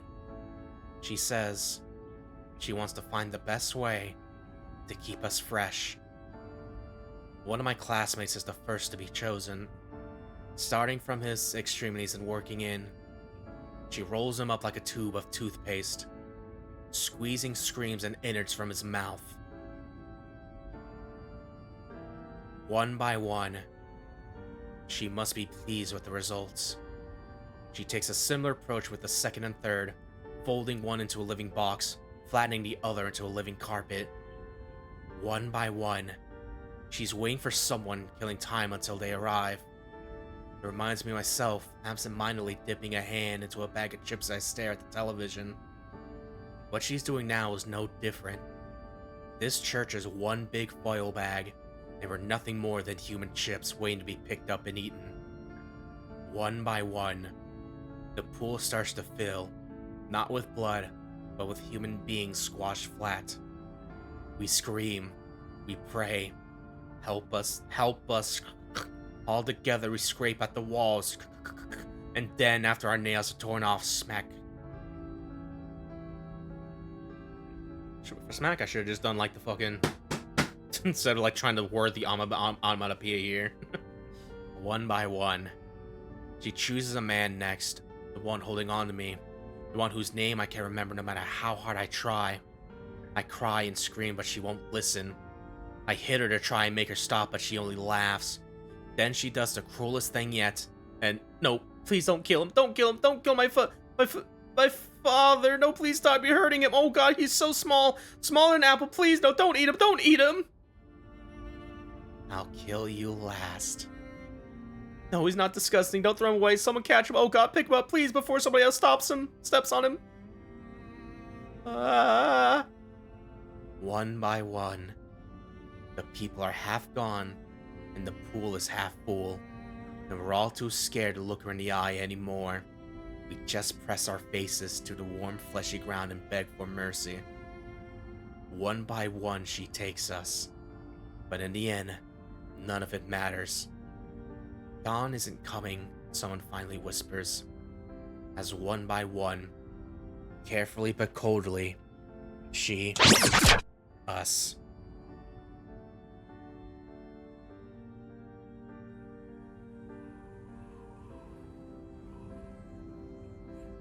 She picks one of us out of every hour, so about 3 days must have passed by now. I look up to see there are only few of us left. The last few chips at the bottom of the bag. I hear a voice by my ear. He hasn't been scrunched up yet, though he's missing an eye and a leg. I look for her, but she's gone. There's a strange whistling noise outside. It must be windy today. 死体を積み上げるんだ。そうすればギリギリ届く。みんな聞いてくれ。この子だけでも助けたい。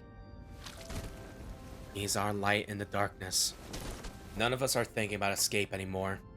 We just want her to take us away so it can all be over. But he's different. His eyes are bright and warm. There's something so human about him, working as hard to save somebody else. We piled him up, suits of human flesh, one on top of the other like stairs leading up to heaven, until they reached the top of the pool. さあ早く。あいつが帰ってくる前に。He takes me by the hand. We pull ourselves over the top of the high wall. Everybody cheers as we stand up. That's the problem with people. It's so easy to give them hope.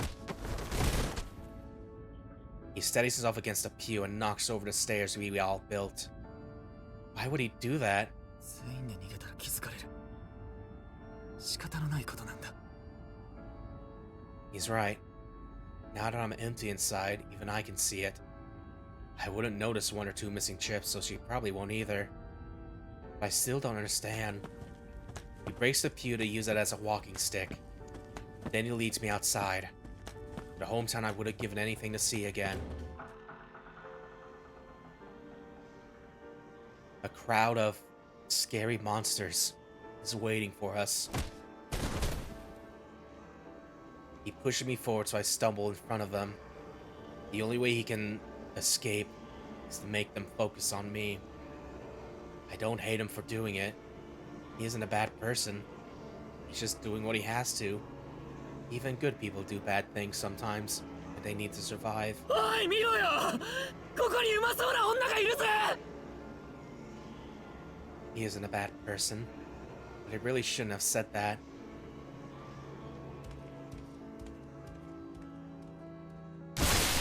Ooh!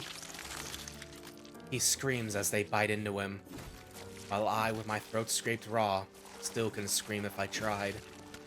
He was the first to make a noise, so he was the one they ate. I lie where I fell, looking up at him being gnawed down to bones, looking up at the town I no longer recognize.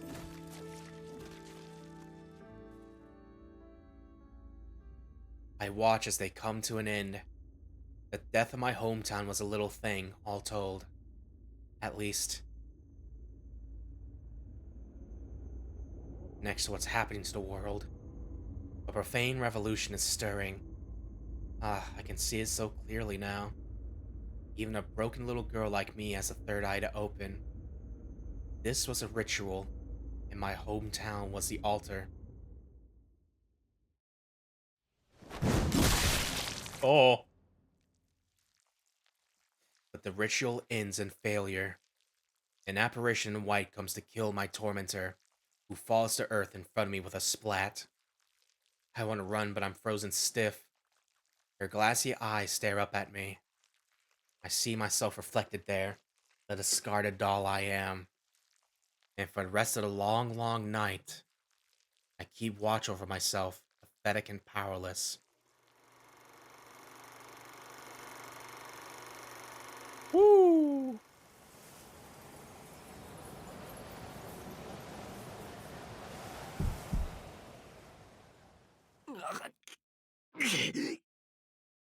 A violent nausea assails me, but I manage to stand my ground. I press a hand against my forehead as my brain swims in a drunken haze. The bones of my injured arm shudder painfully with the movement, finally returning me to myself. 出てきた。ただの人間のくせに、私の目の中から。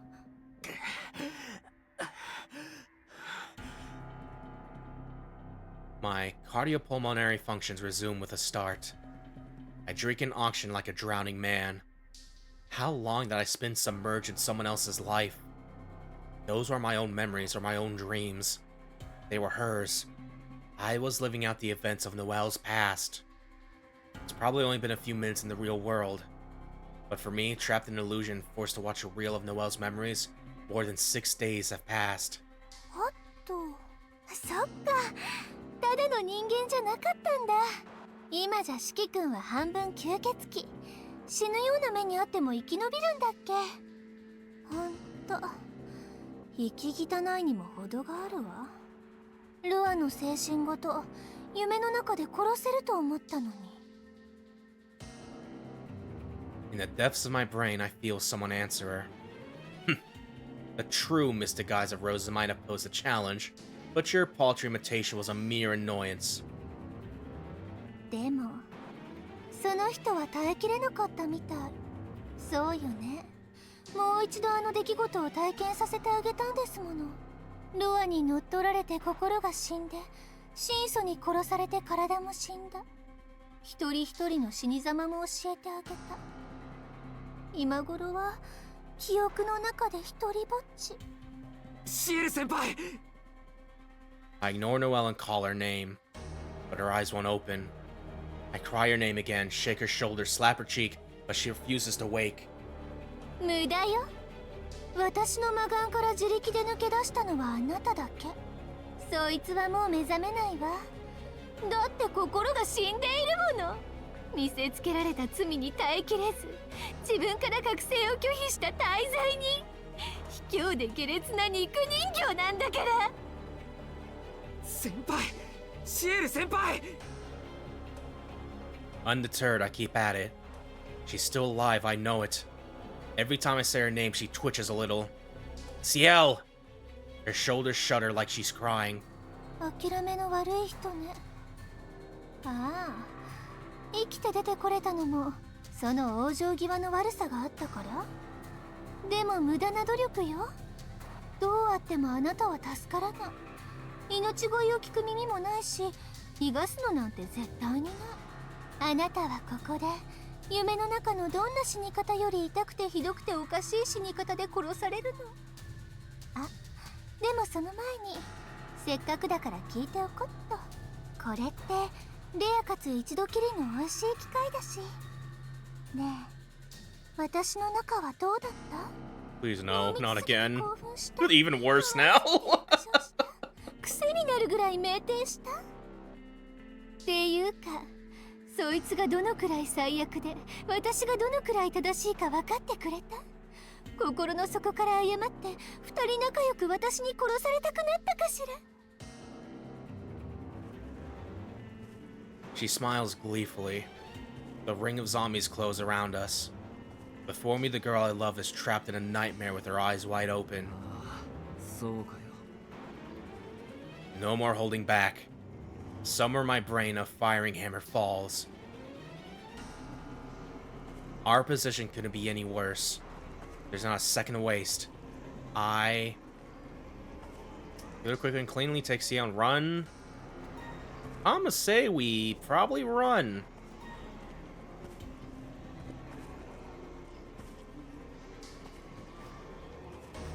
We could try, but I was like, I'm probably gonna get killed quickly and cleanly, quite frankly.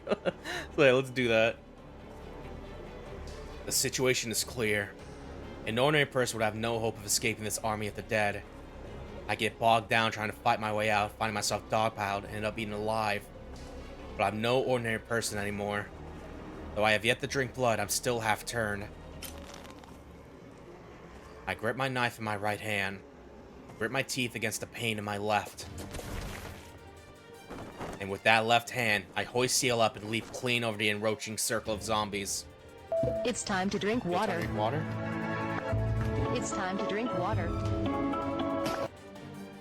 With a run-up, I clear 10 meters in a heartbeat. My ankles take the impact as I crash. What? I guess that I shouldn't be there. My ankles take the impact as more crash than Oh, okay, now I'm as I more than crash than land. That's what they're trying to say. Okay, never mind. It's fine. It's just weird. There's a limit to how well I can absorb the shock while carrying Ciel, but I avoid any serious damage. So this is what it's like to be a vampire. If the zombies were my only concern, I could make a clean getaway, but for the briefest moment I look behind me. The Scarlet Vampire is grinning sadistically. Go on, run, she seems to say. It's more fun that way. 走るぞ、先輩。 I adjust Ciel so she's piggybacking me as I sprint through the field of debris. Not an instant later, an iron spike grazes my thigh. 楽しい狩りの始まりね。ああ、本当夢みたい。ずっとこうしたかった。ずっとこの時を待ち続けたの。最高。ありがとうって言ってあげる。期待通りの反応で嬉しいわ。お人よしの人殺しさん。 Her voice chimes in my ears. She picks me out with erected sound waves while the ringing of bells fills the crater. It must function like sonar, allowing her to map out her surroundings. All dead apostles rank 6 or above have distinctive E-minutes arts. It seems that her power has to do with sound. 知ったことかバカ。 It's information that might save my life, but I don't want to hear it. There's no time for a lecture from inside my own head. I flee from a threat looming behind me, trembling with anger as I run. One thought dominates my mind, eclipsing all else. I was ignorant of what really happened 13 years ago, of how helpless humanity was against that tragedy, how arrogant I've been, mouthing off about defeating Ro without even knowing what he's capable of. Now I understand Noelle's deep-seated hatred of me. Yeah, I sympathize with her. I can't find fault with her desire for vengeance, for wanting retribution for those who were killed. As a sole human survivor of Ro's massacre, she has every right to demand it. ほら、急がないと焼き鳥串みたいになっちゃうぞ。まずは足から。そうしたらお腹を刺してひとまとめにして、最後はやっぱり股間から脳天までぶっ刺すのが定番よね。 Metal rain thunders in my wake. She's clearly toying with me. Her spikes are deliberately aimed just shy of my heels so that I'll be skewered if I slow down by even a hair. Though see on my back, running is all I can do. At this rate, the spikes will catch up to me eventually. If I want to get out of this, I'll need to leave her behind. That's the point, of course. Noelle is playing this game on purpose to force me to abandon Ciel.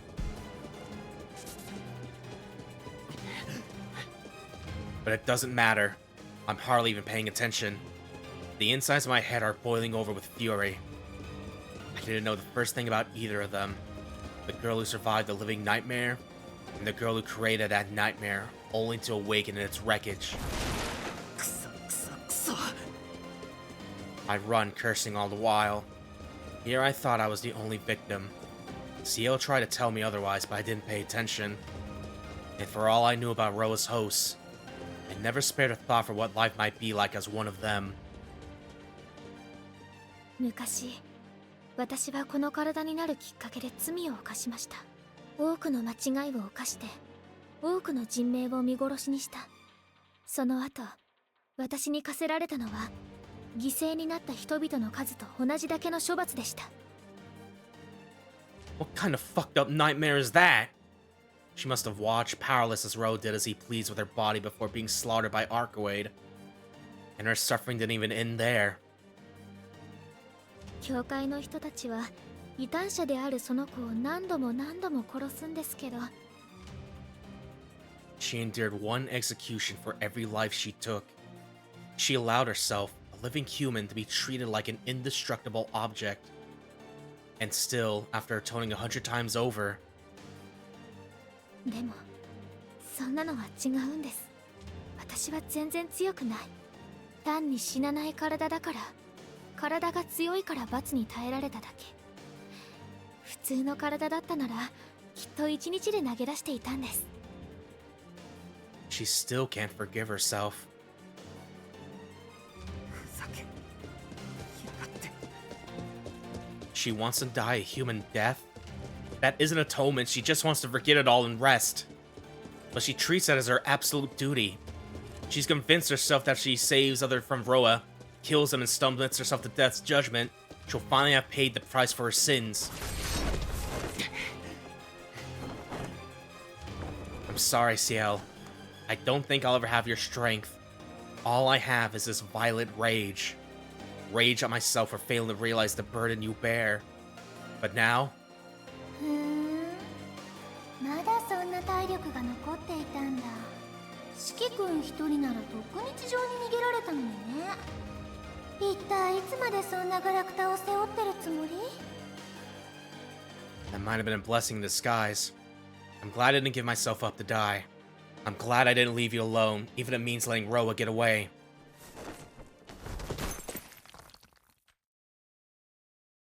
Jumping as high as I can, I disappear into the ruins. No spikes follow me. I thought as much. She's not yet grown into her powers. At her current state, she can only pick up one source of sound, which is, say, moving objects. It took a while to find, but this place should suit my purposes. There's enough space here for one person to hide undetected. I let Ciel down against the wall. She's asleep, but her eyes are wide open. At first glance, anyone would think she was dead. But she can't die. That's how she's endured so much. This vampire's mystic eyes are just another bump on a long, long road. She'll shake them off in no time and come back to me. So until then, the best thing I can do is buy her time. I hold her unmoving body close. I whisper her name as I run my fingers through her indigo hair, and finally speak the words I've been aching to say. Our embrace only lasts for 10 seconds, but I'm certain we felt each other's warmth. And then I drag myself away. So goes the last of my personal desires. All that's left now is my duty. With a deep breath, I take off back to the crater and the clear lines of sight it offers.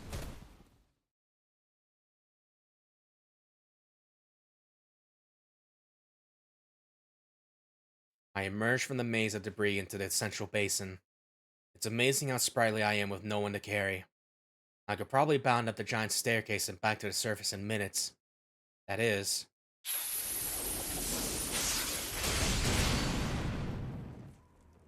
Ara, ブッシュから出てきてどうしたの？もしかして諦めちゃった？それとも命乞い？どっちにしろ、楽しいウサギ狩りはここまでかしら。If she'd let me.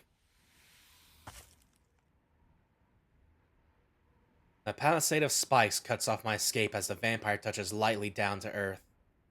Now that we stand on the same broken ground, I can reach her inside of 2 seconds. お荷物は暗がりに落としてきたのね。ええ、それでいいの。それが正解だもの。よかった。あなたにもまだ人間らしいところが残っていたのね。I keep my guard up as I scan her for weaknesses. Her tone is amiable, but her words are dripping with bloodlust. Our battle has already begun. Still, staring her down, I take in my surroundings. Only Noelle has managed to keep pace with me. Her pack of zombies will take a few minutes to shamble close enough to be a threat. Metal spikes surround me. Driven into the earth at 1 meter intervals, they form a fence to keep me enclosed. A circular pin 40 meters across. I could easily hop it if I wanted to, but my hyper-tuned senses tell me that would be a bad idea. They'll deaden sound waves, most likely. Nothing as powerful as their mystic eyes, but they'll still rattle my brain, disrupting both my cognition and balance. And if that happens, I'll be a sitting duck waiting for the skewer. That's probably what those spikes are really meant for. Noelle's guiding ethos is restraint and torture. Fundamentally, her power, her curse, is to trap her victims in fixed confines and subject them to gentle torment. The only way to break free from this prison is to destroy its source. あら、怖い怖い。メガネを取ったってことは。Now this is a battle to the death. The slightest misstep or misfortune will be fatal. That should scare me, right? Of course it does. I'm even more terrified than the time I fought Vlav. Not just because she's strong, but because I've glimpsed her heart. If I die here, it'll be because a part of me still sympathizes with her. But I won't let that happen. I can't afford to lose. Noelle holds a single spike in her hand. She's been raining them down on me by the dozen. She could use as many as she wanted, but her smile gloats that just this one is enough. 知ってるわ。キューサ猫を噛むでしょ。おお、それはダメか。私負けちゃうもの。この場合は支柱に勝つありってやつ。大事なのは生意気にも私をどうにかできると思ってるその目つきをどう教育するか。Here she comes. Even taking into account the differences in our weapons and abilities, I can only take 2 hits at most. I raise my knife and shift my weight on my heels. まあ体罰が妥当よね。そんなナイフでどこまで持ちこたえられるか先生が試してあげる。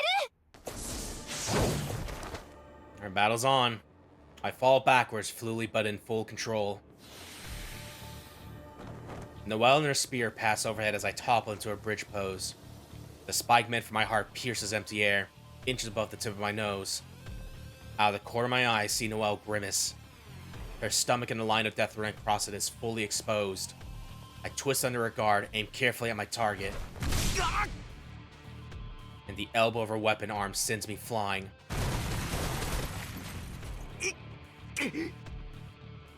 I redirect my momentum into a roll as I crash backwards into the ground. That was stupid of me. She's not the only one with vampiric agility. I underestimated my own speed and launched myself straight into her, shoulder first. The slightest grace sent me flying through the air. She looks like a child, but she hits like a truck. I gotta focus. Her spear isn't the only threat. すごい、またドールみたい。それともうつせみの術？違うわよね。主役は私なんだもの。せいぜい目障りなカトンボってところかしら。どっちにしろ面白い。素敵よ、四季君。今ので当たらないのなら次はもっと少し強く言ってあげる。 Fortunately, Noelle is in similar disarray. Her attack just now was more or less a blind charge. She didn't even consider what to do if I dodged. And when I did, her momentum slammed her straight into the palisade. Perhaps she's not used to her newfound strength. No, more likely she just isn't taking this fight seriously. But that doesn't make her any less dangerous. One hit from her elbow crushed my bones to powder. My shoulder burns as it knits itself back together. I don't even have to look. I can imagine the muscles writhing around my shattered bones like giant slugs, forcing them back into place. なあ、さっきから気になってたんだけど、I just have to bide a few seconds. 何？私の魅力に参っちゃった？年下の先生って興奮しちゃう？そりゃ別の意味で参ってるけど。 A dead apostle is like an upgraded human. Those who become vampires can optimize their appearance to reflect their ideal self, or their body to impart into human pleasure. So Noelle's current appearance must be what she considers the pinnacle of beauty. And for a living creature to consider their early puberty the pinnacle of anything is unfortunate. Glad the visual novel's self-aware. そうじゃなくて、あんたがロアを憎む理由は分かった。でもいいのか、こんな方法で。俺を殺してもロアは死なないぞ。I will say, I do think it's interesting how our character turned out in this way, though. How it just leads up in this here and shit like that.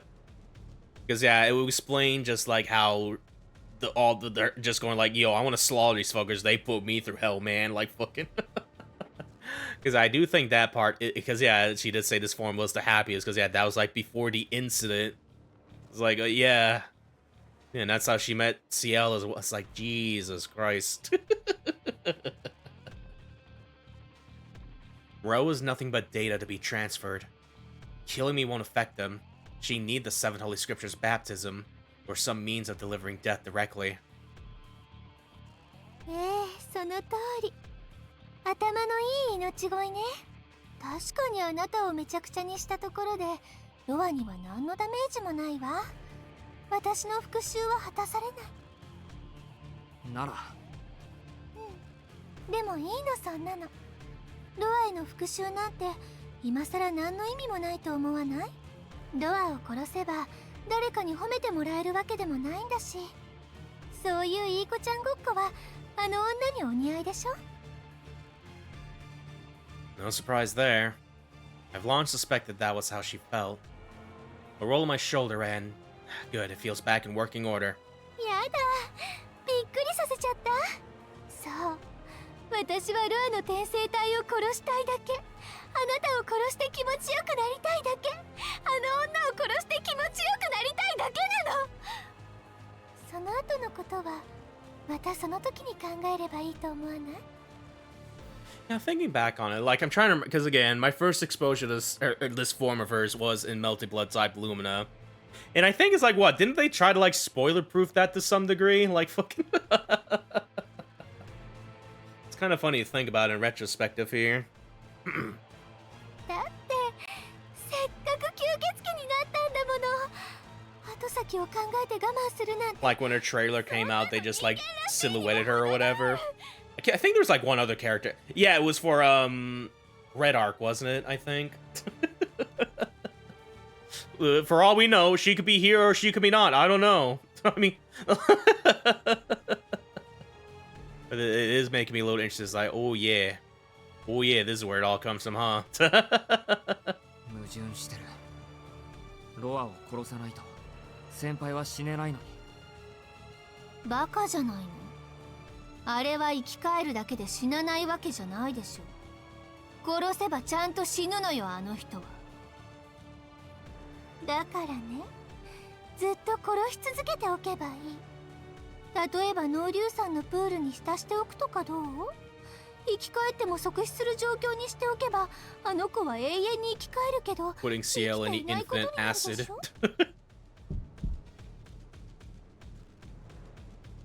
I've bought myself more than enough time. My shoulder is good as new, although my head aches a little from the expenditure of blood. I'm perfectly calm. I must be because I'm fully aware of the zombies assembling outside the pen.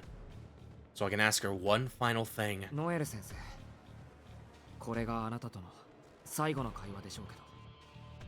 最後の間違いよ、しき君。日本語は正しくね。むざむざ殺される気はありません。それでもあなたが俺だけを殺すというのなら筋は通っています。へえ、だからシエルは見逃せっていうの？でも無理だから。というか、シキ君の命なんてどうでもいいし、先にあなたを殺しておけばあいつはもっと苦しむでしょ。わかる？あなたはただの前妻なの。私にとってメインディッシュはあの女の処刑ってまだわかんない？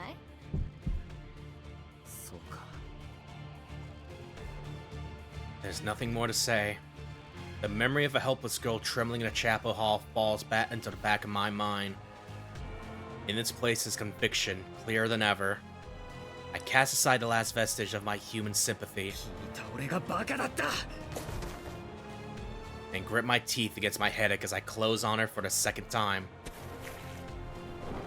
6 meters between us, 2 steps until I'm in range. 1 step, my gaze homes in on her right hand, which is readying her weapon, and her right foot where tension is gathering. A right-handed thrust would use the last foot to support the body's weight. If she's using the right, that means 2 steps. Now I'm in spear range. My weapon has a far shorter reach than hers. The lines of death wriggle and writhe. Unless I dodge a coming attack, I won't be able to cut them clearly. I screech to a halt in front of her, twist around the spear shooting towards my heart, and... なんてマジで付き合ってあげると思っちゃった？ She flicks me. Just a tap from her middle finger to my side is enough to send me crashing into the palisade. Ow. My back slams against the metal spikes. My side has gone numb. I fight for breath against a ruptured diaphragm. And then there's the sound. The instant I touch the spikes, a brain-scrambling cacophony assails me. I open my eyes to find zombies clawing at me. A swarm of hands grasp for my prone body. I roll away to get some distance from the palisade. The zombies won't cross it, probably at Noelle's command, which means she'll be coming to finish this personally.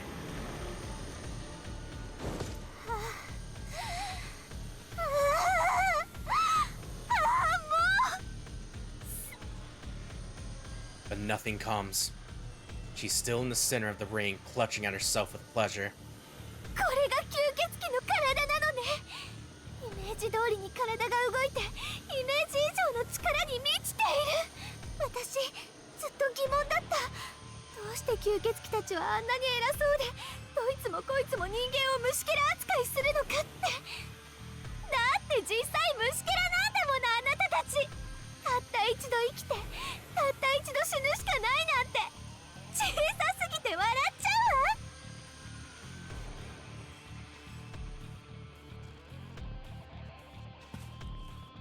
I get to my feet and walk back towards the vampire.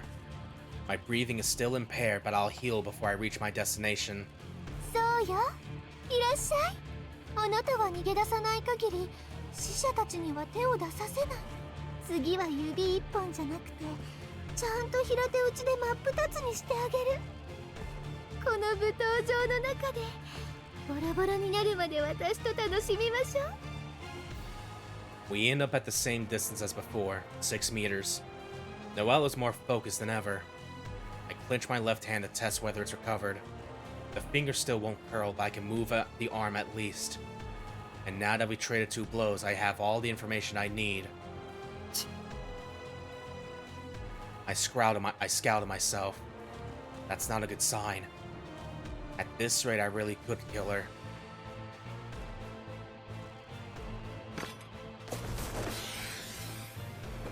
She must have mistaken my hesitation for fear, because she launched herself at me with an ecstatic grin. A crude thrust relying on pure momentum. She won't get the better of me a third time. She's gone faster, but I can see her limits. My newly restored left arm is once again sacrificed to intercept the blow. As a spike pierces my wrist on the way to my heart, I fling my arm out to the side. There it goes again, I guess. That's a small price to pay. For an unobstructed shot at her neck. A single thought flashes through my brain. I'm gonna be done with it? No, wouldn't be right. Oh god, oh god. Save?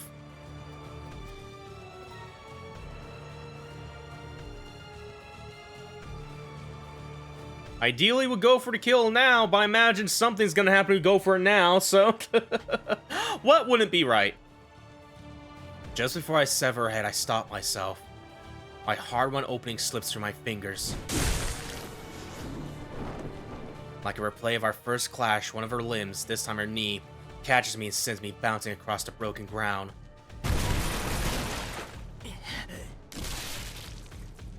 Oh. My left arm is no longer usable. It's so badly mangled, I'm amazed it's still attached. The blood loss makes my head swim. Soon I won't be able to breathe. The only saving grace is that without the warmth of circulation, I can't feel the cold. I'm a picture-perfect walking corpse. If I knew that this was the possibility, my play was all or nothing. Now that I squandered the chance it earned me, all that waits is death. As for Noelle, she's over 10 meters away, patting at her neck to make sure her head is still attached. Her face is a mask of terror. 今もしかしてやばかったの？ I have nothing to say to her. A chance like that won't come around again. 待ってよ、待ちなさいよ。どういうこと？情けをかけやがったの？に刺されるだけの虫のくせにこんなに強くなった私を。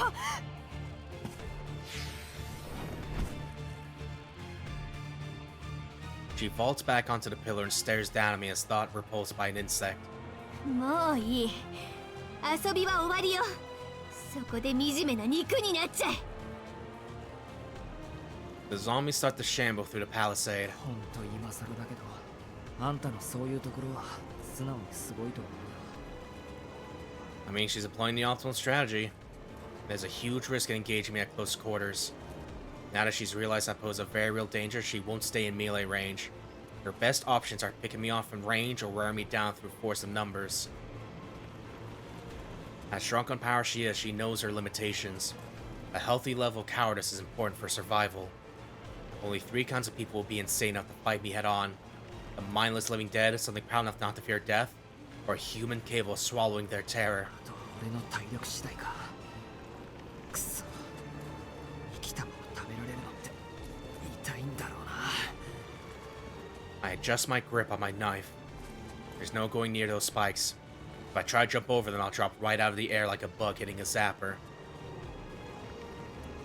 The ring of zombies slowly tightens around me.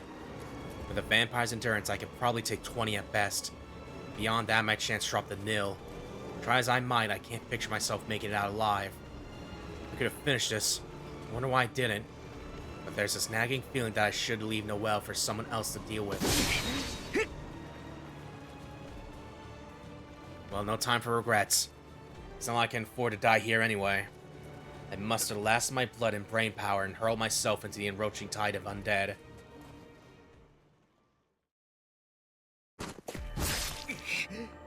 Still going. Almost sounded like it was about to bad end there. It's like, you missed your chance. That was like, you could have ended this, Shiki. Like, I cut down another zombie. That makes 10, 20 more. My vampiric body never ceases to amaze me. Several minutes without breathing, yet I'm still conscious. Only my precision has dulled slightly. Any blood I lose regenerates rapidly from my bone marrow. As long as the sun is down, there's no limit to the life force I could draw from. Although my left arm's still healing and zombies taking chunks out of me, my rate of blood production is barely keeping pace with my expenditure.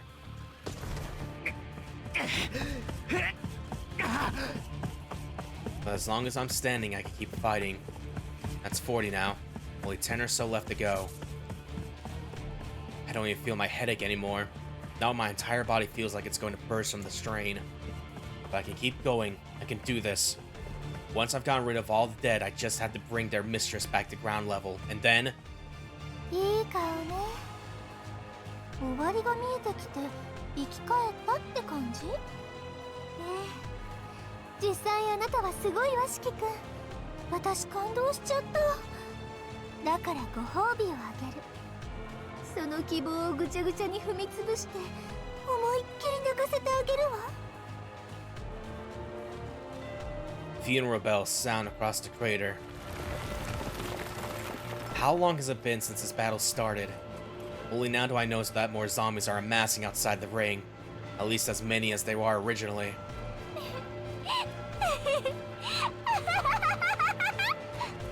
残念だったわね、おバカさん。ここをどこだと思っていたの？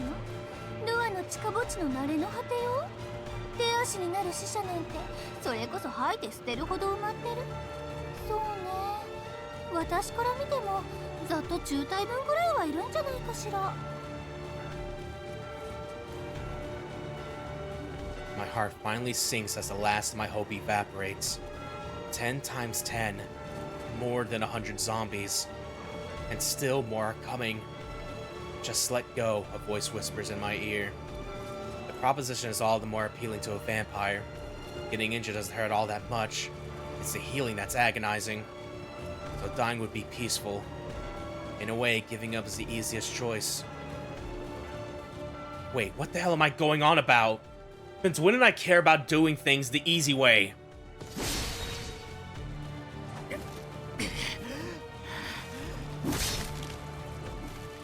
I cut my way through the latest wave. Even now, she's still toying with me.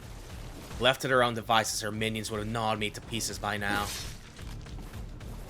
The only reason I'm still alive is because she's still controlling them. She's sending them at me one by one as she watches from on high. This must be revenge for humiliating her. She's waiting on tether hooks for the moment I falter. 驚いた。それで50体目よしきくん。でもいい加減疲れたでしょ。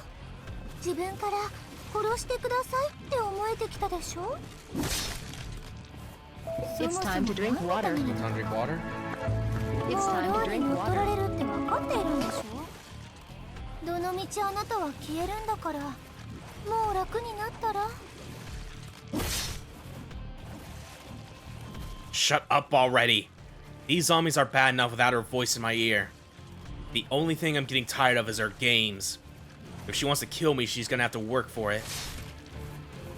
ほんとしつこい人ね。ねえどうして死にたくないから戦うの。でもあなたはもうすぐ消えるじゃない。なのにどうして諦めないの。目障りなムカつくの見ていられないの。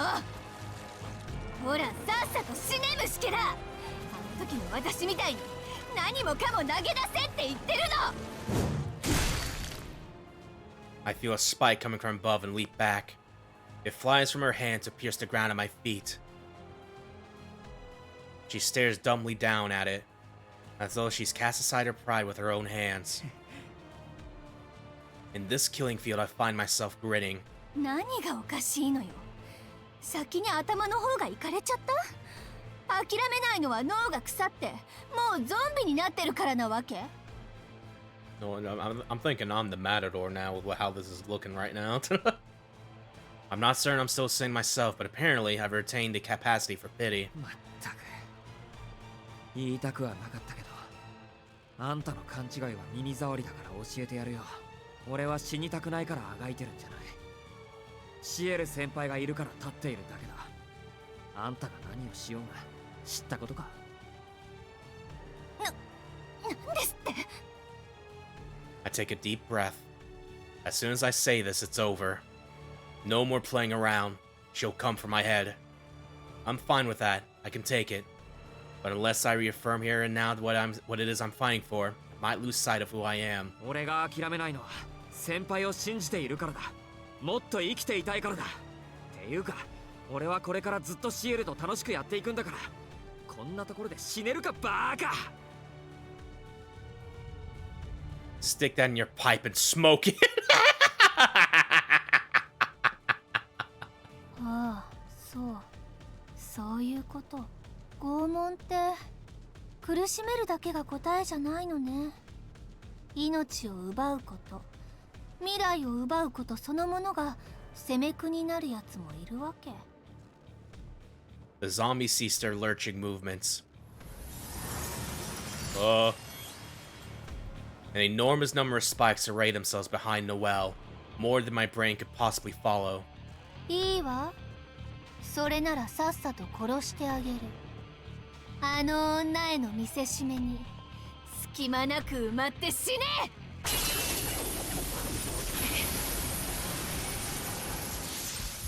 The spikes settle into rows and fly at me in volleys. This isn't a precision strike, it's a carpet bombing. She's given up her zombies as collateral damage.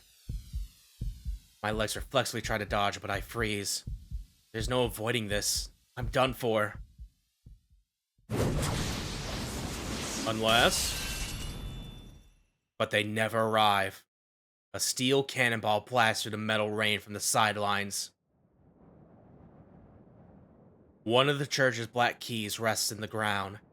That can only mean... I look up in joy. The vampire looks up in anger. We follow the black key's trajectory to its source. She stands atop a crumbled pillar. Yeah, I love my beautiful French wife.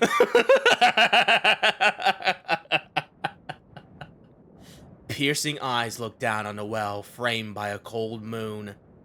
At last, Ciel is woken from her dream.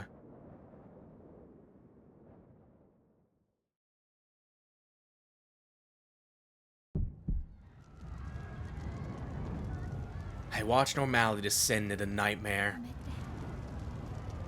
Stop. I should just say Yamate, I don't need to... I watch parents kill their children.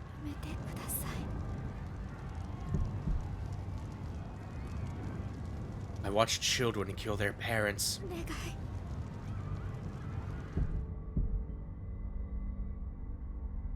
I watch as all are consumed by indiscriminate slaughter.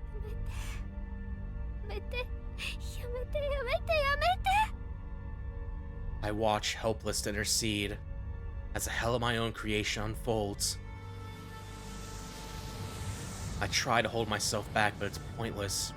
I try to close my eyes, but it's useless. I try to shut my mouth, but it's hopeless. And when nothing else works, I try to kill myself, but I'm powerless.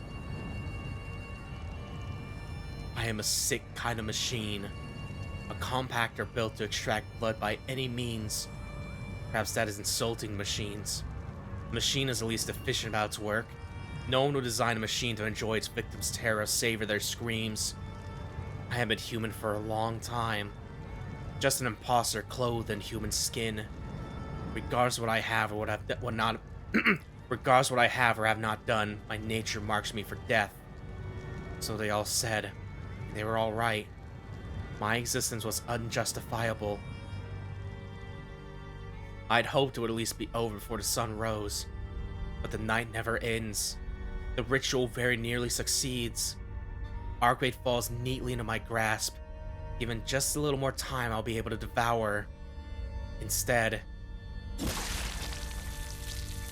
an uninvited seventh guest effortlessly tips the scales against us. And so I die. At long, long last. My only regret is that it didn't happen sooner. I am discarded by the roadside. My carcass left to rot among those of the people I killed.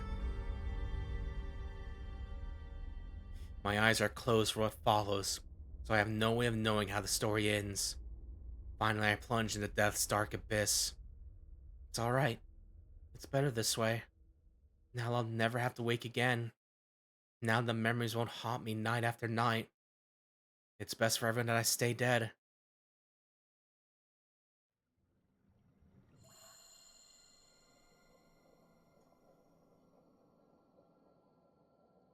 But even in sleep, I couldn't forget. Of course not. I mustn't ever forget what I've done. So instead I fought, hoping to be of some use to humanity, vowing never to rest for as long as I lived. I convinced myself that even I could make a difference. How foolish I was. All I achieved was hurting those around me. All I accomplished was tainting her soul. I'm sorry. I'm sorry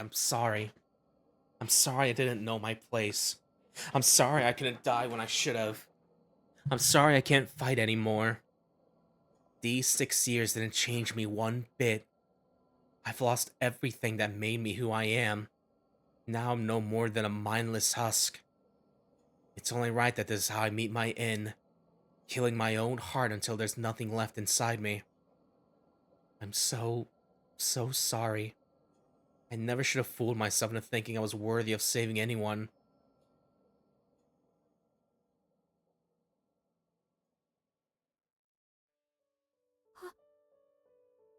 So why?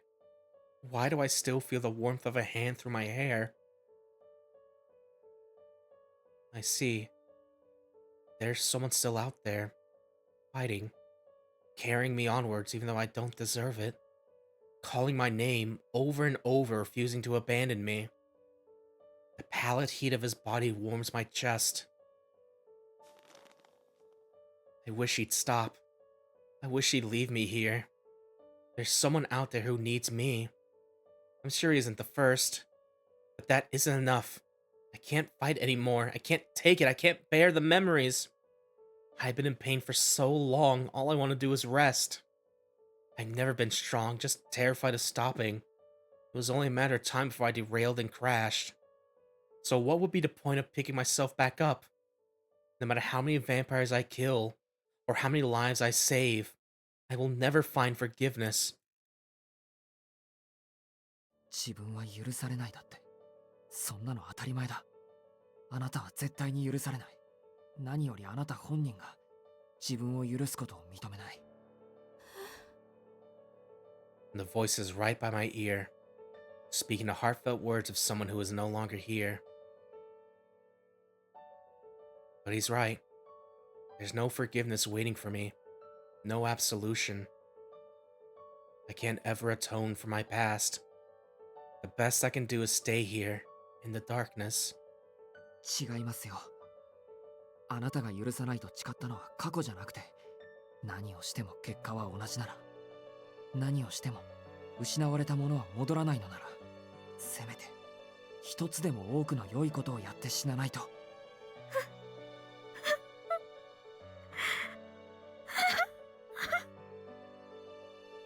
I sob at my knees. His words strike home. The thought of my stupidity threatens to tear my chest open. I know. Believe me, I know. I spent 6 years living like that. But now I wonder if that wasn't sinful in itself. After all the lies I've taken, what right do I have? 許されないの。 My sobs intensify as the depth of my cowardice hits me. I must be the vilest creature alive.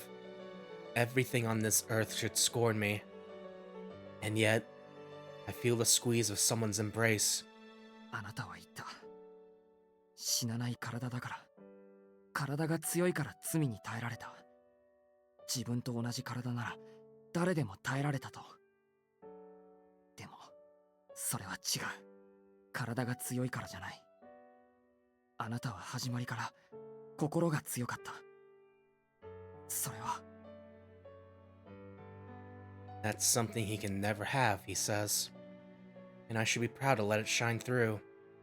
My sins may be many, but if I manage to cultivate a virtuous heart, to nurture it, to keep it close, then there's meaning in my employment. He tries to hide the sadness lurking beneath his words, as though he's letting go of something he's desperately wanted for himself.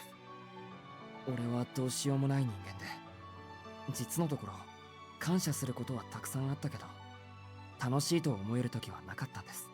でもあなたがいてくれた。あなたがいてくれると嬉しい。あなたが笑ってくれると嬉しい。俺は先輩のために生きていきたいと思ったんです。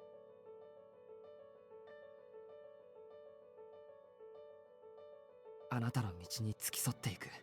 あなたが許される日は来ないと分かっていても、あなたが自らを許せる日が来ることを願ってずっと一緒に歩いていく。だから厳しいけど力尽きるまで戦うのをやめないで。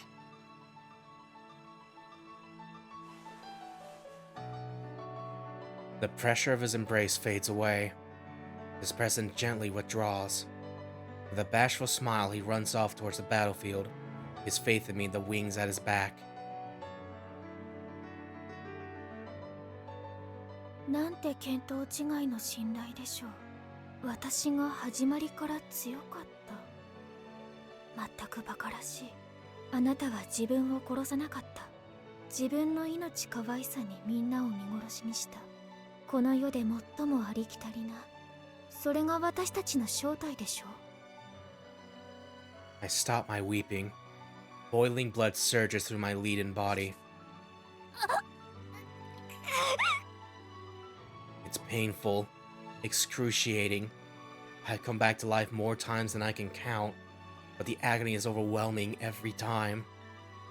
I really can't seem to stop apologizing. I'm sorry, my body. I put you through a lot, but please bear with me just a little longer. 私たちは元からそういう生き物だった。ロアという吸血鬼はケーキに過ぎない。私は優れた肉体を持って生まれてしまった。いずれ周囲との圧力は起こっていた。それがあのような形になっただけだ。私はどうあれ、きっと多くの罪を犯していた。多くの人間に石を投げられる運命だったのよ。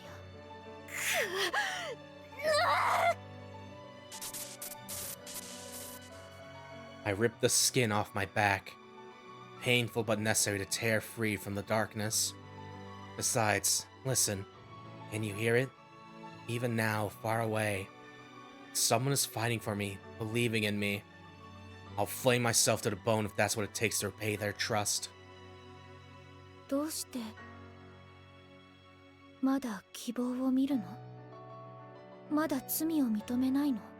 私は絶対に救われない。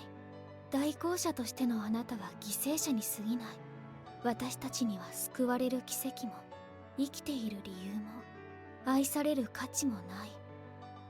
そうでしょ、エレイシア。You're right. I'm not worthy of anyone's love. But I have seen a miracle, something noble and pure. Everything he's ever had has been taken from him. So cruelly and completely has he been robbed, he can't even conceive of what he's lost. If anyone has the right to pursue their own happiness above all else, it's him. Yet he prayed for mine instead. In all his strength, he chose me. So I have to prove that I'm worthy of his faith. In that desire, I discovered the last remnants of my will. So.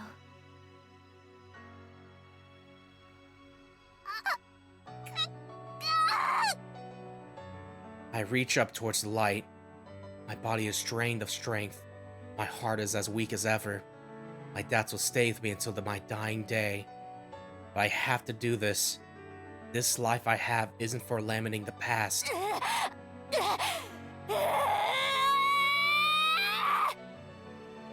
It's for standing up and fighting, however many times it takes, for as long as there's a single shred of hope left in me. You know? この偽善者。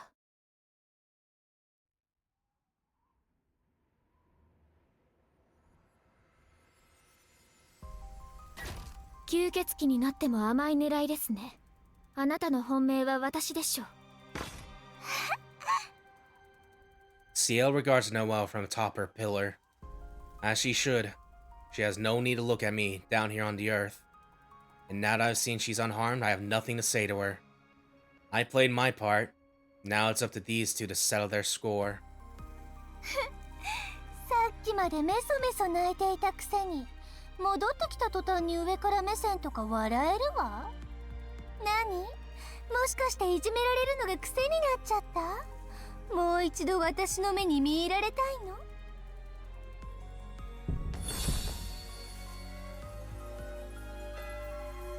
そうですね。それがどんな仕組みの魔眼なのか興味はありますから。でもやめておいた方がいいですよ。あなたの魔力量ではその魔眼は多用できない。何より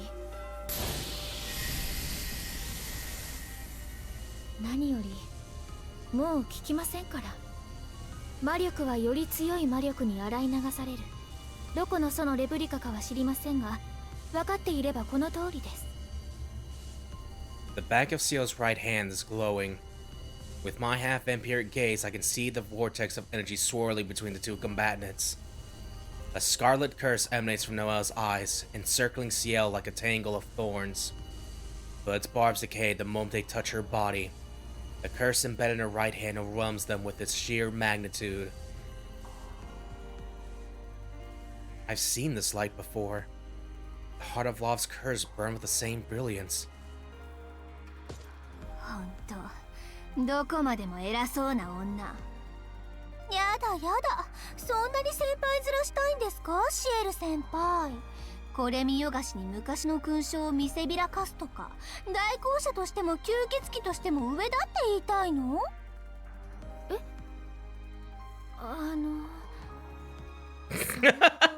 ちいち言わなくちゃ。Like, yeah. You idiot. Like, fuck.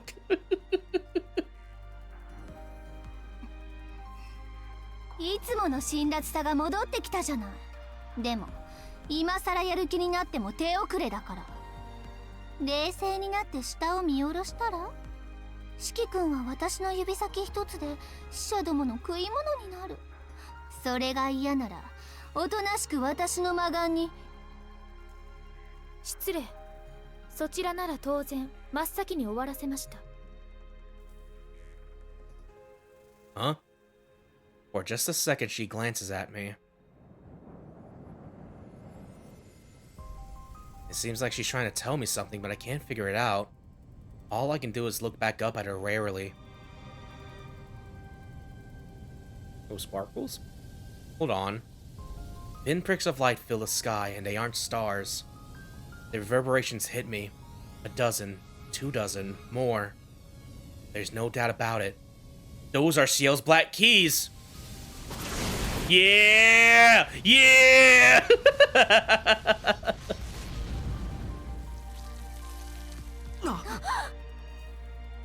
Noelle sounds just as surprised as I am. The rain of black keys pierces every last zombie surrounding me, destroying them utterly. Noelle turns a murderous glare towards me, or rather, towards the empty ground where her minion used to be, one last time. And then she cuts me out. As far as she's concerned, I no longer exist. Ever the pragmatist, I would have done the same thing. She can no longer afford any oversights or miscalculations. With the table so decisively turned, her objective has changed. Now she is in the mortal peril. In the coming minutes, she will have to lay her very existence on the line. Not to kill, but to survive. 私の今までの戦い、今までの食材は全て嘘だったと言いましたね。言ったわ。何度だって言ってあげる。あなたは嘘つきで、本当のことなんて何一つなかったんだって。そうですね。私の心は嘘にまみれています。けれど消えないものもある。唐の士気を助けたいという気持ちも、食材の名のもとに殺してきた犠牲者たちも、私はそれを認めます。これから私が犯す命、私が残す憎しみを全て自分の罪だと認めます。あなたが私を殺すことを正当なものだと受け入れます。はあ？何を当たり前のことを言ってるのよ。認めたからなんだっていうの？そんなことで自分が正しいだなんて言い張るつもり？ A wall of spikes takes from behind Noelle's back, like a vampire's fangs ready to sink into the prey. いえ、善か悪かで言えば私は悪でしょう。ですが、悪だから良き生き方を望んではいけないかというのなら、それは間違いでした。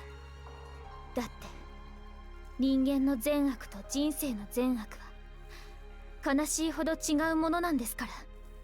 私のせいだと復讐に走るあなたの言い分は間違いであり正しい。ロアの転生を止めるという私の使命感も間違いであり正しい。The same threshold, she says.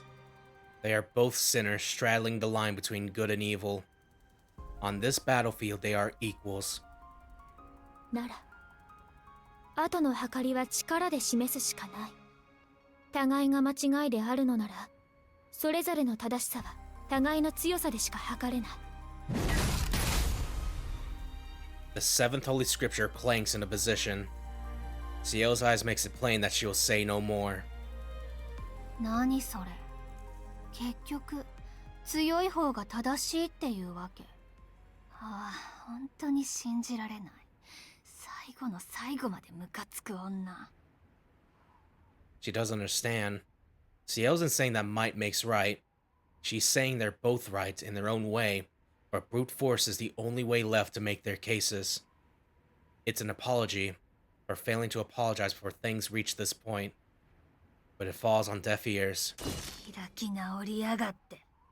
それが不公平なんだって何度も何度も言ってるじゃない。 Bells toll to announce the holy night. The executor meets them head on. The vampire can offer the executor no forgiveness. The executor can offer the vampire no salvation. With no recourse left but violence, their final battle begins.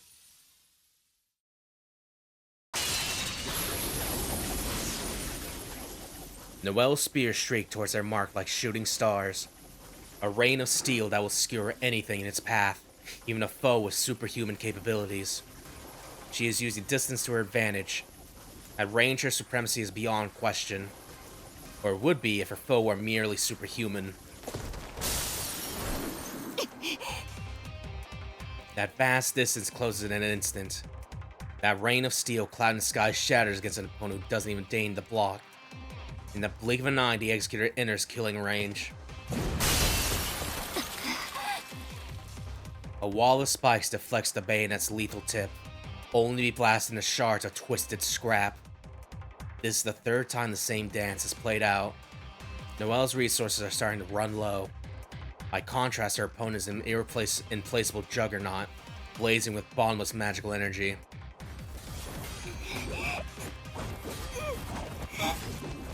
Wiping away tears of shame, Noelle rallies herself.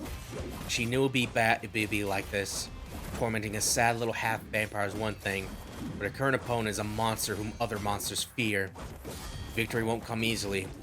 She knew this from the very beginning, and yet...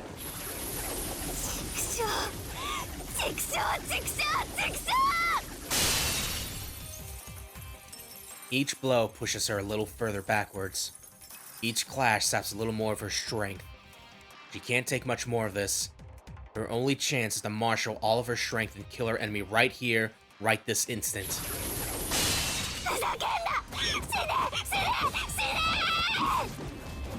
She burns every last drop of blood in her veins. She rains down spikes until her reserves are dry. But her efforts beget only despair. The Executor's unstoppable, invincible. She could find no opening to exploit, no weakness to give her cause for hope.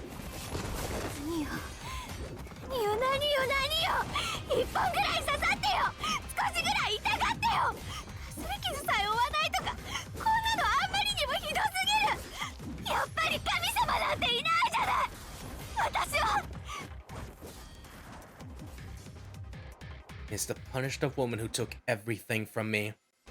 The vampire screams bitter venom. But the Executor faces the accusation, cuts it down. For years, Noelle has pursued her vendetta against Roa. If avenging those he killed was her only motive, it would be fair to call her righteous. But her cause is tainted by self-indulgence, deliberately tormenting dead apostles, playing judge, jury, and executioner for their victims. Her lust for pleasure has claimed 50 human lives. She has used her ends to justify deplorable means. And that is a far cry from just.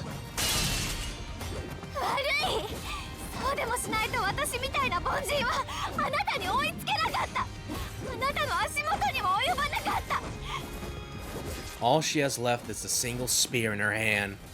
She draws on her old skills with the halberd, a memento of the time she was human, to swing it with all her strength. Ironically, at this final juncture, their battle has taken on a familiar form. They have sparred like this many times over the years. That familiarity forces a momentary stalemate.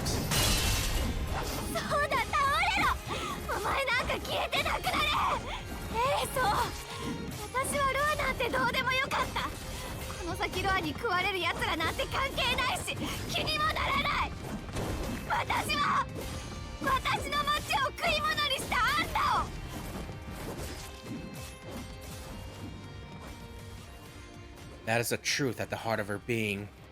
She cares not for the lives Roa may take, only for those he has already taken. And this is the result. Her desires have twisted her into a murderous abomination.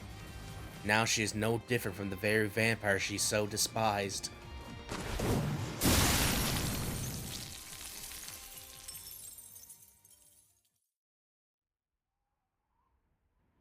A A slash from the guillotine blade sends her flying.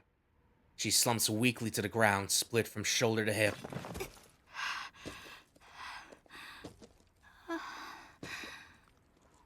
She plants her broken spear in the earth to keep her torso upright.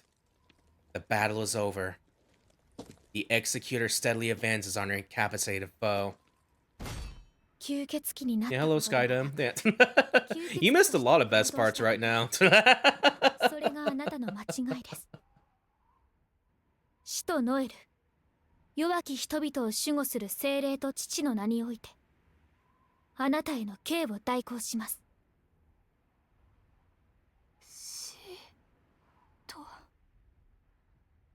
The words rouse her feigning consciousness. She is no longer an executor, nor even a clergy woman. Only dead Apostle Noel. She looks down at herself, as though surprised to find a vampire's failing body staring back.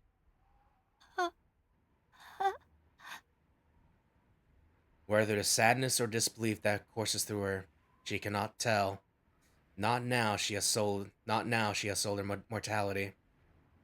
But something burns in her veins.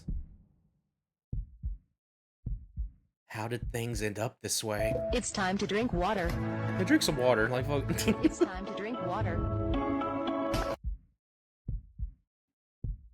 I'd always hated her, but I thought we had a truce. Maybe this was always coming, but it shouldn't have happened so soon. Something tells me I should have had much farther to go. It's time to drink water. Thank you again. It's time to drink water. Yeah, no, that was a really good scene. Yeah, just the little dialogue with Shiki there and shit like that. Like, Kino. So why did things come to a head now? Of course. What else? My rage cannot be contained. I could have lived without forgiving her. If she just stayed the way she was, I might have settled for indifference. But not after that. What is her deal? What's with this spider woman? We got like a few more like set. ノエルちゃんってばものすっごい。よし、サービスでもう一本あげちゃいましょう。あ、でもこれはシャレだから追加で打つのはやめときなさいね。今ですら破裂寸前なんだもの。もう一つ上を目指すなんてほんと一瞬で溶けちゃうから。Uh-oh.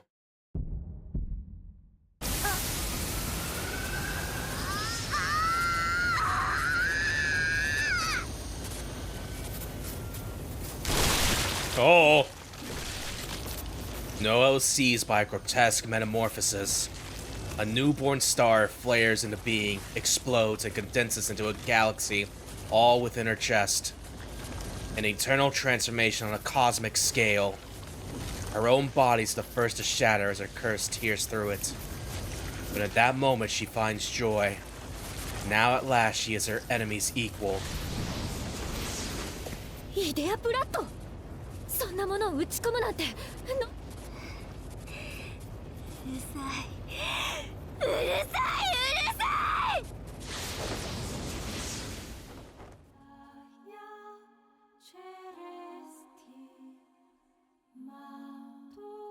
Yeah? 痛い、痛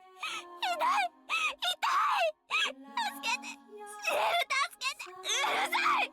お前なんかに助けられるか。こんなひどい、痛い、どうしてどうして。 Her candle is all but burned out. She blindly lashes out again and again, each strike the executor's match.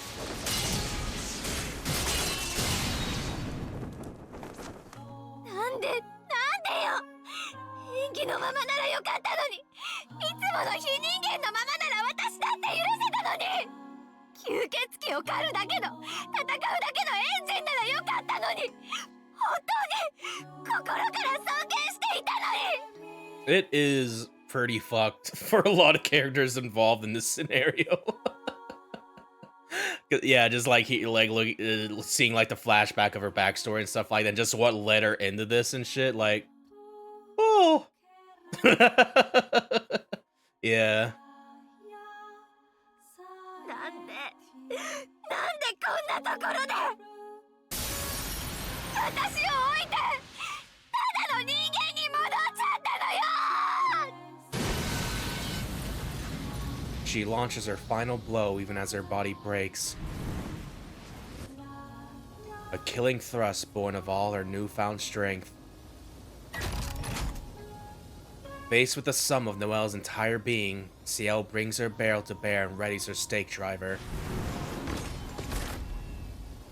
For a moment she is tempted to surrender to the encroaching spear, the primal scream of Noelle's soul. Then she hardens her heart and annihilates her foe.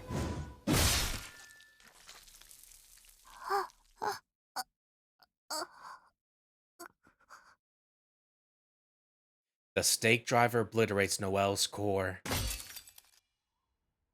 Her spear falls to the ground with a clang. She stretches a blood-stained hand towards nothingness, grasping for someone she could never reach. Her whisper belongs not to the executor, not to a vampire, but to a young girl, curled up scared and alone in the chapel hall. お父さんを返せ。お母さんを返せ。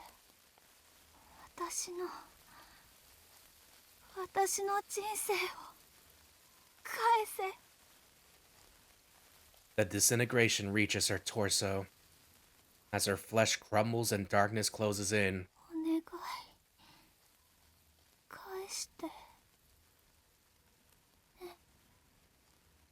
she leaves behind one final wish, left unspoken for 13 years.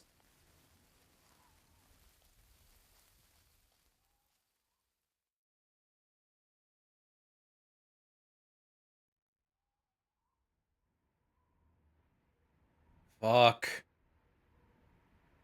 Silence returns to the ruined crater. Ciel remains where she stands, head bowed. She never pulled her trigger. The girl's body turned to ash and scattered on the wind before a stake driver could finish its work. She does not let go of her weapon, does not relax her shoulders with a sigh, does not turn to face me as I draw up by her side. All she does is whisper 7 simple words. 5年間はちょっと長かったですね。 Her brief soliloquy delivered in colorless tone, belying the horror of the ordeal she just witnessed. 先輩。基本的に私たち代行者のチームというのは1年も続かないんです。任務中にどちらかが死ぬか、生還しても引退させられるのが常ですから。だから代行者はこういうことに慣れているんです。どちらかが吸血鬼に落ちたら変わる前に殺してほしいとか、ほんとよくある約束で、任務前には冗談半分本音半分で言い合ったりするチームばっかりで。先輩。だから何でもないことで、特に悲しむことでもない。ノエルは吸血鬼になって人間社会にとって害悪になった。精神的な問題ではなく構造的な問題です。彼女はもう人間を殺さなければ生きていけない体になっていた。彼女は身体能力も精神強度も並だったから当然の結果とも言えます。むしろ5年もよく続けられたものです。先輩。あの子とは教会で再会しました。ちょっと驚きました。だって私より年上になってたんですよ。修道院に引き取られて5年かけてやっと代行者になった。でもお世辞にも優秀とは言えなくて、いつも死にそうな顔をしてすぐにリタイアしそうだった。その度に私に会いに来ては言いたい放題言って元気になるんです。それから2年経って私たちはチームになりました。ちょっとした失敗で司祭様の不興を買った彼女が泣く泣く私を頼ってきたんです。自分を弟子にしてほしい、鋼鉄から守ってほしいって。彼女からすれば死ぬほど嫌な選択でしょうけど、私は埋葬機関にスカウトされた後だったので、それなりに権限がありましたから。足手まといになると分かっていたけど、それからずっと任務以外では口を聞かない関係のまま5年間が過ぎました。先輩。正直肩の荷が下りました。あの子はとても生き残れなかったし、欲望を抑えるのが下手だった。こうなるのは目に見えていたんです。だから私と組まなければ。いいんだ。謝っていいんだよ、先輩。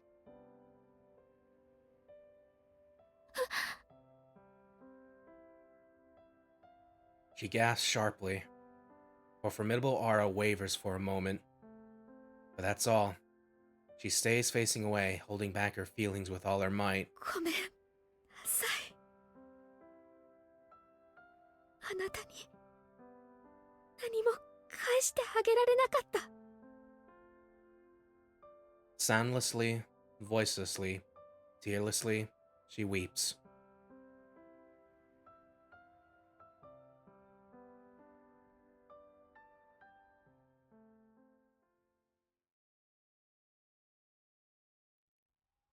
先輩。I call out to her once more. I know I should wait until she's ready, but I can't bear to leave her alone any longer. そろそろ行こう。秋でも夜は冷えるんだし、そんな薄着じゃ風邪をひきます。She nods, take a deep breath, then turn to look at me with a forced smile. はい、ご迷惑をおかけしました。私はこの通り元気なので、風邪なんてひきま。遠野くん、何ですかその体。Shiki just bloodied everywhere. Like, she dashes up to me to inspect my left arm. Oh god. Like, oh shit, that's like the third pile bunker I put inside you by accident. Whoops. I almost black out as she touches my wounds. With everything that's happened, I'd forgotten that my arm was all shredded to bits. 治療、すぐに治療します。でも首都化しているなら秘跡は逆効果だから、この場合はどうすれば。 She continues to fuss over my arm. It still hurts, but it's 1,000 times better than watching her force a smile. いいですよ。無理に治さなくて。放っておく分には痛みはないし、栄養を取れば治ってくれそうです。そうなんですか。じゃあ私からの魔力供給なんかよりご飯の方が効果的ですよね。ええ、きっと。だから早く帰りましょう。先輩のアパートなら食べ物はあるでしょう。She looks so offended. Man, I love her. At last, everything's back to normal. Now that our long nights at end, we can... no, not now. Roa, shut up! Do not tell me to take this right! Let me love my beautiful French wife for a minute!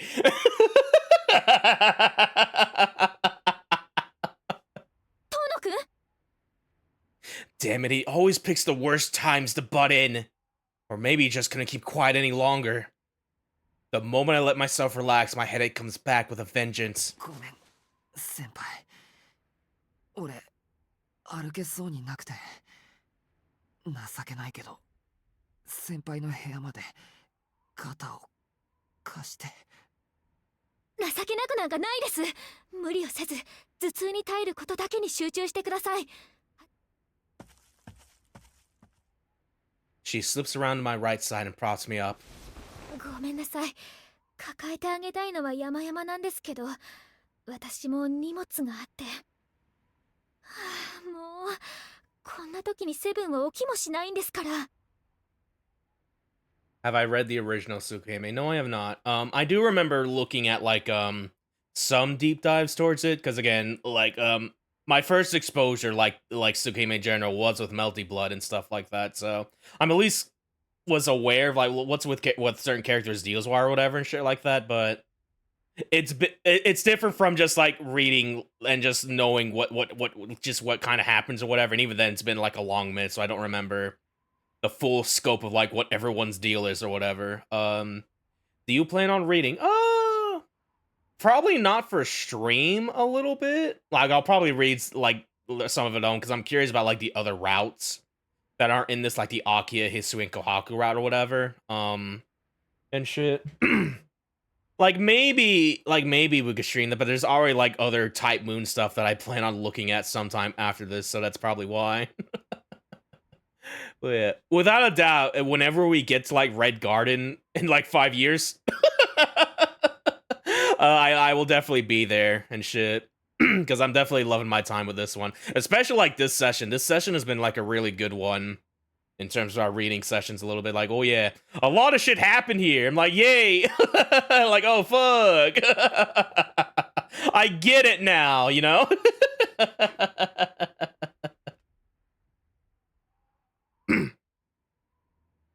I'll stick around and instant spoil it. I prefer if you kind of didn't a little bit. Like I say, no spoilers down there. Like, like if I bring it up, then sure, it's fine when I do it, not you.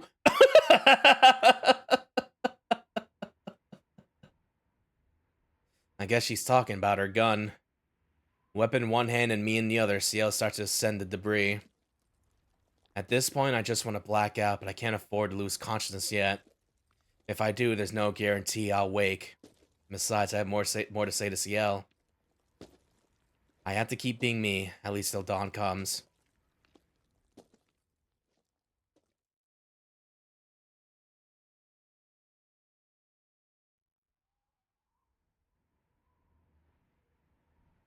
And so the battle of Aroa's host comes to it. Does it? I don't know. I think that there's I don't think it's over.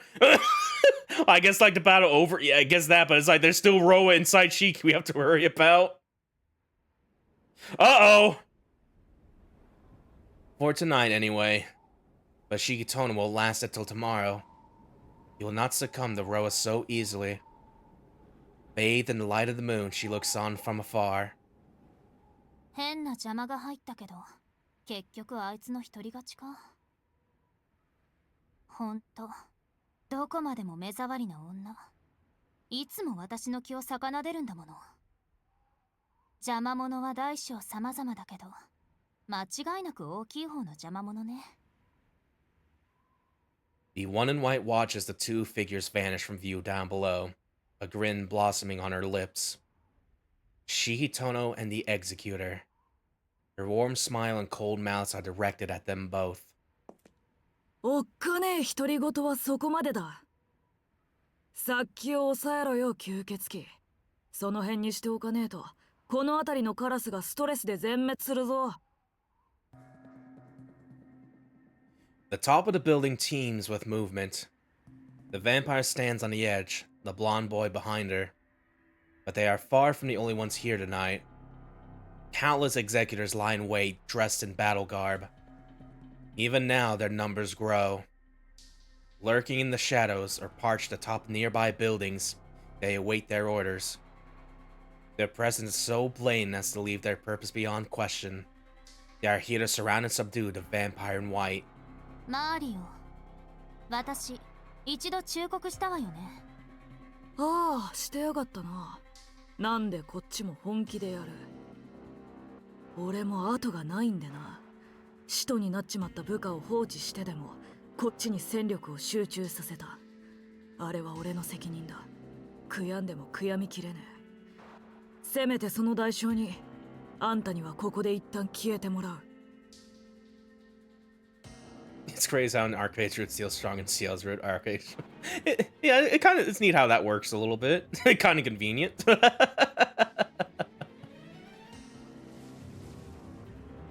Every word he says is true.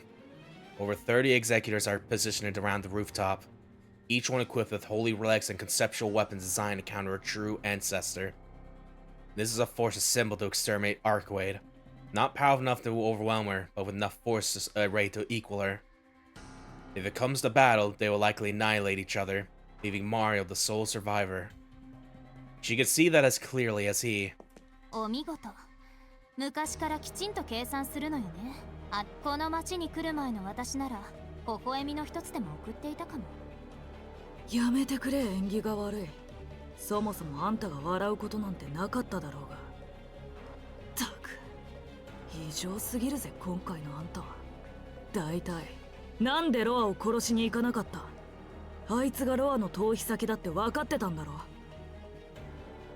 Yeah, can we? What was it? The other like that was just other Shiki over there, like fucking. So it's more or less confirms like, yeah, no, that's Ro inside Shiki right now. Our Shiki. Fuck that other guy.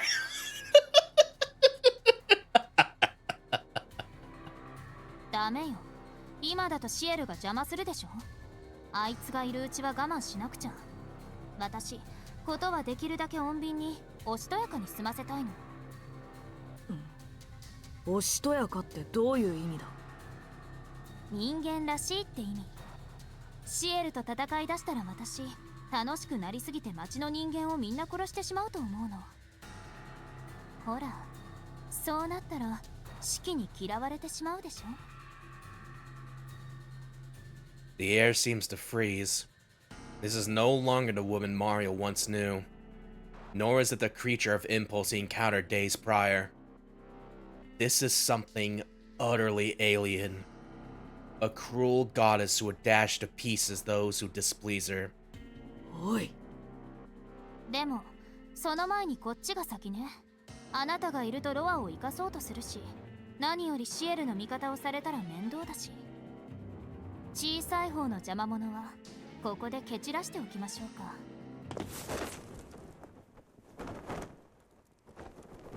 A phantom flower blooms in the moonlight. On Mario's command, the platoon of executors leap into action. Their crosshairs converge on the pale vampiress. Were she the woman Mario anticipated, she would have died right there. But she is not, and with crimson eyes, she scatters them. The route is precise. The executor drop one by one. No blood soils the concrete. With invisible force, she momentarily stops their hearts, rendering them unconscious but unharmed. In the blink of an eye, the battle is over, and the vampire turns to the young boy. ああ、でもあなたは別よ、ベスティーノ。指導者として少しは血を流しなさい。Oh. Goodbye, child! Blood explodes from the blonde boy's four limbs. He slumps like a marionette with its strings cut. With his forehead drooping to the ground, he almost looks to be begging. そうなってやがる。吸血衝動で弱ってるんじゃねえのかってめえ。もちろん、乾いて乾いてどうかしそう。ドアに盗まれた私の一部を取り戻さないとこのまま壊れてしまうぐらい。だから一刻も早く四季を取り戻さなくちゃ。Yo, time to drink water again? It's time to drink water. Yeah, drink blood, Arcuade, like fucking... That's what you really need right now. 取り戻す。何立ち狂ってんだてめえ。あのガキの中にはロアがいる。あのガキだってお前の敵じゃねえか。四季がロアであることに何か問題があるの？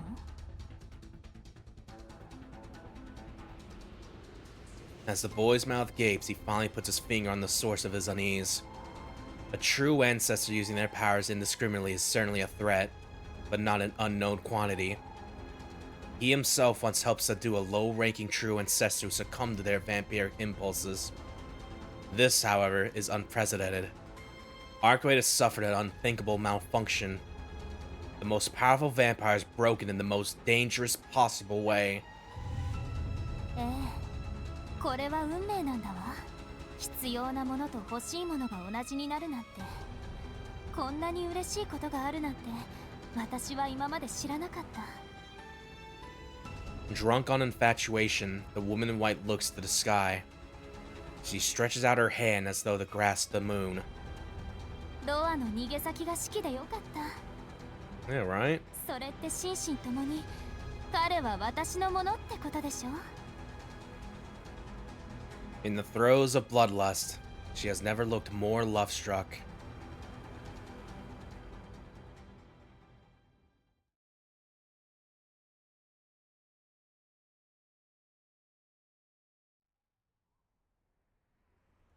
We make it back to Ciel's apartment without turning any heads. Apparently, Ciel keeps a simple glamour on herself to divert people's attention, so as long as I'm with her, there's no danger of being noticed. I knew vampires could do some crazy things, but I guess the church isn't far behind.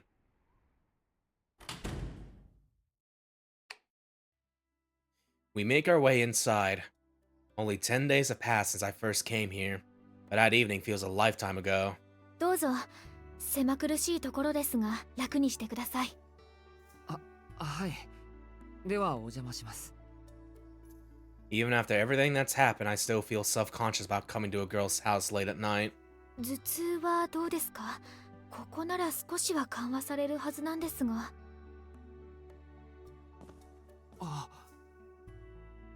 My headache died down the moment I entered the apartment. It hasn't disappeared completely, but it's much more bearable. すごい、めちゃくちゃ楽になった。さすが先輩、本当何でもできるんですね。それは良かったです。私の知識もたまには人の役に立てるんですね。She smiles in relief, but her expression remains drawn. 遠野くんはそこにいてください。ご飯温めてきます。She listily retreats to the kitchen. I hope it won't be long before she's back to Wait a minute. Back to normal? 先輩、ちょっと待って。はい？何かリクエストですか？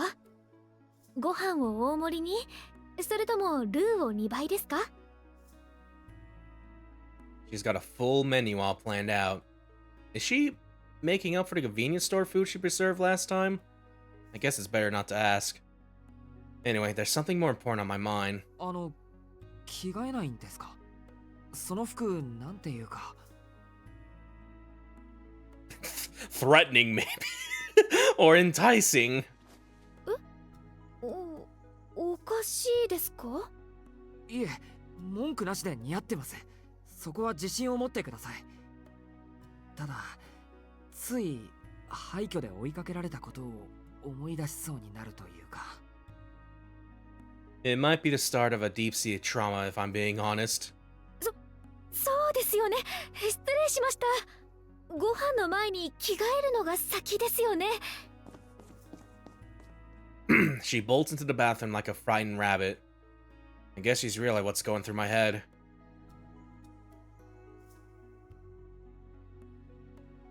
After we polish off an intriguing dinner, Ciel insists on tending to my arm, or at least making it look more presentable. Just a splint and a bandage to make a world of difference. それで、先輩。俺はこれからどうすればいいのかな。What do we do in this situation with Ro inside Shiki? If we consult the church, we might uncover a way to restrain Roa. まずは遠野くんの中のロアを一時的に鎮静化させます。この部屋は簡易的な聖域になっていますから、とりあえずここにこもっているから。Why do you? It was the only one convenient at the time, okay? It's not night. It's not like 10 p.m. She can't put on pajamas yet. Yeah, Force's apartment is hollow ground. It's only a sample of sick fish, but you should be able to save as long as you stay here. ですね。頭もヒリヒリするぐらいでめまいも起こらないし、高揚感に襲われることもないし。They thought, no, they gave it all to Arkway instead. With her just changing outfits on a dime. It's like this is all we had left for. Ciel gets none. でもそれは一時的なもので、万全ではない。はい。あくまでロアを鎮静化させているだけですから、根本的な解決にはなっていません。加えてロアの意識は日に日に増大していくものです。この部屋もいずれ意味をなさなくなる。ですから、その前にロアを消し去る方法を見つけ出します。先ほども言いましたが、法王朝に戻れば何らかの手段があるはずなんです。だって13年前とは違う。私というサンプルがあったのですから、彼らが転生体とロアの魂を切り離す研究をしていないはずがない。じゃあ本当にうまくすればロアを切り離せる。ですが、仮にその手段が確立されていたとしても、あなたを待っているのは地獄かもしれない。その術式が私一人で扱えるものならまだいいけれど、もし本国でなければ行えないものなら。 In the art book, they have a casual outfit for Ciel. Aw. Yeah, I guess it's like some. This is kind of like a. It's like we couldn't think of a scene to put this in. We couldn't do it here, or just just the budget reasons or whatever and shit. And it happens. シエル先輩だけじゃなく。はい。彼らから見れば私もあなたも異端者です。人並みの扱いはされないでしょう。遠野くんの場合、目のことさえ黙っていれば普通の男の子ですから、私のように研究材料として扱われることはないでしょうけど。それでもすごく痛い。どうでしょう。痛みや耐性を測る手術ではありませんから、麻酔ぐらいは使うと思いますが。まあそのあたりは立ち会う人間の趣味ですね。異常性癖者でないことを祈ってください。It's time to drink water. It's time to drink water. More like unusual water. I bite back a really bad joke. She has a real talent for saying the wildest things with the straightest face. She probably doesn't even realize it. 問題は過程ではなく結果です。教会でも治療ができなかった場合、遠野くんは吸血種として扱われてしまうんです。そうなってしまったら、あなたは私と同じ扱いを受けることになる。死んだ方がマシな扱いをされてしまう。だから。 Another reason she wanted to end my life before I could transform into Roa. Then and now her goal is to save me from a lifetime of agony. Only this time, she's not sure her solution is the right one. いいですよ、先輩。それが一番確実なら、どこにだって行きます。どんな結果になっても先輩に文句は言わないし、誰にも文句は言わせません。いえ、たとえ何を敵に回そうとも、誰にも遠野くんを傷つけさせない。それだけは信じてください。もちろん、先輩が大好きですから。If there's one thing I can trust, it's that Ciel will always be on my side. All I'm worried about right now is passports and travel fares. Not Roa. Just どちらにせよ、遠野くんはしばらくここで待機です。その間、私はこの国の支部に出向して本国と渡りをつけます。なんとか1週間以内に話をつけますから、それまで一人で待っていてください。え、ちょっと待って。先輩の部屋に一人で何日も泊まり込むんですか？ですね、遠野くんの命がかかっているんですから、それぐらい我慢してください。あ、妹さんに連絡を入れるぐらいはいいですけど、あんまり事情は説明しないでくださいね。いや、この部屋に不満があるんじゃなくて、むしろ逆なんですけど。先輩がいいならいいです。The important thing is that I know what I'm doing next. I just need to stay put and wait for Ciel. As long as I can fend off Ro until then, I'll be okay. There's just one thing left to discuss. 俺の話はこれで済みました。次は先輩の番です。Something I care about far more than my own petty problems. 私の番ですか？はい。何もかもうまくいって、何もかも終わった後の話です。ロアが消えて体が元に戻ってたら、先輩は俺と付き合ってください。もちろん恋人としてですよ。ちゃんと学校も卒業してくれないと嫌です。二人で青春を謳歌しましょう。恋人って慎んで受けじゃなくて、なんか性格変わってませんか、遠野くん。すごく動物的なような。もともとこういう性格です。やりたいことはやります。とにかく先輩は俺と一緒にいてください。今まで頑張ったんだから、ちょっとぐらい普通の生活をするべきなんです。それと、死にたいと思うのもなしです。I'd feared as much. Her heart is still mired in guilt. She's only come this far chasing a single hope. That once she kills Roa, she'll finally be able to die. Without that, she never could have endured for so long. I can't watch her live like that any longer. ダメですよ。 Her voice instantly douses my excitement. She sounds like she's on the verge of tears. 遠野くんの言いたいことはわかります。私も安易に死を望むことはもうありません。彼女を殺した以上、自分のために死ぬことはできません。でも、それと私のあり方は別問題です。私はロアとして多くの人間を殺しました。その罪の清算が残っています。たとえ不死身で亡くなっても、私は最後まで償わなければいけません。いえ、償いたいんです。She stopped dedicating herself to dying, only to dedicate herself to saving others instead. When will she learn to think about herself? She started to act like she finally understood, but I knew better. She's never had a clue. それはそれでいいと。先輩は一生償えばいい。もう納得するまで償ってください。それと同時並行で自分の幸せを求めてください。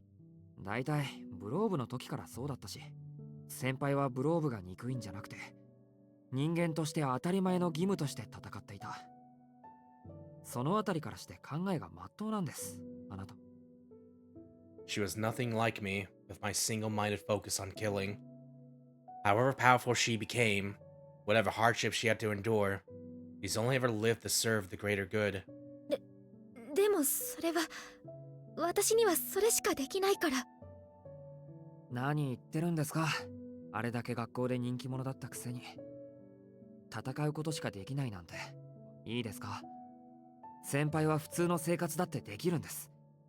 でもそれだけじゃ物足りない。あなたは欲張りだから全部解決したがってるだけなんです。自分の過去も未来も半端にはできない。だからいっつも貧乏くじを引いていいように利用されるんですよ。そんなことはありません。私そこまでお人よしではありませんから。ならちょっとは悪いことをしましょう。先輩には両立できるだけの素質も努力もあるんだから、続けたいんなら続ければいいんです。そうしていればいつか。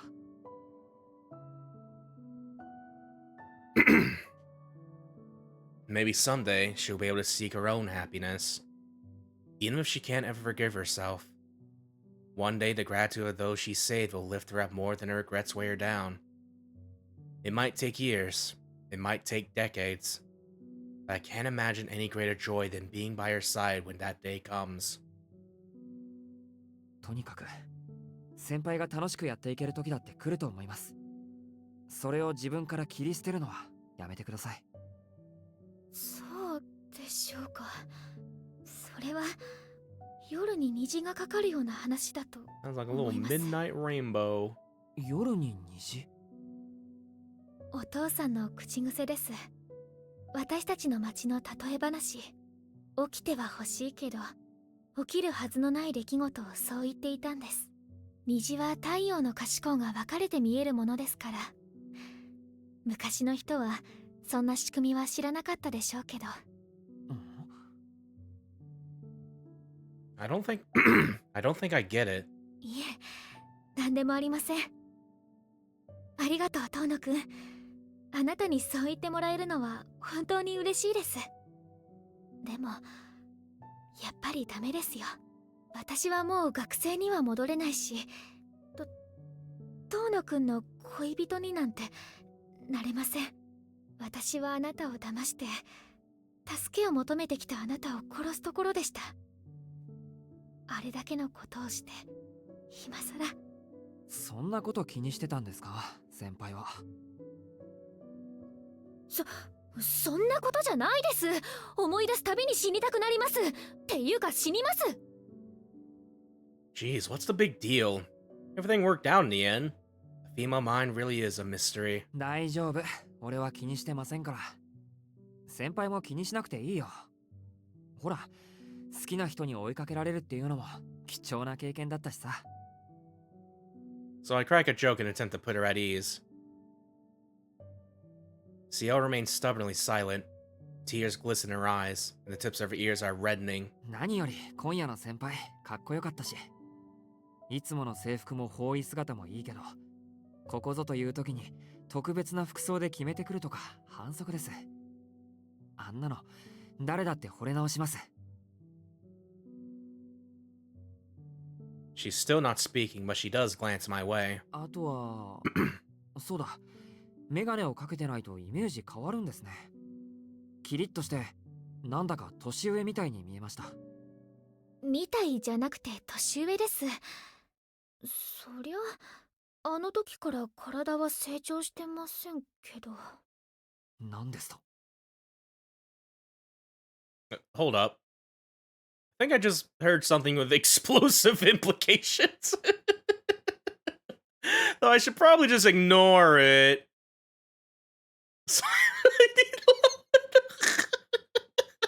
I don't need gold, I need to know.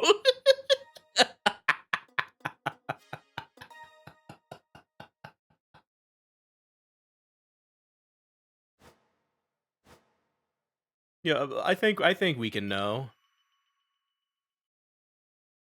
For quite a while?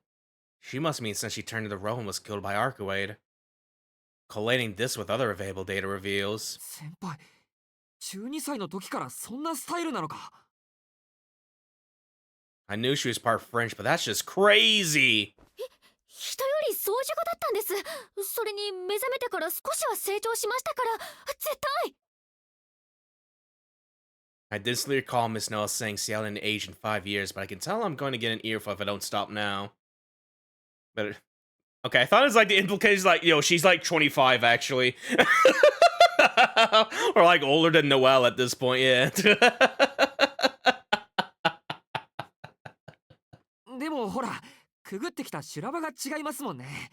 先輩は吸血鬼退治のプロフェッショナルなわけだし、俺は吸血鬼になりかけなんだから、先輩が非常に徹したのは当然というか。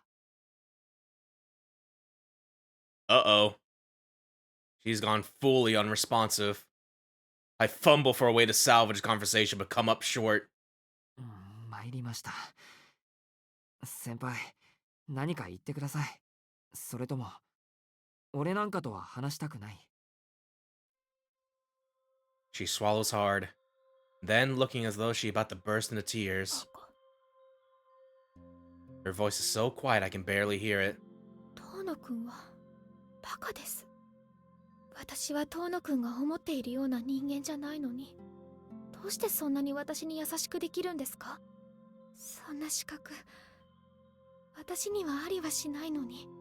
資格なんて俺にだってなかったですよ。でも、そんなものは必要ないって笑い飛ばしてくれたのは、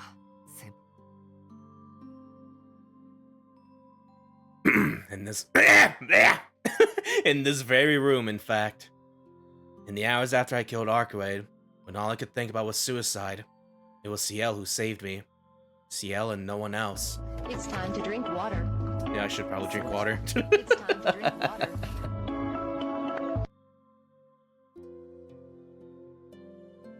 先輩、俺は先輩の罪なんて知りません。それは俺には関われないことです。俺は先輩が好きだから、あなたがどんな人間でも構わない。先輩とシエルとずっと一緒にいたいから。遠野くん、今。なんで、もう先輩が何を言おうと騙されませんから。こうなったら地獄の底までついていって無理やり笑わせます。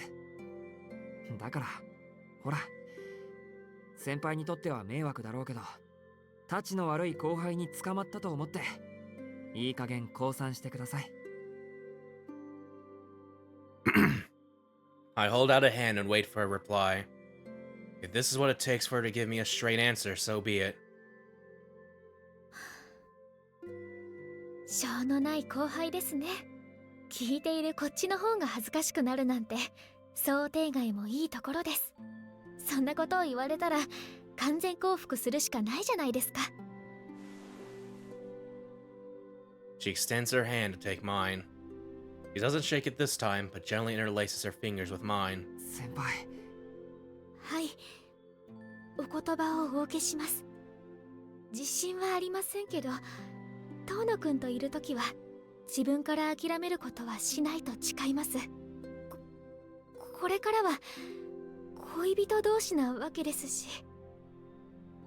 Ciel steps closer, drawing our hands to her chest. Looks at me as she stammers out her reply. でも、これだけは先輩として言わせてください。ですね、遠野くんの10倍、いえ、100倍以上、私の方が大好きですから。She prods me in the chest, sporting her most devilish smile yet.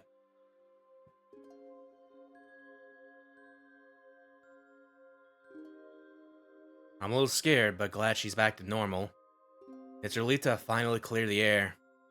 My mind is at peace, as though I'm back in the tea ceremony room. I feel fulfilled. Well, almost. It's hard not to feel nervous with her standing so close and looking so vulnerable. I'm realizing it smells awfully nice in here. What? I spin around to find a clock hanging on the wall. Both his hands are pointing squarely to 12. もうこんな時間だったんだ。はい、夜明けまであとちょっとしかないですね。You want to know what happened in the OG? I feel like I'm getting an idea, because I already know the original had sex scenes or whatever and shit. So I do get the idea of, like, that's what's supposed to happening and shit. Like, like, that's like the first thing people tell you is like...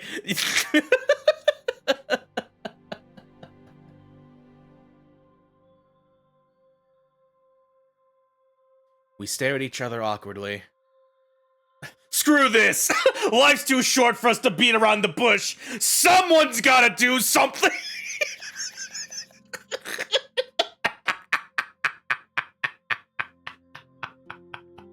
Alright, I'm gonna say it! Here goes nothing! 先輩、ベッドを使いましょう。I love the bed is like faded out.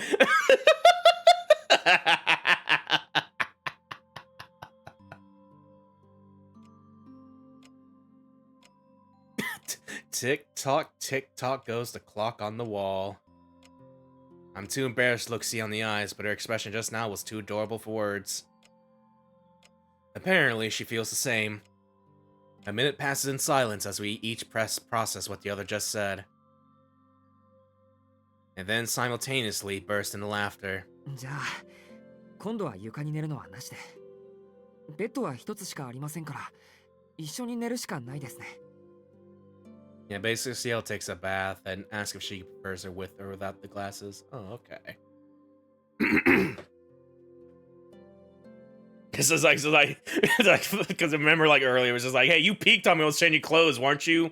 Like, fuck Shiki, like earlier in the apartments, like, fucking. So I guess it's funny how that kind of turns around there. なるほど。それでは私、先にシャワーを浴びてきます。Ciel practically sprints to the bathroom. I can't help but grin as I watch her go. Though there's a ticking time bomb called Row inside me, worry is the furthest thing from my mind. Yeah. Perhaps that's wrong of me, but it's the hot, honest truth. The person I thought I lost so many times before is back for good. As long as she's with me, I feel like everything will turn out just fine. I held her close once, back in the dark of the ruins. All I wanted then was to console her. But this time is different. This time, I can hold her with my whole heart. And maybe, if I hold her close enough, I'll forget we have to go our separate ways when morning comes.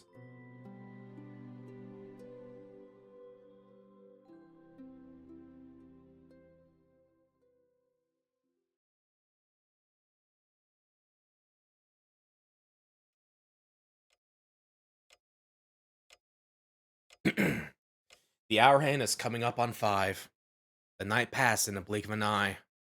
Ciel and I are wide awake staring at the ceiling. 夜は絶対に眠っちゃいけません。逆に日中なら眠っていいですよ。ロアは吸血種ですから、朝になれば鎮静化します。Thank God. I'm almost on 2 full days without sleep. I couldn't have taken much more. We talked about other things too. Like what would happen if I end up having to go to the church in person. そもそもどんなに手続きをして許可を取っても吸血鬼なら門前払いを受けるんじゃないですか。 Why is this in italics and not the usual, like, quotations? それは大丈夫です。 Well, there we go. 遠野くんは血を吸ってもいなければ、人を殺してもいないでしょ。吸血鬼になりかけていても無実なんですから。裏口からならそろっと入れます。With the gaps in my memory, can I say that for sure? Let alone after what I did to her. To Kohaku. だから記憶はないんでしょ。ならやっぱり潔白です。精神面での話ではなく、現実のお話として。自分の記憶がないのに何もしていないと断言できるんですか。はい。実際に行為に及んでいる記憶がないのなら、あなたは罪を犯していない。いいですか、遠野くん。天生体の意識とロアの意識は同じなんです。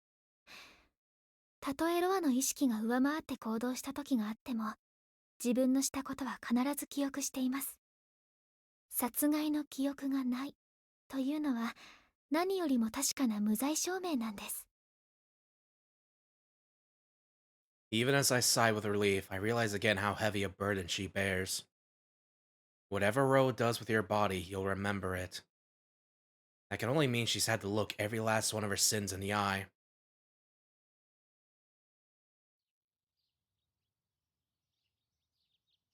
The sky grows lighter outside the window. Soon it'll be time. I listen silently as Ciel talks. If I open my mouth, I'll end up asking her to stay. So instead, I soak in all I can of her breath and warmth and her touch. Clothing rustles in a darkened room. The sky is still a deep indigo when Ciel slips out of bed and puts on her habit. I study her profile from under the covers. 時間ですね。遠野くんをポケットにしまえたら一緒にいられるのに。A little pocket Shiki. We can't be together every moment of every day. This isn't the first time we said goodbye. I'm sure it won't be the last. If we can't find any solutions at the church, we'll have to deal with Roa ourselves.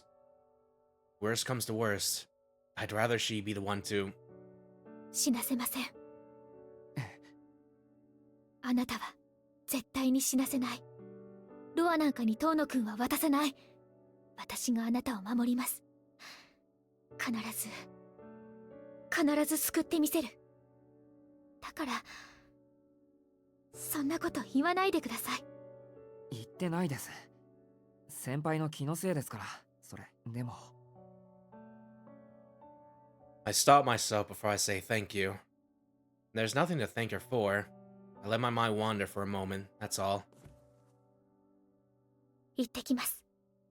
できるだけ早く戻ってきますから、それまでこの部屋から出ないでくださいね。Chise even left me a week's worth of food. The majority of which is microwavable curry, but I shouldn't complain. また言うまでもありませんが、私がいない間に浮気なんかしないでくださいね。私すごく嫉妬深いですから。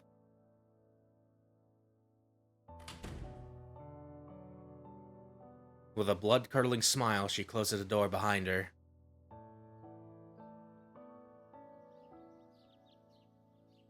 I squint against the sunbeams pouring through the window. The sun is rising. Now I can finally sleep. While I still can, I push aside the doubts swimming around my chest and close my eyes.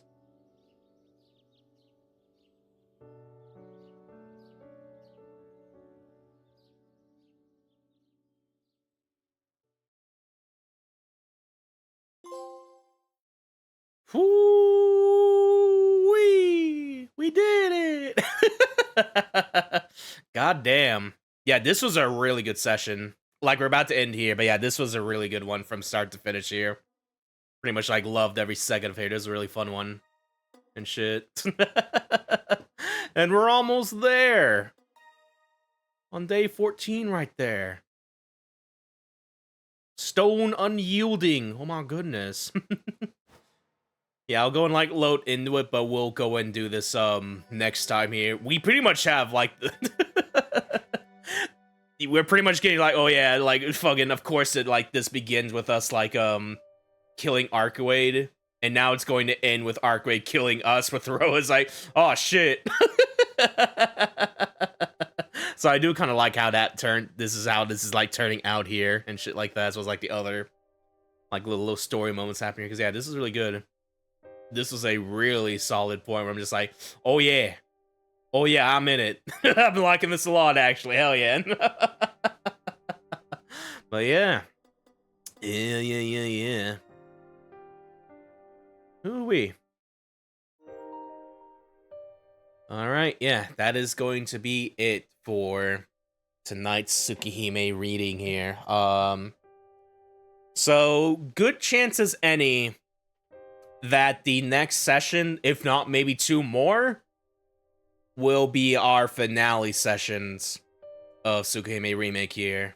Because I know we are, I do know how many days this takes. We are pretty much there. So it's like, oh fuck. So yeah, gonna be doing my usual spoiler proofing once we get there and shit like that, so good time to stop now and just prep for that when we do, so. But yeah, that is gonna be it for tonight's stream. So yeah, oh my goodness. Yeah, again, this is a real good one. I would honestly say this is probably like the best session we had so far in this. I really liked all that happened here and shit like that, from Shiki being Roa after all and shit, and just the spiraling, the downward spiral that created and shit like that. The more like backstory like Ciel and Noelle and how they relate to Roa and shit like that and stuff is like, it was really fucking good. Really good. I'm looking forward to how this ends, because oh yeah, that Arcuade is gonna kill us. And I'm very curious how that's going to play out in the end. But until then,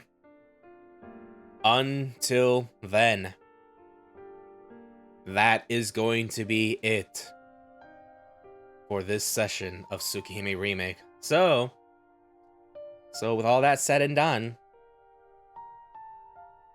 friends and guildmates, thank you so much for watching. Yeah, probably the next time we stream this will probably be over the weekend, if not maybe Thursday. Either Thursday, Friday, or Saturday, one of those two. One of those three, rather. And yeah, we could definitely probably finish it this week or weekend, depending on how it goes and shit, so we'll see to it by then. In the meantime, Wednesday, we're gonna be streaming Grand Blue Relink and actually do the Endless Ragnarok content that I failed to do last time. Because like, oh shit, what do you mean I gotta do all this other stuff before? I gotta eat all these other eggs.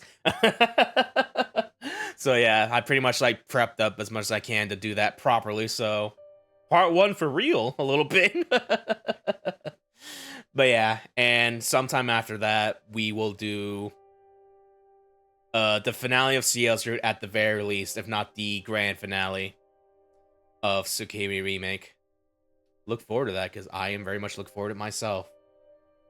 And with all that said and done, I have been your host, Laguo Jadeheart, your favorite little fishman VTuber.